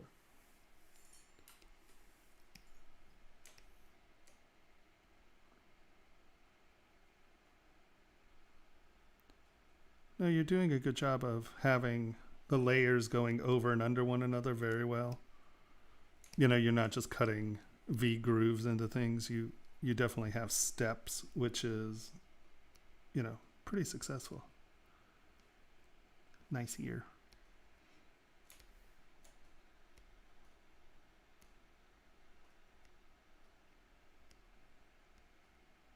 Thank you. Yeah, no, this is pretty successful. I mean, this is successful. I'm sorry. Yeah, it's not bad. Yeah. No, a lot of that's very successful, actually.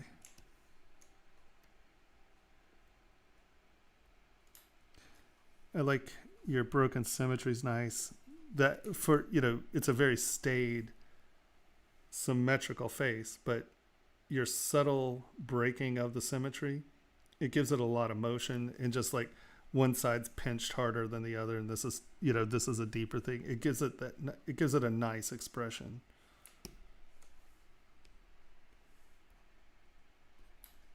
And let's see.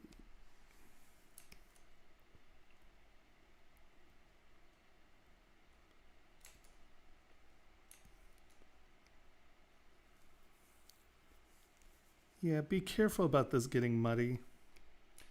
You know, sort of like what we were talking about her. You have your plats in here pretty well. You know, where, you know, you have your base shapes in here really nicely. Just make sure that, because right now you have this, you know, you have this sort of, is this supposed to be like a light center braid? Or is that? That's just to be unbraided, just okay. All right. So, because what you have going on here, like you have this starting here. This comes in front of it. This starts here and goes in front of it. This is coming here. This is coming here. So you've worked yourself into a braiding, right? See how they're kind of blending into one another, but each one's blending into the next one very similarly. Does that make sense here? Yeah. Where here you have this nice plait, and then that's sort of that. And, you know, if you break these up to where you don't have the same, right, these scoops are the same size. You know, they're really selling a braided story, if that makes sense. Mm-hmm. Right. So break that up a little so it's not quite, you know, where you actually, here, let's clay tubes. I guess it's easier. You know, because why are you auto-saving every 10 seconds? It wouldn't auto-save at all, and now it's auto-saving every 30 seconds. So I think if it's not braiding, you're not having layers, right? It's all trying to be on the same layer. And as soon as this finishes saving, I'll try. Oh, did ZBrush just crash on me? Look at that. ZBrush is on one today. I like that guy. Yeah, you don't say. All right. I see it was.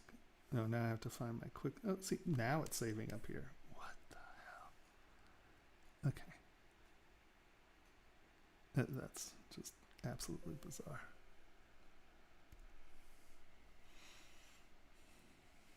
Those weren't there the last time I looked at the quick save.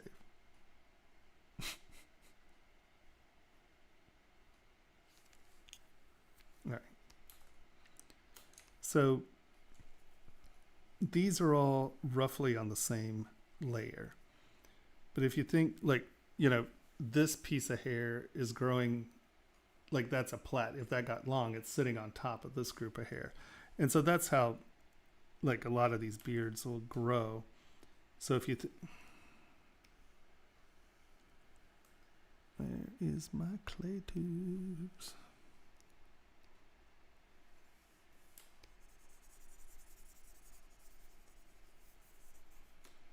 I think all you did, and I'm going to make this simple, right? I'm not going to actually,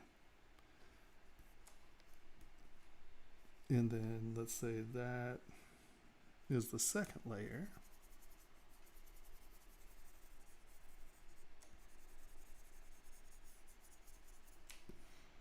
And then that's roughly a third layer.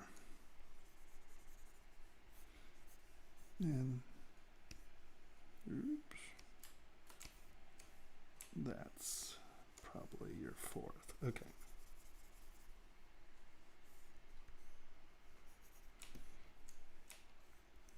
And so now, if you come back in and lay your plats in,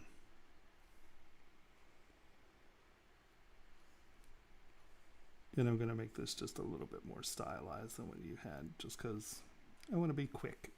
But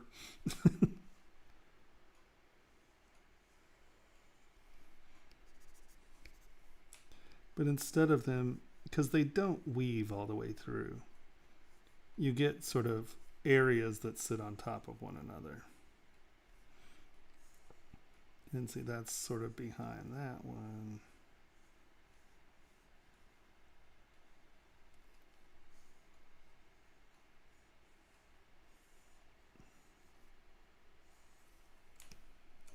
You know, these can be very realistic. You know, it doesn't have to be so stylized is what I'm doing. Come on.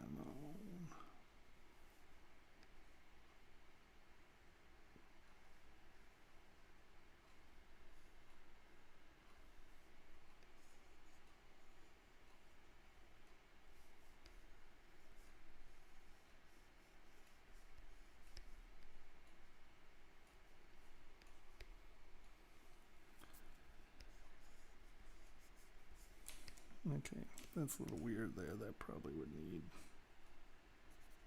something. But if you're viewing it sort of like that, and you know, you're making these the exact same shapes you did, but instead of weaving this one into that one, where you're coming up with a very, you know, obviously you're going to be a little bit more subtle than this. But if it's making steps, it'll read like hair traveling through one another.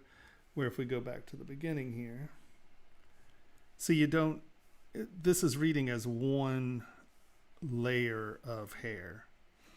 And hold on, let's see if I can find,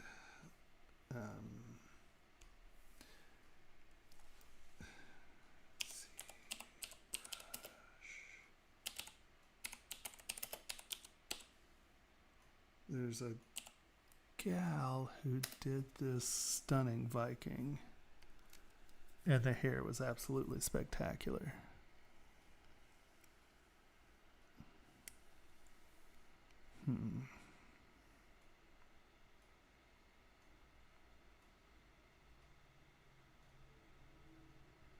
She probably didn't call it a Viking.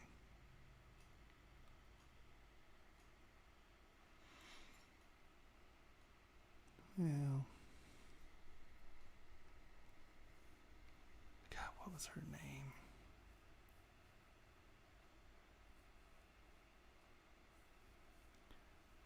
So let's just take a look at two different things. So this guy's obviously stylized, but you can see, right, there's layer, layer, layer. And even in here, this is a layer that drops behind that layer. So really thought up in planes. Obviously this is super stylized, but if, and where'd you go?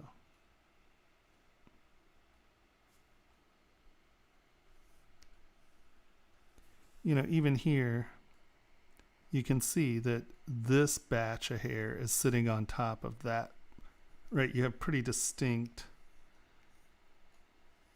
batches, right?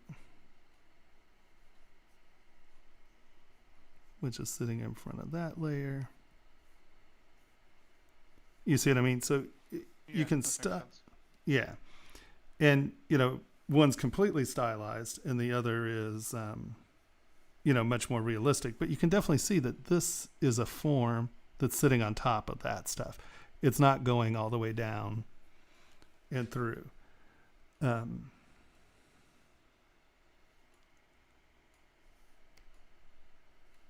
here again, you can see the breakout where I think this gets muddy right here.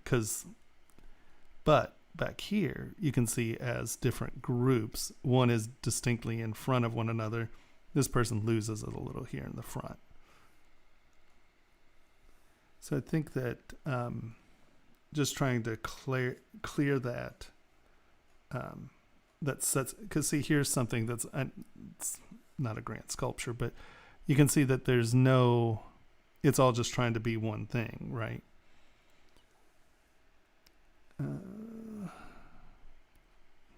That's a little too stylized. Can we see that cartoony one again? No. Thanks, man. Right, and if you think about it, and you start, like you can start this cartoony in the sense of breaking it up into the planes that you want it to be. But if you break it up into simple planes and shapes, it'll give you a direction. Because you can see here, right? That's in front. There's like a little layer there. There's a little layer set in front of a little layer. There's some really great hair out there. And for some reason, I'm just not finding it. Here, let's just do ZBrush. Beard. Okay, I can't type. That's the number one. Everyone's using this damn hair generator. But you can see here, right? Come on. But do you see how it's like this layer here, and then the layer behind it, and then the layer behind it? This reads very well. It works very well. And, you know, you can then come back in and make these as realistic as you want.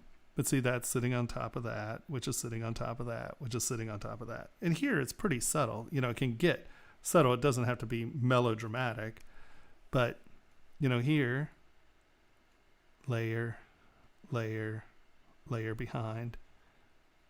And you can see that sort of stepping up as it goes back. So that layering, I think, is going to help clarify the forms. Right? Yeah. But other than that, I mean, you know, you just have a really nice characterization. I think it looks great. Thank you.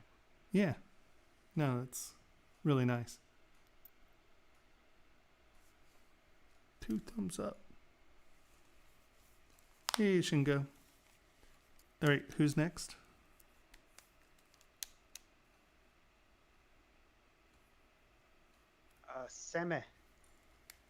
Semeti.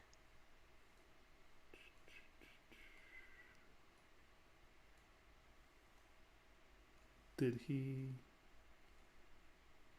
Hello? Hello. You can hear me?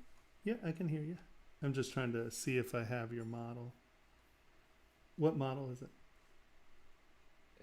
Name Nightmare. I think.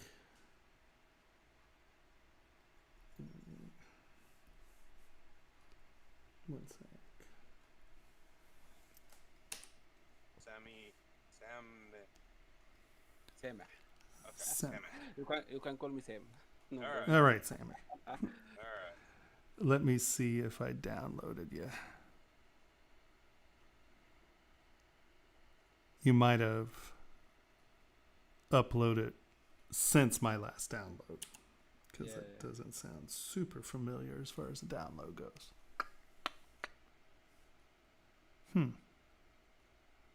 No.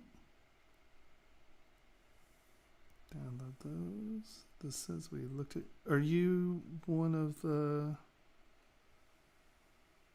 Hold on. So these are. Do you see yourself here?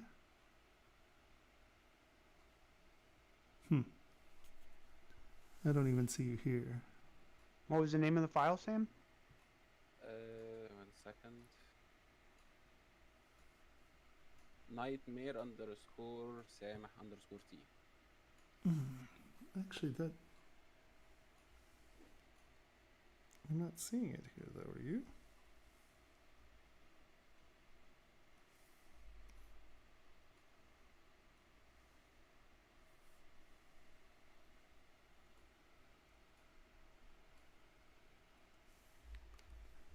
Maybe it is a problem. Oh, there. No, I've got to remember that I got it. I have to refresh. Like, Dropbox doesn't automatically refresh. Oh. Really annoying. I know that. That's really annoying. Okay, download. And now we're gonna move all of you right there. Hide you. We're gonna come to you. We're going to refresh. No, it's coming. Okay.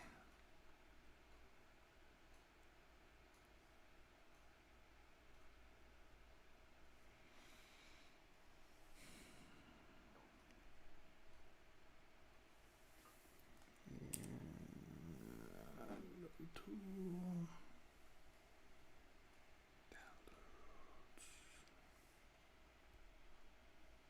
Nope.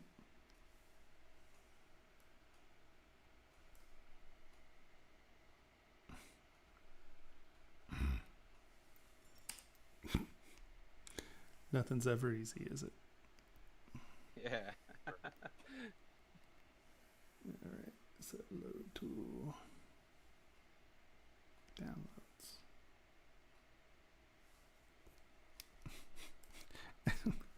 Okay, I just can't out. Nope, it's still downloading.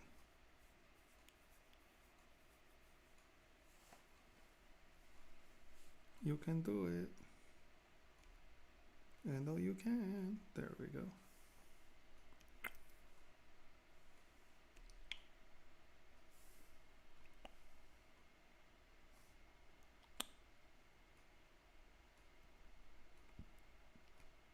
Come on.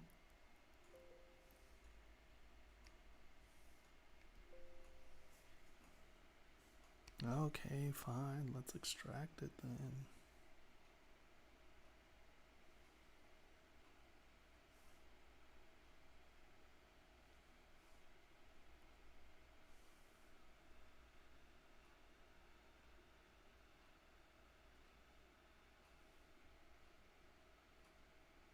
Okay.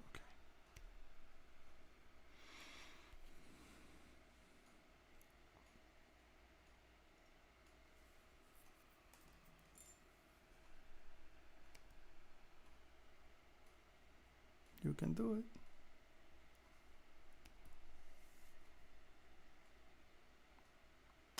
Very nice. Is this your illustration? No, this is a concept art on ArtStation. Nice. And then, boop, there you go. I like your balloons. Yeah. I like your balloons better than his balloons. Yeah. Yeah, this is work in progress. Yeah. Still working on it. Didn't finish some detail on the face here, tentacles. Yeah.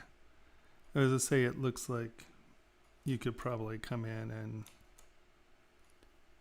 with how did that? Oh, I see. I've relaunched. I'm like, why are all those in the wrong place?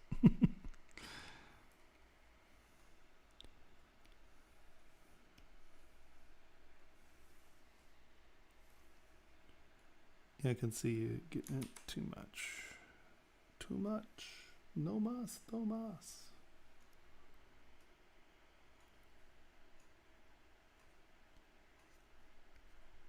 Just getting some of that stuff to come up and around.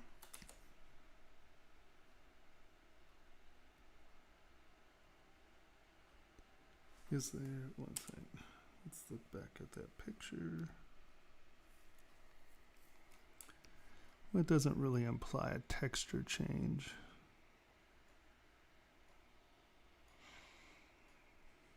But because that's such a...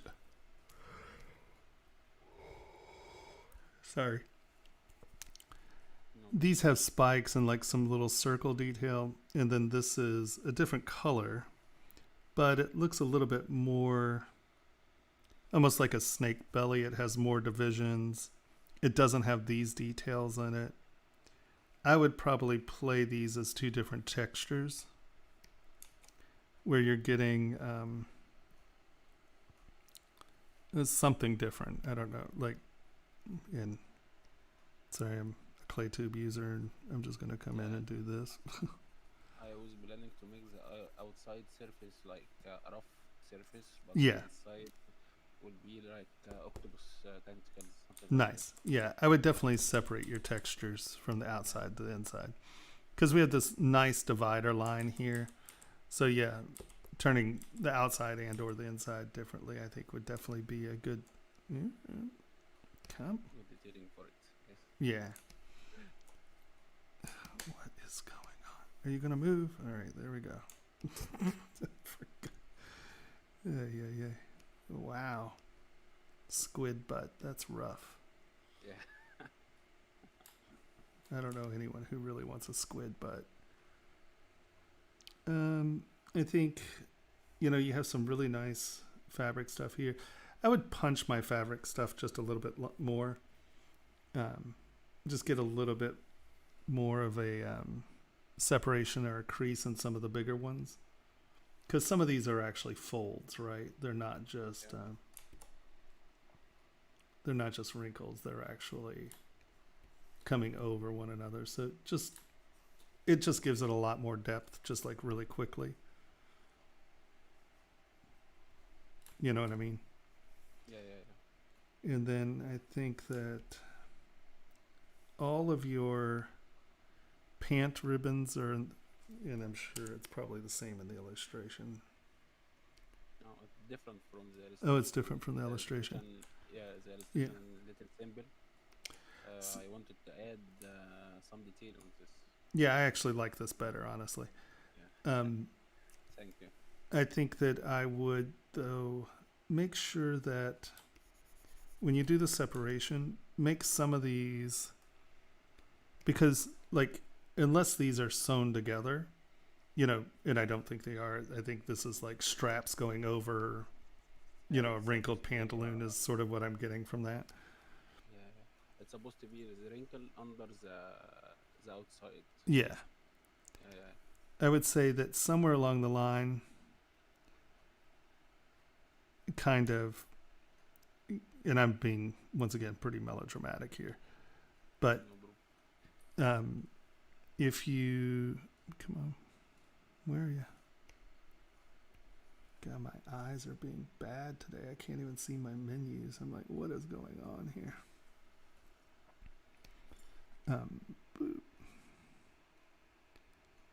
Where if you have just a little bit of separation going on in some of these places, it reads like, it's not perfectly consistent with, and I'm not saying it has to be that melodramatic, right?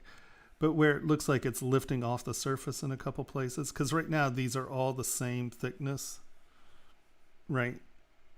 This is that's that, and it's all laying perfectly flat on the surface of that leg. I would give some of these a couple, areas where it moves up and off the surface, and that goes back, and you have a little bit of airspace cut back in there. So it's like, and then that, of course, I can't make anything work tonight. It's like,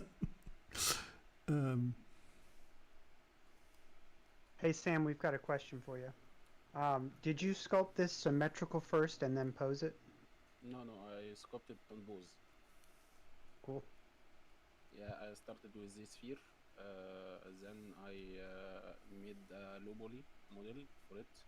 Send it to Maya, build a UV, and make a poly paint from UV and separate it apart. Cool. Yeah, it looks great. And also, like, these are open because of tension, right? So, right. Give it a little pinching tension at these intersections. if that makes any sense. But see what I mean? How it looks like it'll lift off, and there it looks like it's lifting off a little. Just make it look like this is a separate thing than this. Yeah, buffing out. Yeah. Yeah. The anatomy's nice. It's fun. You really capture sort of that smooth and bubbly thing going on that he had going on in the illustration. Yeah. It looks great. Thanks. I think, yeah, just getting a little bit of separation in some of your places, right? You know, because these are created from folds, right? You know, I mean, that is literally a figure 8. You know, this stuff is in the back. It's a surface that does that and a surface that does that. And then they just stitch it back here, there, and then they let this flow open. So this really is cutting back up and under. You know, it really does have that silhouette. And you got it here, right? You know, you're getting this. But just remember, as it goes back, it really becomes a fold. It's the only way to hold something with that much tension. So as you come back, make sure that these, you know, it can start soft there. Come on. It starts off there. But it's going to be a fold by the time it gets back here.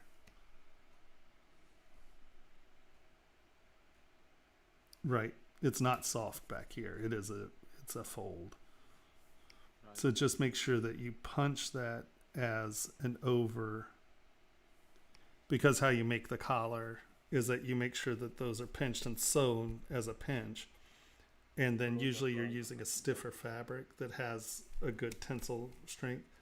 And so as it's coming out, it gets softer, but it starts as a pinch. Yeah. And our brains know that. You know what I mean? So if you do it, it's something that your brain will be like, oh yeah, that's supposed to be there, you know? Yeah. Right? You know, it can be.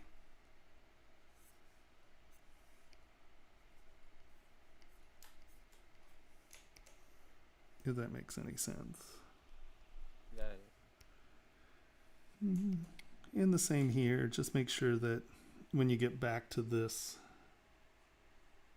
seam, these are, because the only way to get that pillow is having some real pinching going on there. So don't be scared to actually put some pinching at the seam, you know, because that'll make that feel more realistic.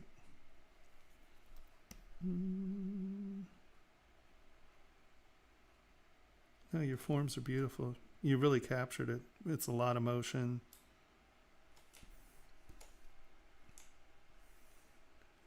And you really do capture that soft, sort of roundy, bubbly thing that they have going there.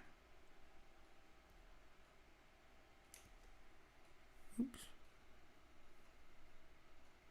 Frame. Is this supposed to be?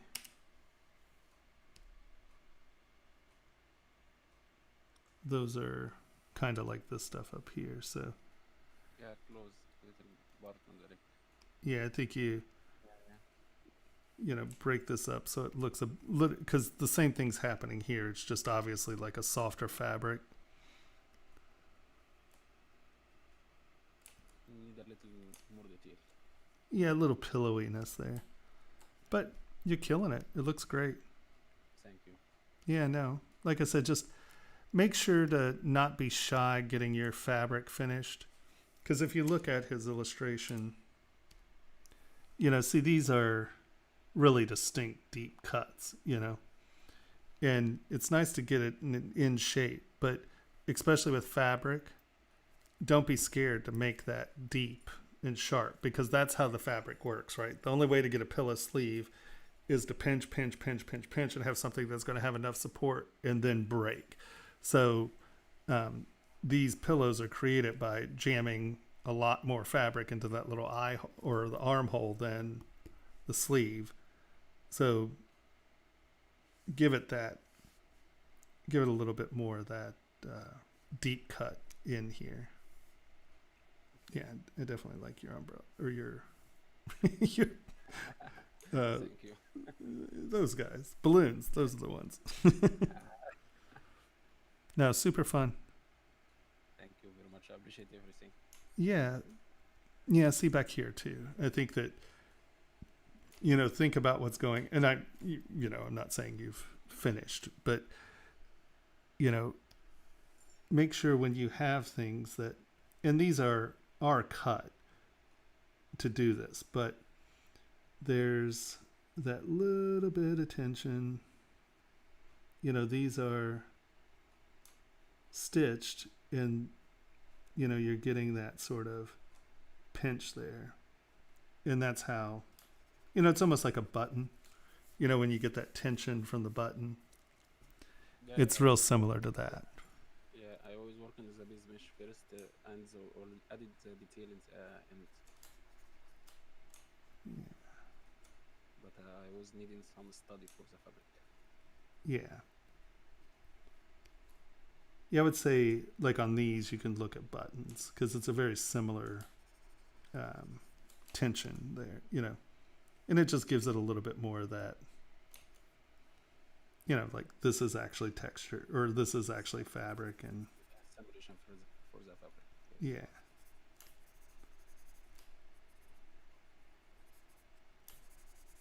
It's a cool reference piece too, man. Yeah. I dig that. I wonder if that guy's got an art station. Yeah, he took it it's off his an art station, I think. Yeah, the art station. Cool.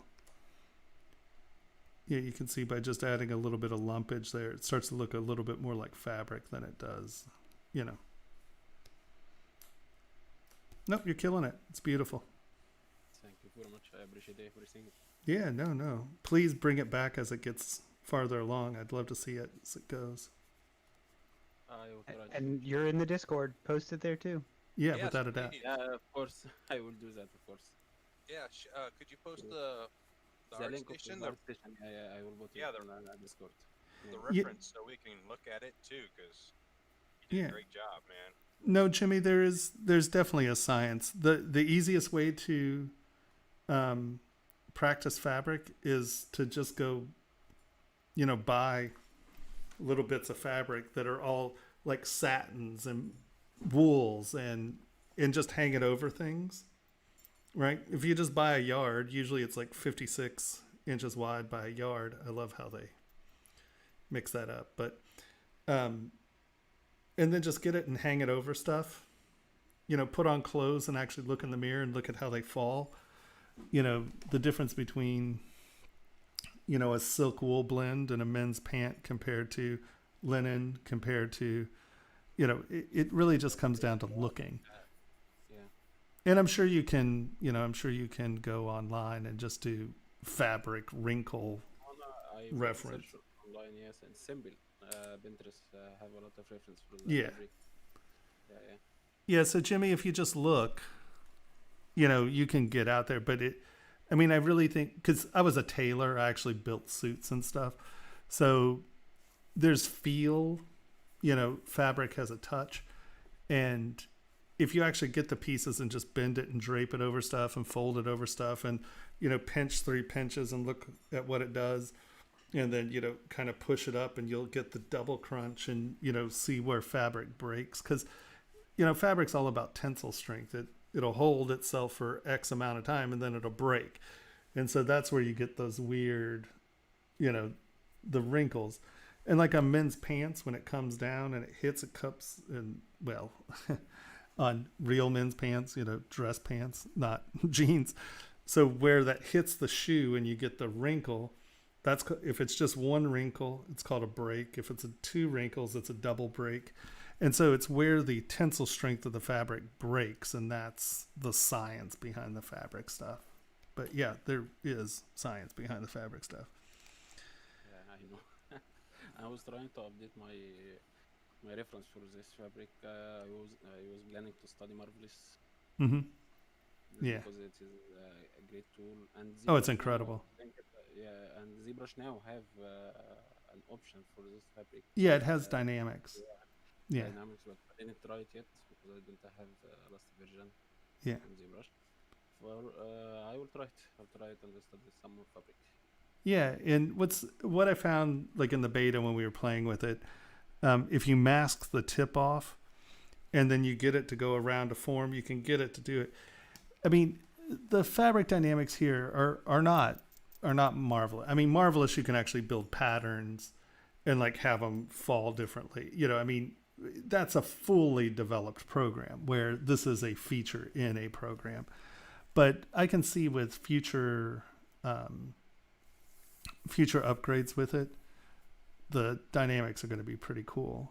And they're doing a lot with it. But I mean, marvelous is still, I mean, it really analyzes how fabric falls a lot more realistic and how it breaks. And you can determine the type of fabric in marvelous, so it breaks differently. But yeah, definitely play with it, because if you get two different parts, if you're a little bit inventive, what you could do is pin it here, let it, because it's always going to go in a direction, right? Let it go, and then you can take that, bend it, and play with it. And Gravity make it work. yeah, without a doubt. All right. Who's next? You're killing it. Giggles. Next. Yeah, Yeah. really wonderful. Thanks for sharing. Yeah. Great piece. Yeah. Giggles Squiggles is next. Henry's got you. I got to crash. Talk to you later, man. Good All night, right. everybody. Thank you Don't be a very much. quitter. Okay, No you take the problem. kid to school in the morning. Yeah, not happening probably. Yeah. Okay, so giggle squiggle. Yeah. Night, guys. Good night. Yeah. All right, delete. What's that one? Uh-oh, did I delete the wrong one? Hope not. Okay, we got that one. Delete all.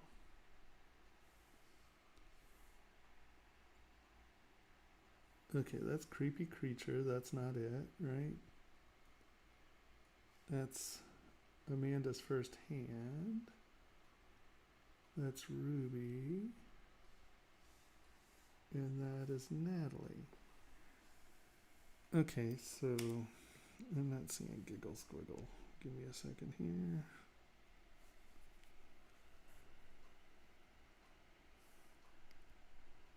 Did you just upload it?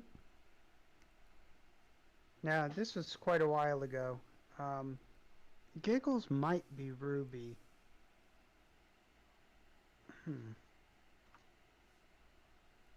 Nah, Ruby's got their own account. I'm not seeing it. Like 4 hours ago, I had a real name to attach to Giggle Squiggles, but I've lost it since then. Yeah, I thought that was the name at the end right there. I thought that was her name, or Giggle Squiggle's name. Oh, Yeah. that's one person. Yes, I believe Gilead. you're right. Gillard Levi and none. Probably Gilead. Oh, yeah. Gilad. All right. Yeah. That, we have that one. That's this one. Yeah, they're typing now. All right. Okay, there we go. There we go. Go to All right. bed, Mike. All right, I'm going to bed. Good All night, right, guys. good. Yeah, I've heard that before. 25 minutes from now, he'll be like, oh, wait a minute. Draw me back in. Good night, guys. Good night. All right. Oh, my allergies. It's just hell.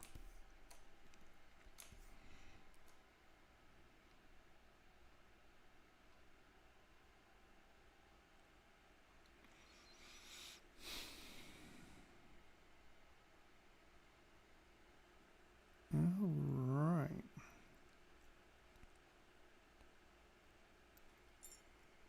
Sorry, I had to add that. Looks like the thing from Howard the Duck. Bye. Oh my God. Don't get me started on Howard the Duck stories. All right, good night. Good night. So my design teacher, Bob Lundquist, was a brilliant designer. And he eventually got it to where he was paid to preview movies and tell them what I'm doing here, except, people would let him see the feature film first. And he charged $25,000 to go watch a movie and tell you what he thought about it. And Howard the Duck, I don't know how many of you have seen Howard the Duck or remember the opening sequence of Howard the Duck, but you sort of see like a little duck head, and it kind of pans in. It's the back of the chair, and then it's kind of scanning the walls, and it's all Howard the Duck Detective stuff and pictures of baseball and this and that. And then, you know, the title sequence going, and then it kind of turns and it pans around, and you're looking at Howard Duck sitting in the chair. And Bob goes, stop. And they're like, what? And they're like, he goes, you got a midget in a duck suit. And they're like, well, yeah. He goes, yeah, that's all you need. He goes, there's nothing else I could say about this movie. And they're like, what do you mean? He goes, it doesn't matter what you do. You've got a midget in a duck suit, man. He goes, have you seen Howard the Duck? Howard the Duck isn't short and round. You know, he's skinny, tall. And he's like, no, you got a midget in a duck suit. Nothing you can do about it. $25,000 to tell him he has a midget in a duck suit. Yeah. All right. So the first thing I would say is you pulled your forms out, and I want you to think about the anatomy on this a little bit more, because, you know, even if you're, I'm sorry, I'm yawning all night. Even if it's supposed to be stylized, you know, you got to think about how the planes are interacting. And so, and once again, this isn't, I'm just throwing this out there, and I'm going to draw on your model. You're like, but that's what I wanted. Fine. So you got to think that basically, you know, this is a human. It has human traits, or at least animalistic traits, where you have, you know, a bicep, a tricep, and no, well, that would explain that. I'm like, why is that so soft? It's because it wasn't clay tubes. So I would say that you probably still want to stick with some of the anatomical conventions, in the sense of, well, this is an arm, so you want the bicep coming out from under the pec. And you can see that, I mean, that's not what a bicep does, coming out of a pec, but that's okay. You want to keep some sort of familiarity with the anatomy, you know, and then you have something coming in from behind the bicep, and that'll make the intersections, or these transitions, make a wee bit more sense. And you can see we've kind of rolled this arm a little forward. Hello, can you hear me? I can hear you. Okay, great. Thank you so much. Of course. And so, you know, kind of make that a deltoid feasibly, and then a pec. You know, you don't have to stick with real anatomy. You know, like that deltoid could actually become sort of a secondary pec. But what you do want is some of this intersection stuff to be fairly reasonable anatomy. It at least needs to look like something familiar, in the sense that, I know even if you're trying to be alien, right? It's like, okay, well, if you have muscle structure, what's happening? So it's just something to wrap your head around. Sort of like earlier with the there was the catapult on the frog, but the catapult couldn't function. So you still have to think about, how is this machine, this animal, this creature functioning? And so, yeah, right. Like, how does it still make biological sense? Yeah, exactly. So, and you can see that now that, you know, that is not human anatomy in any way, shape, or form, but that now is telling a similar story as to something we know, right? Bicep, this is a deltoid, but really it's sort of the secondary pec that, you know, can come in here and have a ridge. Now, hold on. We got to change our quick save now, because now it's right. So I could still be looking at human anatomy without for a reference question for this creature. Yeah, because there are certain intersections that we understand, right? We understand that, you know, the bicep comes in and you get it's inserting here. This muscle's coming over here. So we understand that to get something to move up, you need an insertion here, an origin here, and it's going to make this flex. These muscles pull this way and this way. And so it doesn't have to be exacting human anatomy. In fact, that kind of ruins the fun of what we're doing here. Hold on, quick saves. I want this to be let's do.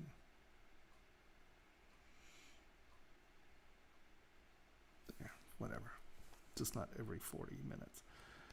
And so, like, that's similar to a deltoid, right? Because that's kind of coming in and it's pinching into that.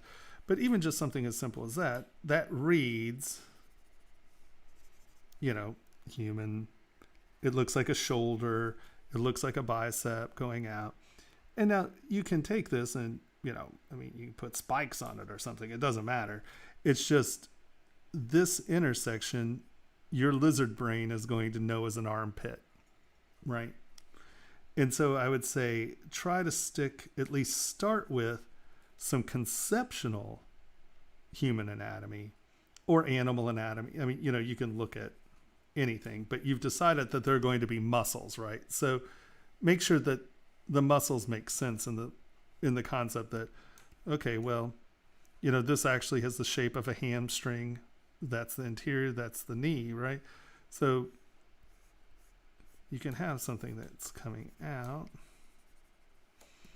but have that cut back and under, because that's what muscles do. Yeah, definitely doing an anatomy course is at the top of my list. Yeah, it's really important. And I would say if you can find a life sculpting class, take it. There aren't tons of them out there anymore, but the nice thing is it makes you identify form and shape very quickly. So you have to think about, oh, that's a cylinder, that's a square, to get your model done in time before the end of class. And it really teaches you to think on your feet. Another thing, just taking life drawing classes. Once again, it trains you to identify anatomy in block shapes, right? So you can quickly identify, oh, that's a half round, that's a curve, that's a square, that's a rectangle, that's an oval. And you compile it that way, and that's going to help you identify form. It's a good way of, getting things going, I think. Yeah, there's not too much of that kind of thing going on in my area, but I guess I can draw my girlfriend and my dog and my cat. Yeah, and also there's a series of books called Anatomy for Sculptors, and it's sort of a modern take on Bridgman's work, like constructive anatomy and the human machine. And that app that you were using earlier is Visible Body? Yeah, it's awesome. Cool, yeah. Yeah, it's super good. Because, it, gives you the whole thing, but it also shows you what muscles like contract and expand, and like you can chop it and hide different body parts. So, there's that thin muscle that goes over like your lunch or your six pack, and then you can hide that and see what's going on under that. And you can just remove the body, and then it has different functions. It shows you what muscles are using when you're doing different things. It has like little animations. It's a great program. Good stuff. Amazing. I'll check it out. This guy. We're talking about this guy.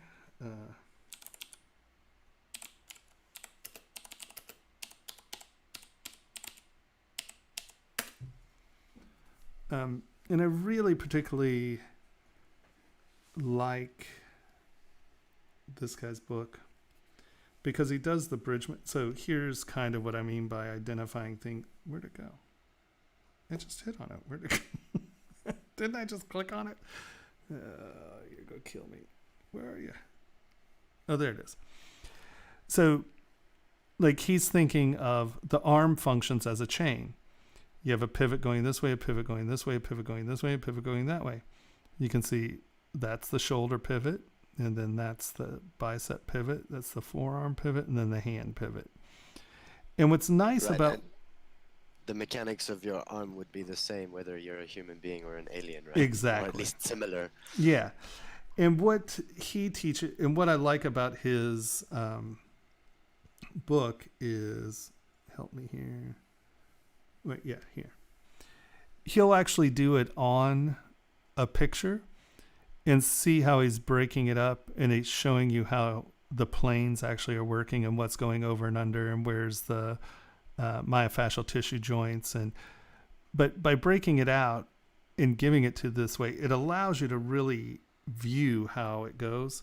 And then this is what I'm talking about, breaking up in basic shapes, understanding the planes and how things go over and under and how they work. And it's just super helpful. It's just, and I think that showing you on a body, right? This, just someone give me the picture. Yeah, so I was definitely trying to give the creature like non-Earth based anatomy, because it's like a extraterrestrial being, I guess. Sure. But I wasn't really using any reference for the muscles at all. It was kind of just like trying to make something that looks organic but is different to what we're familiar with. Sure. And I think that, like, if you lay down planes, right, just get it in there, you're like, okay, well, something has got to make this muscle come back. Well, maybe it's pneumatic tubes, maybe it's this. But think about it where there are cognitive decisions about the mechanical functions of the anatomy. Does that make sense? Where you're making really concrete decisions on what's going on. Because, this is a really good illustration, because you're seeing that, you're pulling that down, your pec, you're seeing that is attaching up here, and then you see where on the bone it attaches. Well, you can just go to this and make that a knee. It doesn't need to be a pec. But once you sort of understand, why are there these folds? Because each one of those is coming back and inserting and origining onto a different rib, right? You're getting this. And once you understand how the muscle structure works,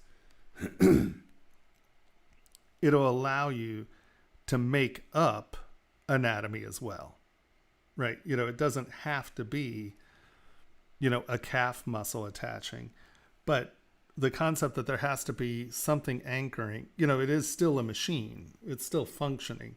So what are the things that are making it and allowing it to do whatever it does? So I would say just put a little bit more thought in the functionality of the anatomy, because, a muscle doesn't have to look like a muscle necessarily, but our lizard brains are looking for reasons, and you can have something that is,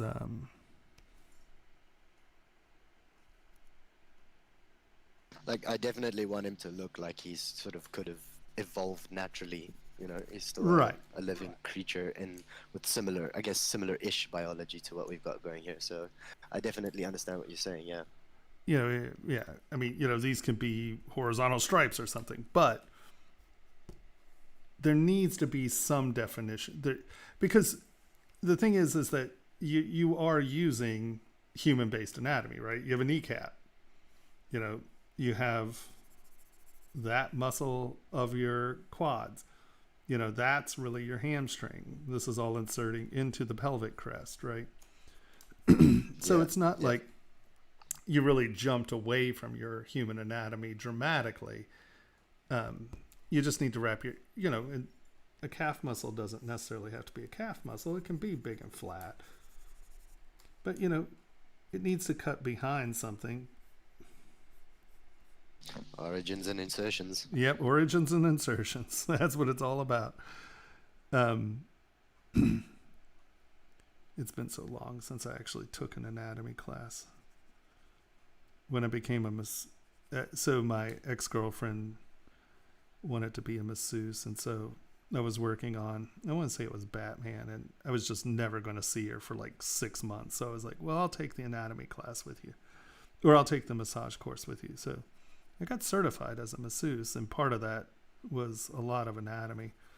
We had to learn all of our insertions and origins and all that crap, and I couldn't. Remember, that saved my life now. Massage made you a better sculptor.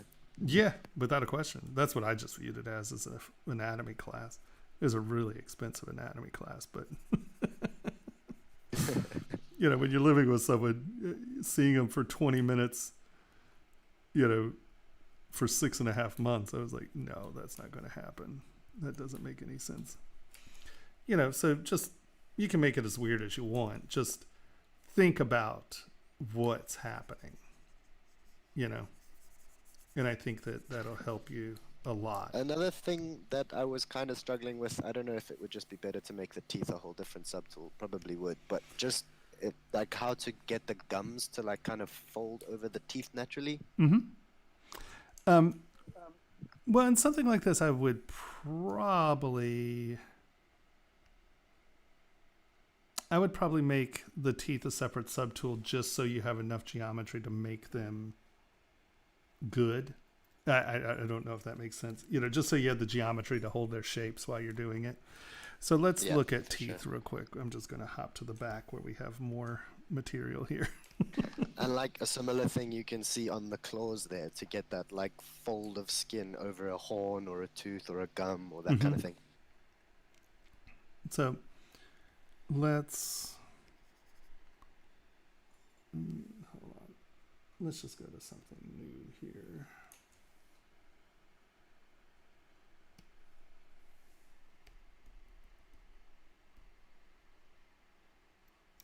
Be careful how many times I tap that. Always wind up with something like 150 million polys. I'm like, okay. So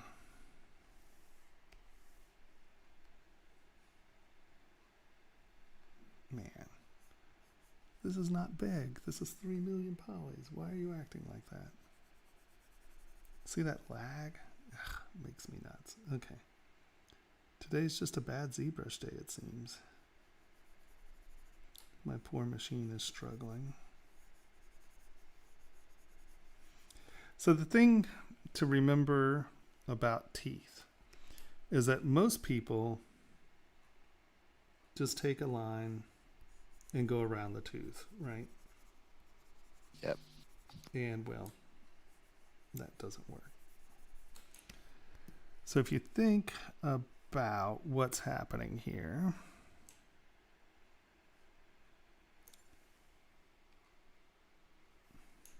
I have my brush set at a godly high number.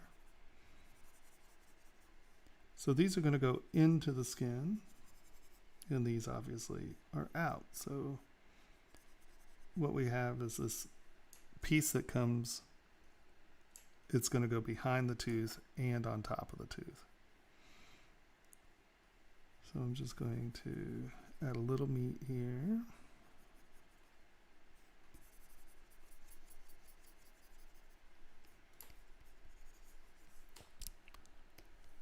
SK twist.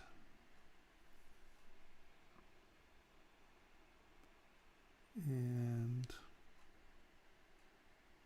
I usually just go around, and then I come the other direction here.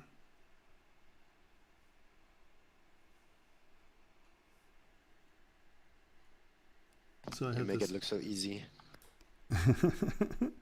And so I have these transitions, right? So now I'm going to mask this off. And I'm going to mask this off.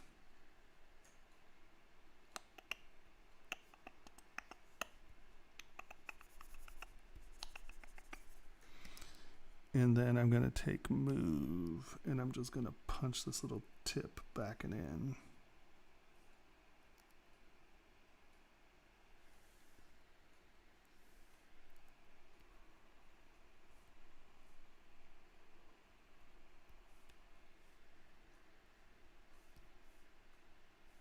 All right. So now, what do we have? We have the gum going back between the teeth.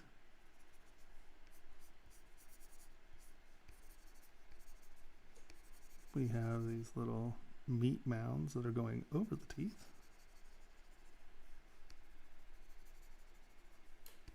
Yeah, it's those meat mounds that I was really struggling with. Well, a lot of it, you know, it really is this perceived transition. Now I'm going to show you an easy way to really tune up your meat mounds here. Give it a little bit of a face here, right? Because at the highest point, that's where you're getting a little bit of thickness. And then come back. Hold on, let's get my mask sharper.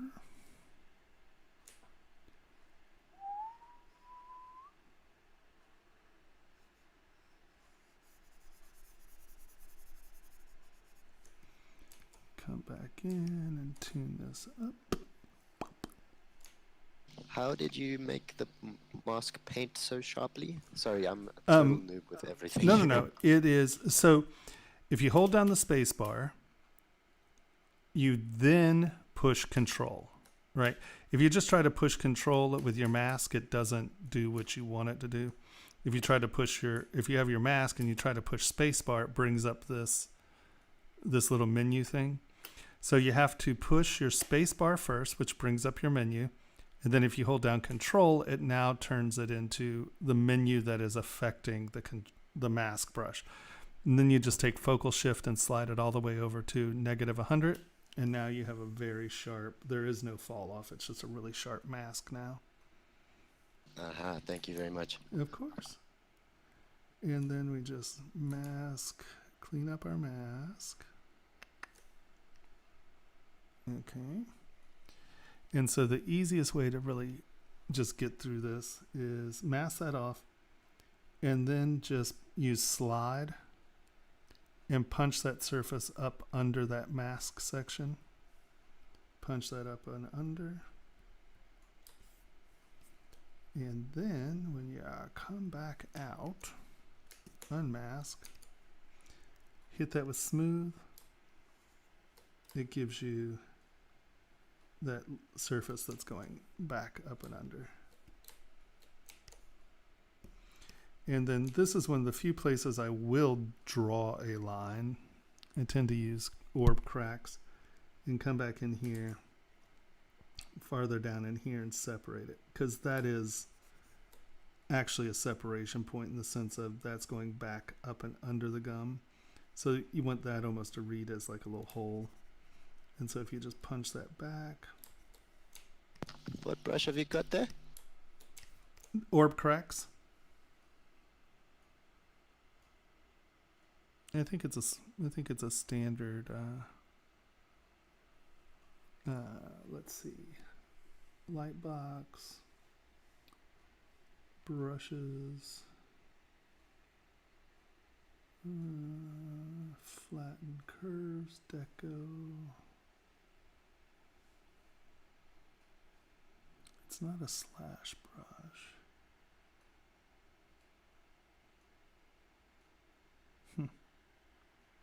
I think it's in one of these folders somewhere. Or, I mean, if you sign up on our mailing list, you can download my brushes and it's in there. I don't remember where I got it from. Great. Thank you. I'll do that. But I think it's a native brush. I think that it's something that you could download from ZBrush somewhere. I mean, it's been years. I have no clue where I got it from, honestly. You said it's called Orb Cracks? Orb Cracks, yeah. Okay, cool. I'll find it. Thank you. It's really nice. It has good sharp edges. It's a good drawing brush.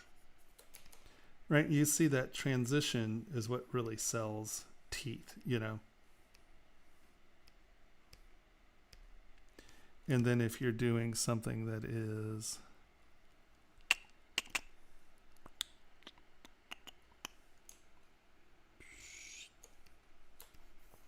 you have a horn or something. So let's do this two ways. First, if you have the horn and it sort of sits on the surface like we were dealing with, I can't remember anyone's name. The young lady who did the monkey and the dude in the little outfit. We were talking about horns with her, right? So having something that is there, use SK twist and kind of just run it over. And then that way it looks like your horn is sitting on the surface. And you can kind of, yeah. So that's one directionality. And then if you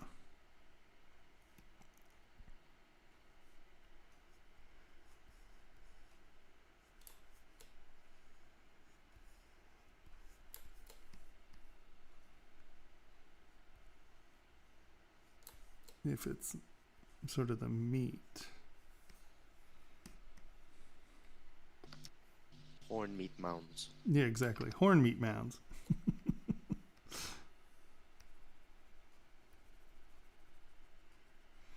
It just comes down to, you know, what are you trying to accomplish? How many do you want folds? Is it just one thing? Is it pressing up and under?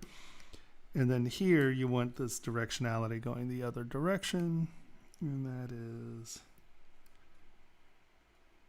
you want that curve to be, right, you want the horn going up under there. Once again, we can take mask.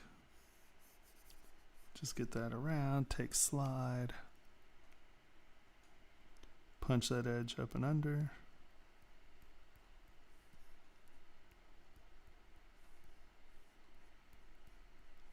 Yeah, that technique right there is what I needed. Thank you so much. Right, and you can just, you know, if you don't want it even, you can take it and just kind of decide where you're pushing to slide, right? And it's going to look like it's going up under that meat by pressing and sliding. Like pushing your cuticles back. Exactly. Exactly. There you go.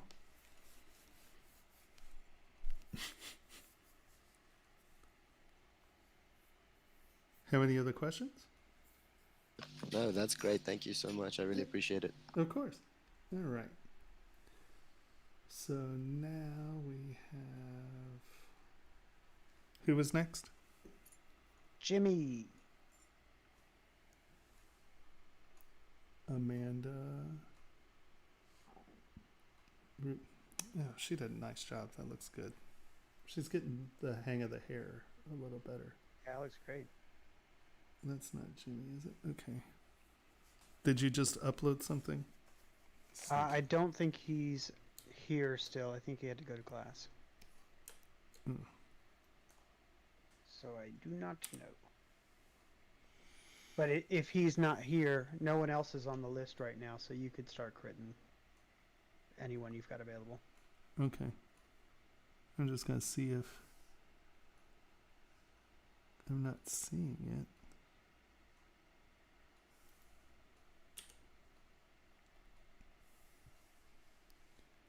The fact that you have to... Oh, there it is. The fact that you have to update. The jerks. I know, right? Wouldn't you think you just automatically go? Gosh. Why can't you make my browser do whatever I need you to do? Right? I don't think that's too dramatic to ask. Okay. So we're downloading him. Load tool. Download. Boop. Right on. Okay. So no one else is here. Saeed has been trying to upload a model for a week, but it just keeps failing. What model is it? It said it's about 100 megabytes. Hey Saeed, was it that dragon sword again? Her staff, maybe?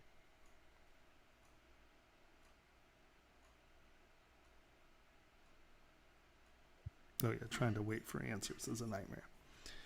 That's what you gotta do. Yeah. Okay.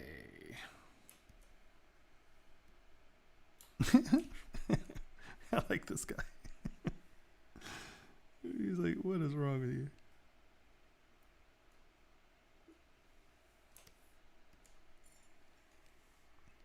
let's hide you for a sec. So, is this one Jimmy? Yeah. Okay, he's got a thing to go along with it. Words to read.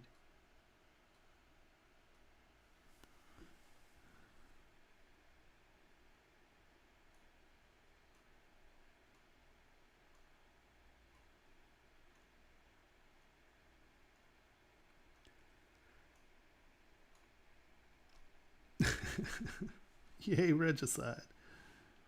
I'm listening. See, we were listening to a book about regicide, weren't we, Henry? You're like, were we? Like, yep, that's what they were planning. Okay. Honestly, the character's fun. I mean, I like a lot of what you got going on here. Your sternocleidomastoid's good. I like your lumpiness here. This muscle, you're going under some. What am I missing here? There is this comes under that.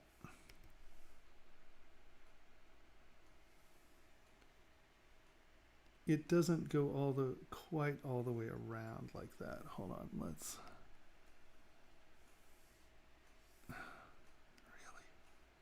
really Pinterest. You know, Pinterest makes me want to like stand up and shoot people. It's really frustrating. So I hate you so much.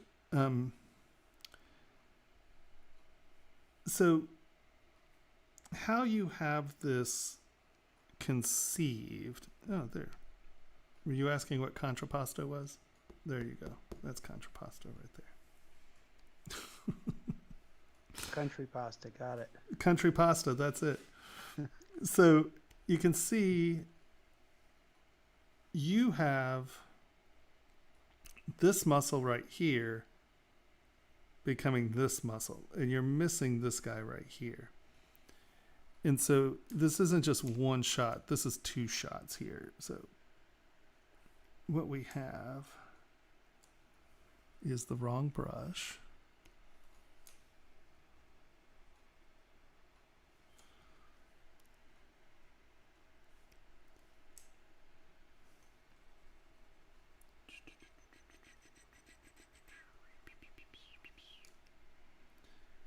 So this is all pulling type. And this is becoming this. So you have that transition there. And then this folds here. You get meat here, right? Because that's creating that form. But it really kind of dives back a bit. And it gets closer to the form. And then it comes around. But it's not bulky down here. It's pretty taut until it gets under. Right? You get this coming under that and over that. And then this is over, creates that.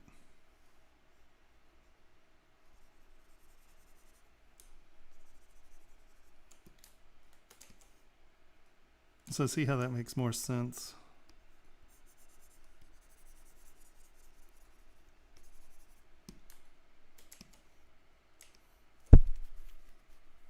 Sorry, I just nailed the microphone there.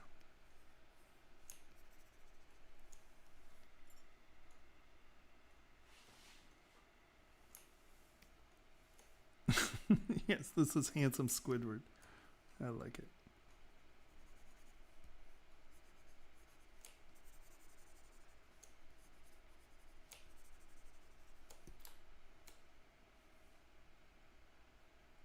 So I really think the only issue there was a little misconception of this transaction here. Transition, transaction, whatever. All roughly similar.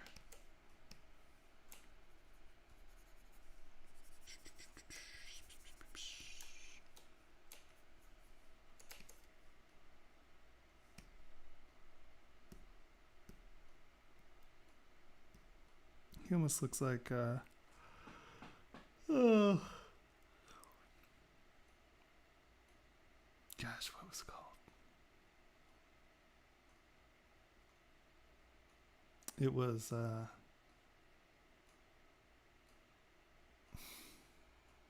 can't remember.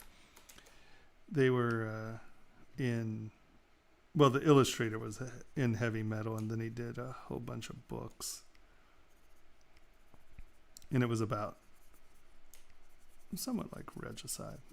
But they had this sort of lumpy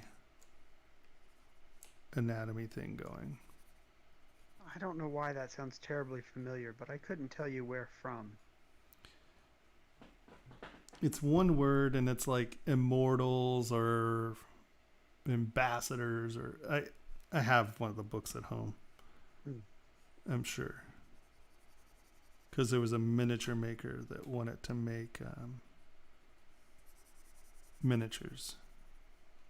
And I dug out the book. Because I like his illustration style. I can't remember to save my life. That's a pretty common occurrence, sadly. Yeah, honestly, I think the only real issue there was that muscle.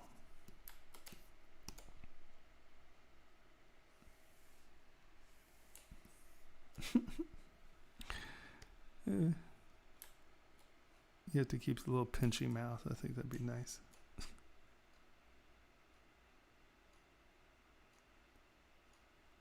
I think would help people simplify. Say the thing about people need to see the changes on the things that they sculpt. You made a real good speech earlier. I did? You did. About how, you can preach about contrapposta and sculpt not draw and et cetera, but until an art teacher walks in the room with a ring tool or whatever and makes a change on your model so you could see what you could do differently, it doesn't really sink in.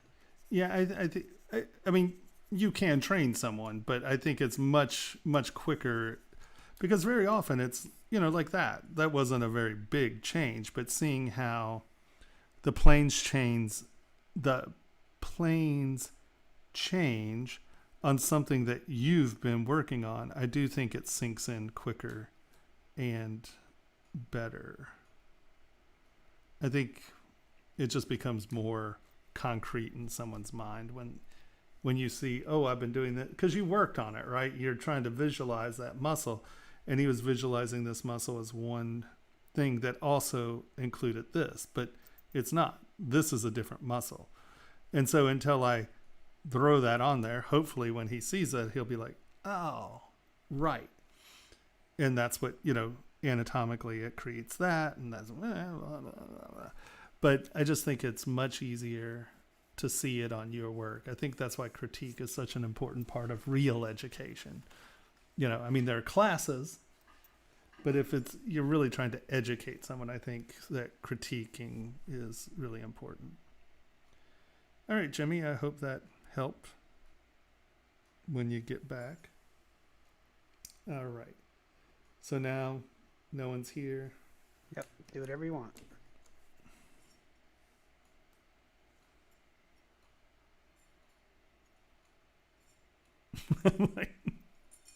It's why all artists draw themselves or all artists sculpt themselves is because you look at your hand and you're like, So all mine have like little gorilla mitts, little square hands.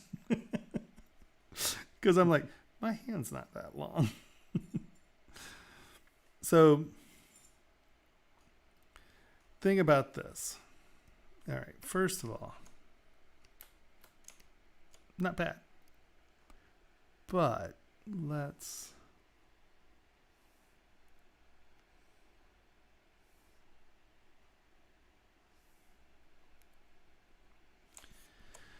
so this right here is a little odd because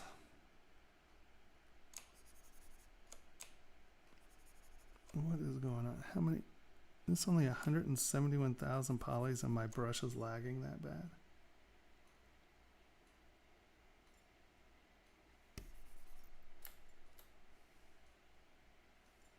See right here where it says subdividing geometry to 2.7 million, but this has 170,000. I'm taking my brush and scraping on this. It's not even moving. We're acting weird again. Yeah, you might have all your swap space on that hard drive filled up or something. You only had like 60 gigs, and it's quick saved a couple times since then. I really need to purge this machine. What am I doing? I am... Oh, we're looking at this. No, we're looking at this.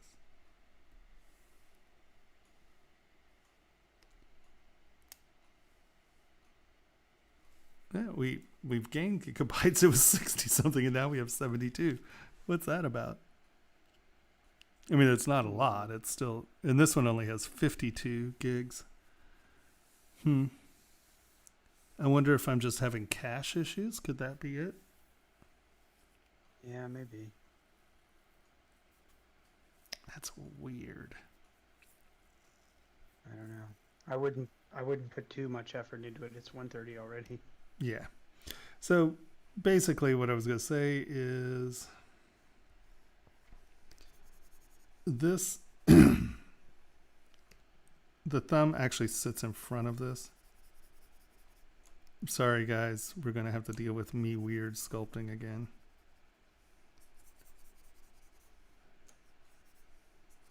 So this comes out from behind that. So look at, when you do it, look at that piece of meat right there, that the span. And if you look from behind, see how there's a fold right here? Right? Bump, bump. So I'm kind of exaggerating on my front side, but you can see how, right, the thumb in this meat creates this pinch because that is that.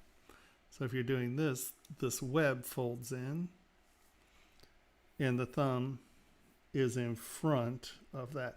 I have really meaty thumbs, so it's weird. Like I have thumb muscles. So I'm not the best thumb model, but you can see what's happening, right? And so you got to wrap your head around what's happening on your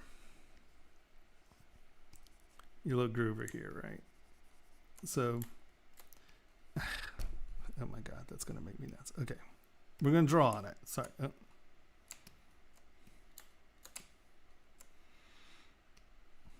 I apologize, guys. My machine's acting weird. I'll try to purge it this week. So your thumb, and there's a little bit of meat here.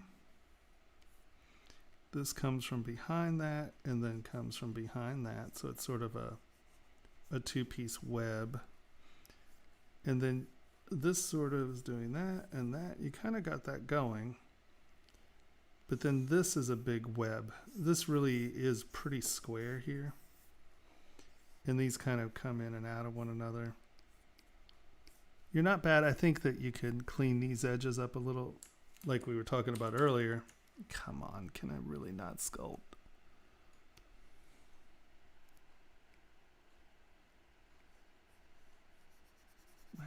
Just, all right, I can't sculpt, but if you just get,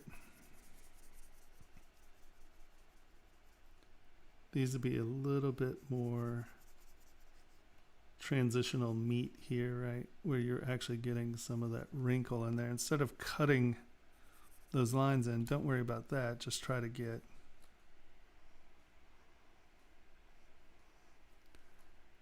oh my goodness.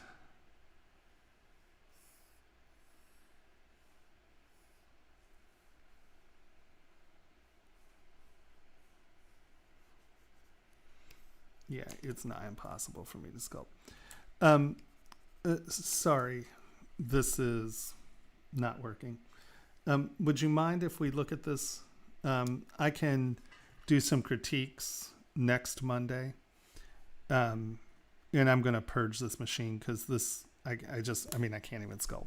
It's very Tragic. Well, that's a good idea. We could just start the next Monday stream with what's left of the critiques. Yeah. Yeah. Make sure you save them because I think you dumped the files into the finished folder. Yeah, I'll quick save this tool, and that'll be these, right? And we'll look at these next Monday, because I've got to do something, because I can't even sculpt at this point, and there's no point in doing this if I can't sculpt, as far as I'm concerned. If you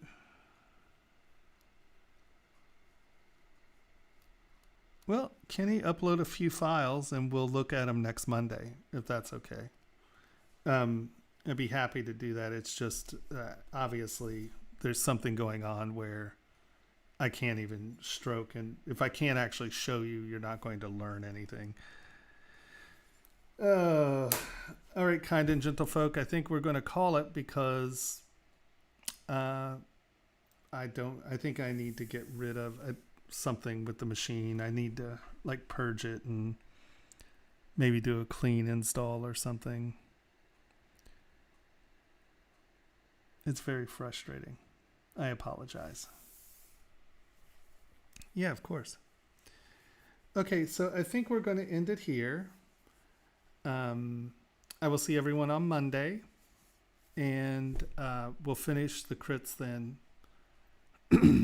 And yeah, then next week, super exciting. Super exciting. ZBrush Summit, our product launch. Yay, yay, yay.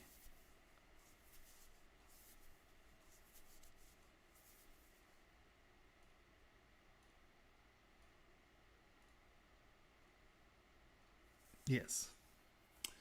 All right. Kind and gentle folk, I will see you next Monday. Remember that next weekend starts the ZBrush Summit. Not this coming up weekend, but November 7th starts the ZBrush Summit. And everyone should try to do the live sculpt off. That sounds really fun. And they have a lot of cool things planned. Can't wait to find out what all of them are. And yeah, if you don't have a copy of ZBrush, you can download a free copy. There are lots of awesome streamers, so look at the ZBrush Live streaming set to see who else is streaming. Download Tomas's UI and brushes. Oh yeah, and the link there. That one. I always forget. I don't pimp myself very well at all, do I? That's what I'm here for. Okay. Yeah, you can get my UI and stuff, and that's also the site that we're going to launch next Saturday. Yeah, it's only taken me forever to get this here, and if it weren't for wonderful people like Henry, this would never have gotten done.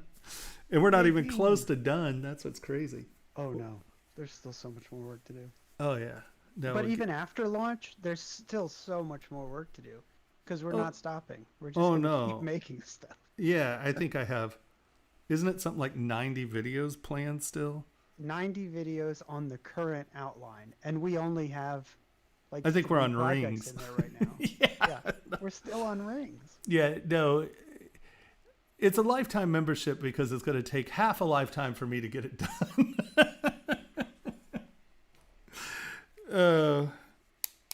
All right. Okay, guys, I am going to shut it down. Join us on Discord. Join us here. Join us next Monday.